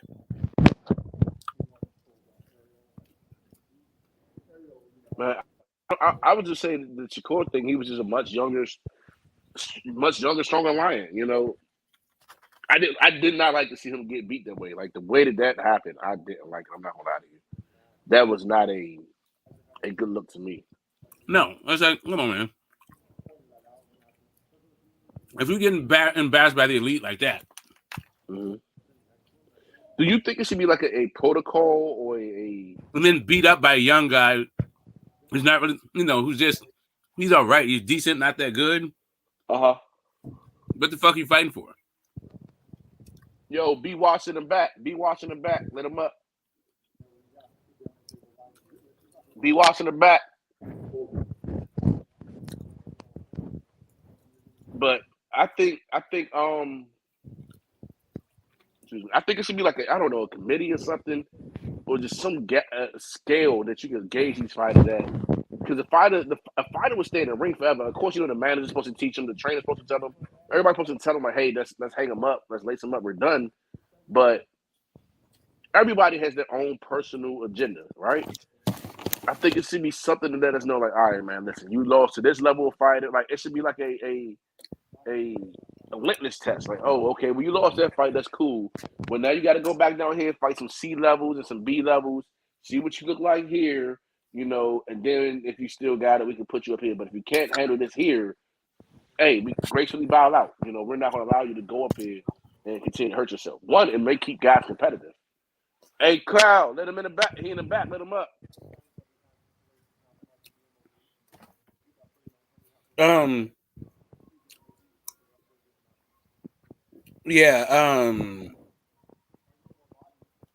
think that's what the athletic commissions and the sanctioning body's job is for. Like that's what they're supposed to do. The athletic commissions are supposed to say whether or not you're able to fight. And the sanctioning bodies tell you what level of fighters you should be fighting. You said there's well, supposedly in a perfect world, but you know that really comes down to the promoters and the management. I mean, I'm just saying their mandate. That's what I think their mandate is to do that. Yeah. But let's be honest. You really think they're doing that? Come on, man. You can look at what we're seeing. I mean, I'm not really seeing like. All right, so it's not like I'm watching Canelo fight, some Joe Schmo off the fucking street, right? Yeah. I'm not seeing like guys who are like, just so far past that they shouldn't be in the ring. I mean, Spike O'Sullivan, maybe Lara's getting, I don't know. Jamel Hurd is kind of there.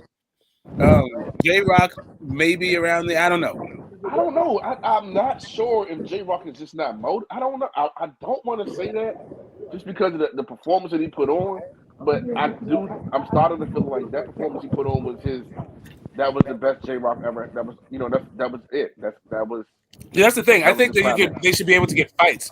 It's just like, should they be able to the sanctioning body clear them to fight the elite guys, the top guys of the day? I don't think so. And that's what I'm saying. Like, it should be a system where, okay, you lost here. We're not saying this loss is the end of your career, but you just gotta regroup and come back up. Like, we're gonna have to put you against this tier here, and this is what I think that's what they do. I think that's what they do essentially. In the way that they do their ranking, that's what they're doing, right? Because you put a Laura in there with a Sebastian. Well, I guess he was coming up. He was coming up, so that makes sense. Because he wasn't. He was up and coming, and for all intents and purposes, Laura should have handled that. God, he should have handled that. Cow, back door.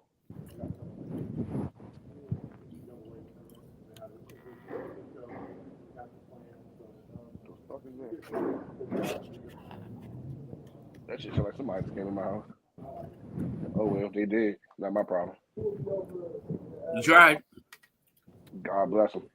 I'm gonna start saying that. God bless you. No, man, I just think what ranking system do you trust the most? Well, not rankings. What I think the WBC's rankings for the most part, for most divisions, reflect not the IBF. Best.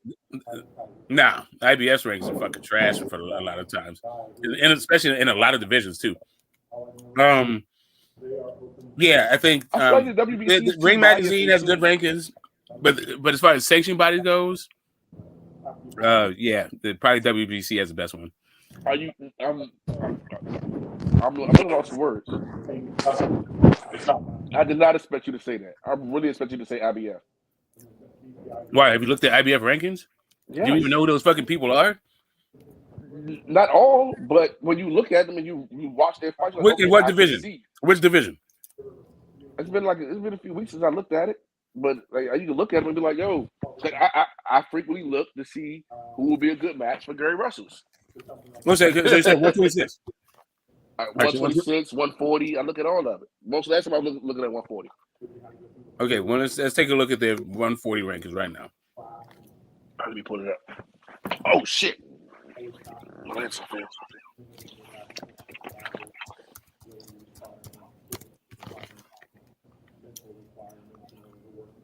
Let's see. Here we go. I got them all right here. Boxing Scene, IBF rankings. IBF ratings. No, I need rankings. It was a rating here. Male. Junior welter.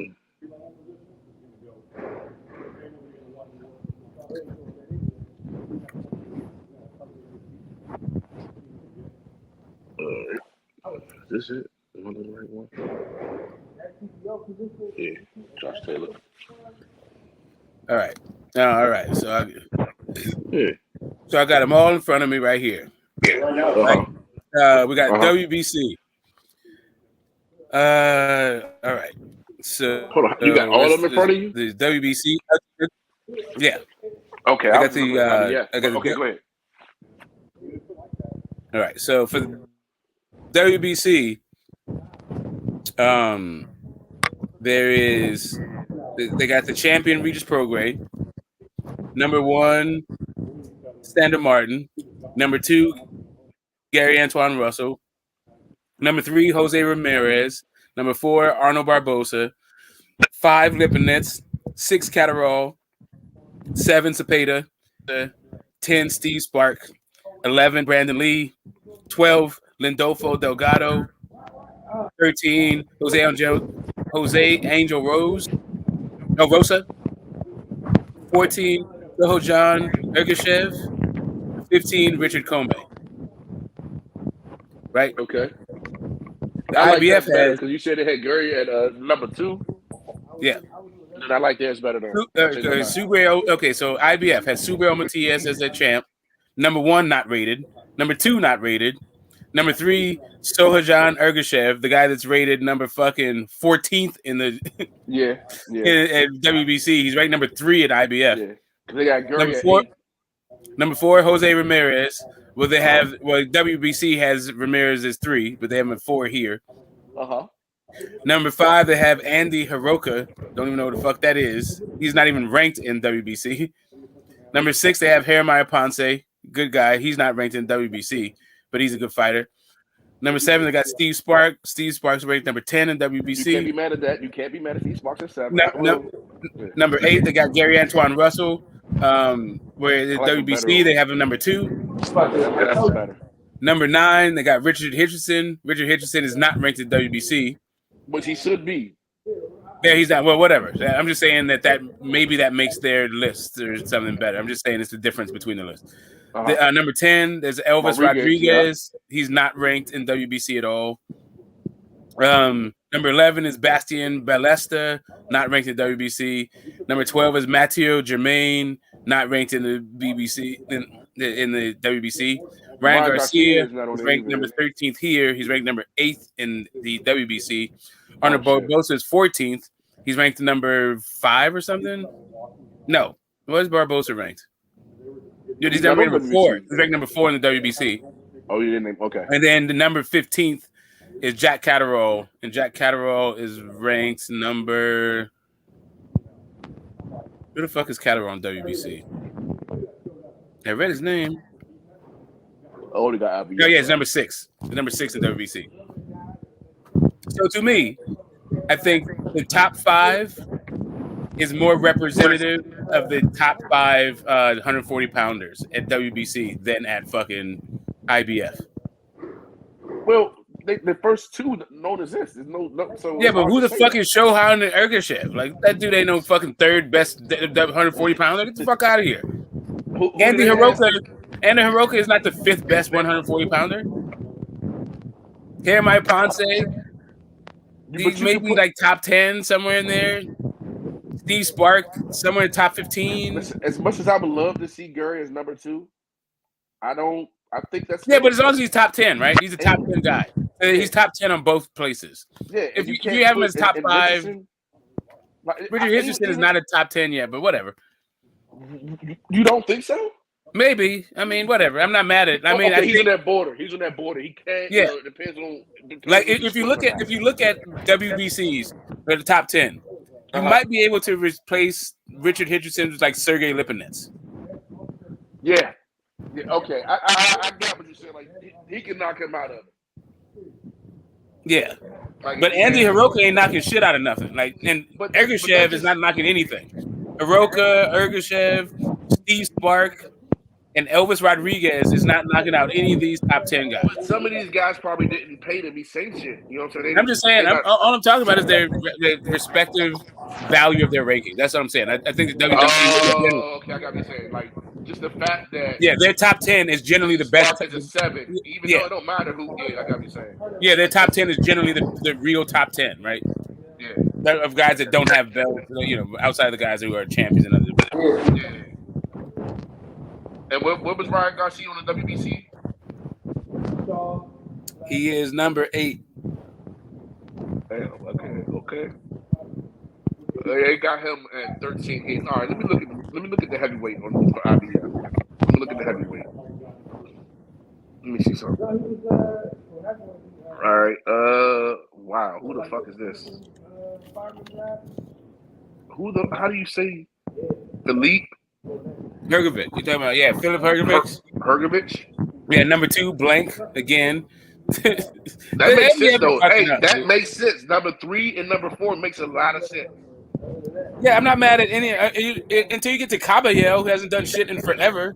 Yeah. Like Caballero is not a top 10 He dude. shouldn't be over Dillian or Arden Wilder. And Murad Gassiev. Gassiev ain't nobody's fucking top 10 anything. Get the fuck out of here with that. Otto Wallin. Chris Maybe he's on Martin. number 11. So look at the WBCs, right? Wilder, Ruiz, Joshua, Sanchez, Mahmoud. But that right there makes you you gotta discredit it. How the fuck is Wilder number 1? Not okay. Who would you have number 1? Philip Hergovich? Get the fuck out of here. I ain't saying it gotta be him, but it can I'm be just saying fucking the Andy WBC. Ruiz. What we're doing right now is comparing the WBC to the IBF. Yeah, you're right. Okay. I'm moving the goalposts. Go ahead. They got Joe Joyce, Jared Anderson, Casa Bootsky. I don't know about that dude. They got Bacole, Dillian White, Makhmudov, Sanchez, AJ, Ruiz, Wilder. Pretty good list. There's a couple guys. Okay, maybe. The IBF has Hergovich, not rated, Ruiz, Wilder, AJ, Sanchez, Caballero, White, Wallin, Gassiev. It's not really that bad a list. They're both about the same, really. They got the same dude. But Chris Martin could be up a little higher. I think Chris Martin is 10, not maybe top. See, the thing is, they don't have Jared Anderson, right? So they don't have Jared Anderson. I was just about to say that. Like you kind of got to have Chris Martin in there, and then the fact that you don't have Jared Anderson does. But hold on, Jared Anderson hasn't fought in anyone in the top. Yeah, I'm just saying. Like, if I was to put a top 10 together, I feel like who? All right, so I feel like all right. So which guys that are on here that aren't on the other one, right? So Otto Wallin is number 11 here, but number 9 there. Right. Let's see. Who could jump? Could Gassiev? Okay, let's go up below that. Let's go beneath. Can Charles Martin? Can Parker take the place of any of the top 10? 11 through 15 on the IBF. Can 11 through 15 on the IBF take the place of anybody on the top 10 on WBC? 11 through you said can 11. I don't know who this Casa Bookley is, guys. So I have to recuse myself from that one. I'm not sure. Can 11 anybody from 11-15 take anybody from the top 10 of the IBF or the WBC? Yeah. Can anyone from 11 through 15 on IBF take the place of anybody in the top 10 on WBC? Who's 9 on WBC? Jared Anderson. Shit. All right. Okay. Hold on. He's too fucking old. Okay. That 9. Let's go. Who's 8? Who's 8? If he's 9, who's 8? Casa Bookley. No. Who's 10? Joe Joyce. Charles Martin. Unranked. But he's 15 on IBF. Yeah, they got a Jogbe at 15 at WBC. I'm saying, but he could take. I can see that as a swap out. What, a Jogbe for Charles Martin? Yeah. I got Luis Ortiz better than Carlos Takam. I got that here. That's here the same. Adrian Caballero and Luis Ortiz are about the same for me. They both have Joseph Parker ranked number 12. I was just about to say Joseph Parker is the. But they both have him in 12. So really wash. Okay. Yeah. It's kind of funny. Yeah. And then Like, dude, you are a 12. Yeah. Otto Wallin and Dempsey McKean. I got Otto Wallin being better than Dempsey McKean. Joe Joyce versus Murat Gassiev. I got Joe Joyce over Murat Gassiev. I got Jared Anderson over Otto Wallin. Why has Otto Wallin had a fight? Why hasn't he had a fight?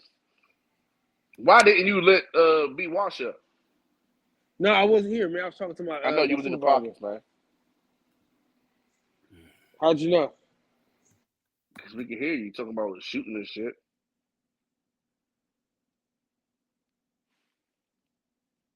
I don't know if he's still in the back. No, I don't know. Just the fact, like, I just feel like I ain't gonna lie to you, man. The Andy Ruiz being 3, Deontay Wilder being 4, Anthony Joshua being 5 just sits true to my heart. Like I when I close my eyes and I think about the heavyweights, I think that makes sense. Usyk and Fury should be 1 and 2, or just the champions, and then you got Andy Ruiz, then you got Wilder, then you got Joshua.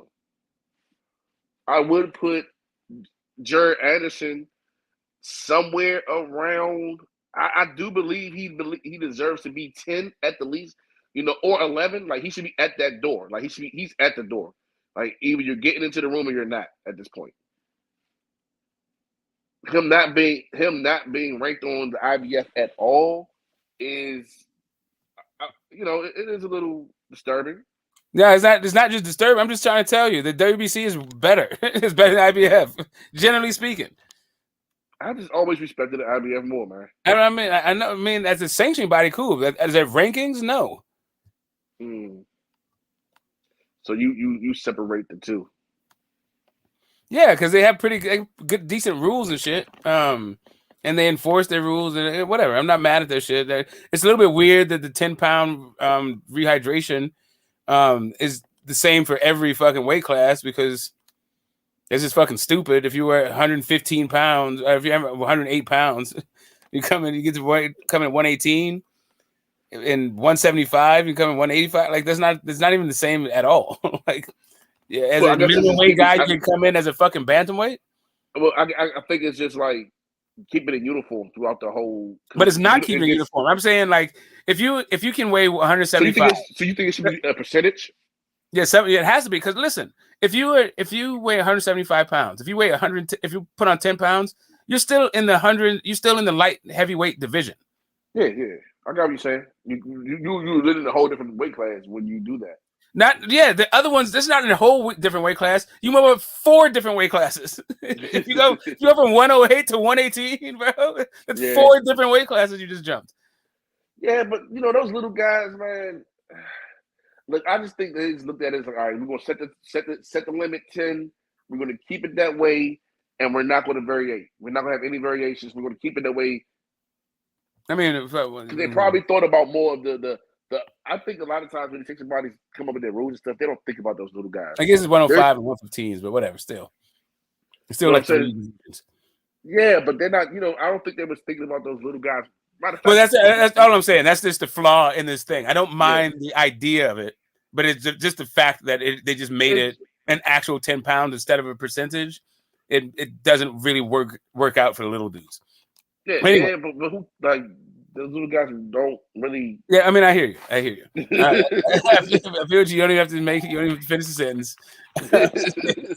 Like, you're already half of a man. Grow the fuck up, okay? Yeah, okay, good. Yeah, okay. Let the hood ornaments fucking do the thing. Yeah. Let's see. Yeah, like even cruiserweight. I'm not even looking at cruiserweight. Fuck that thing. Light heavy. Who the fuck? Michael Eifert versus Callum Smith. What you hold on? You got light heavy. Hold on. Let me see. Hey, your boy Lawrence just got beat up at cruiserweight, man. Who? The only black guy, Lawrence Okoli. Okay, they got Anthony Yardy at 9 on IBF. What you got on WBC? Andre Durrell.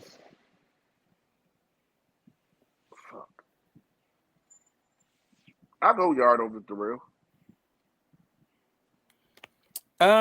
Yeah. What do they have Yard? What do they have him at? Yard, they got him at 4 in WBC. The fuck? I wouldn't say he's that damn high. Yeah, but I mean, they both have him in top 10, so it's just kind of yeah. I got you saying. You don't look at just I got it. When you look at it, you're not looking at just the ranking as where they're at. You're looking at, does the top 10 make sense? Yeah, Even if it's it a may top be 10 a like little out of your representative of the personal top 10. taste. Yeah. Okay. So then let's go to 135. Let's see what that looks like. Then this makes sense to you. I got what you're looking at. So let's go to lightweight. Oh, that shit was disgusting at the top. Gustavo Lemos, what the fuck? I'm talking about the very top. That bullshit at the very top. The WBA, WBC, WBO. Like, Oh, you mean the champion? yeah. Oh, you don't like the? Oh, yeah. You was hoping. Who you rooting for? You rooting for Loma? Yeah, actually, I will not. Yeah, were you? Did you pick Loma to win? I will not. Actually, I did pick for Lobo to win. Yes. So you eating that crow? That's what's up. You still salty? Yeah, these Oakland boys giving you the blues, huh? Giving you the indigestion. I feel you. Right, but Gustavo Lemos is not getting it done, bro. Gustavo Lemos. Hold on, I'm gonna turn my phone back. I just went out. Yeah, I'm gonna do this. What's up? Okay, look at the top 10. On the radio? Frank Martin shouldn't be that high. Hey, you want duty? Nah, but you know, this is what the WBC is working with top 10. Number 1, Lomachenko. 2, Stevenson. 3, Pitbull Cruz. 4, Zepeda. 5, Frank Martin. 6, Kambosos. 7, Ortiz. 8, Artem Hunter Boyford. I don't know who the fuck that is. 9, Edwin De Los Santos. And 10, Yoshino. Wow. Okay, so over here we got Gustavo, Lomachenko, Shakur, Isaac, Frank, Kambosos, Maxie Hughes, Cabrera, Edwin Santos, Edwin Santos. So right, so what we don't have is we don't have Giovanni Cabrera, Mm-hmm. and you don't have this fucking Artem fucking dude. I feel like so I'm eating crow again because no, Keyshawn does not deserve to be in the top 10. No, he doesn't. No, so I could go with this. Keyshawn doesn't deserve to be in the top 10. Fucking Gustavo Lemos is not anybody's top 10 anything, bro. He's number 1 in the IBF. He should not be in the top 10. Okay, but hold on. You said we're not looking at. Yeah, I'm just saying he shouldn't be in the top 10. I'm just making fun of the fact that he's the number 1 guy, but he shouldn't even be in top 10.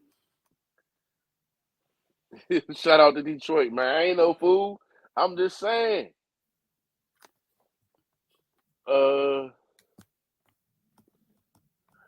Ali, he's a 14. Yeah, I wouldn't like. I'm looking at this. So what would you put there? You'd rather see fucking. I don't know. See, I don't know who this Artem Harder dude is. I don't know who that is.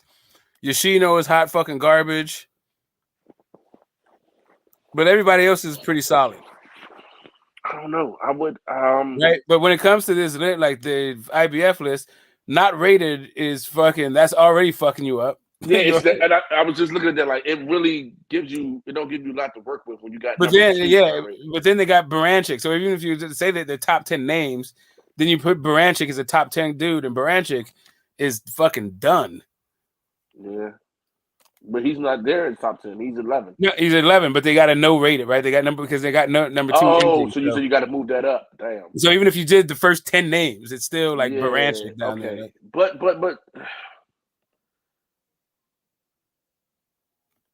I think Frank Martin is ranked a little too high. He's ranked 6 in the IBF and 5 in WBC. Yeah. But he's ranked high. He's But where's he at? Where's Kambosos at over there? Kambosos is 6. Where you guys got Frank Martin. Okay, they just flipped him around. Okay. I really would put Kambosos over Frank. Yeah, that's what the WBC did. No, that's what neither one of them did. Both of them have Frank over Kambosos. Yeah, but I will put Frank over. I mean, but that doesn't help your case. WBC and IBF did the same thing. So, hey fellas, my phone is about to die, man. All right, man. StreamYard is killing my battery. I'm at the end of this joint, but This was a great conversation, man. Hey, Smoke, why don't you just go live real quick? Because I wasn't trying to be live this long. I was just trying to say what's up. This is some other shit. My day, my life. I've been fucking online and doing this boxing shit for like a week. I'm burnt out. I'm going live on Friday. I had to get back to the boxing shit, man. But yeah.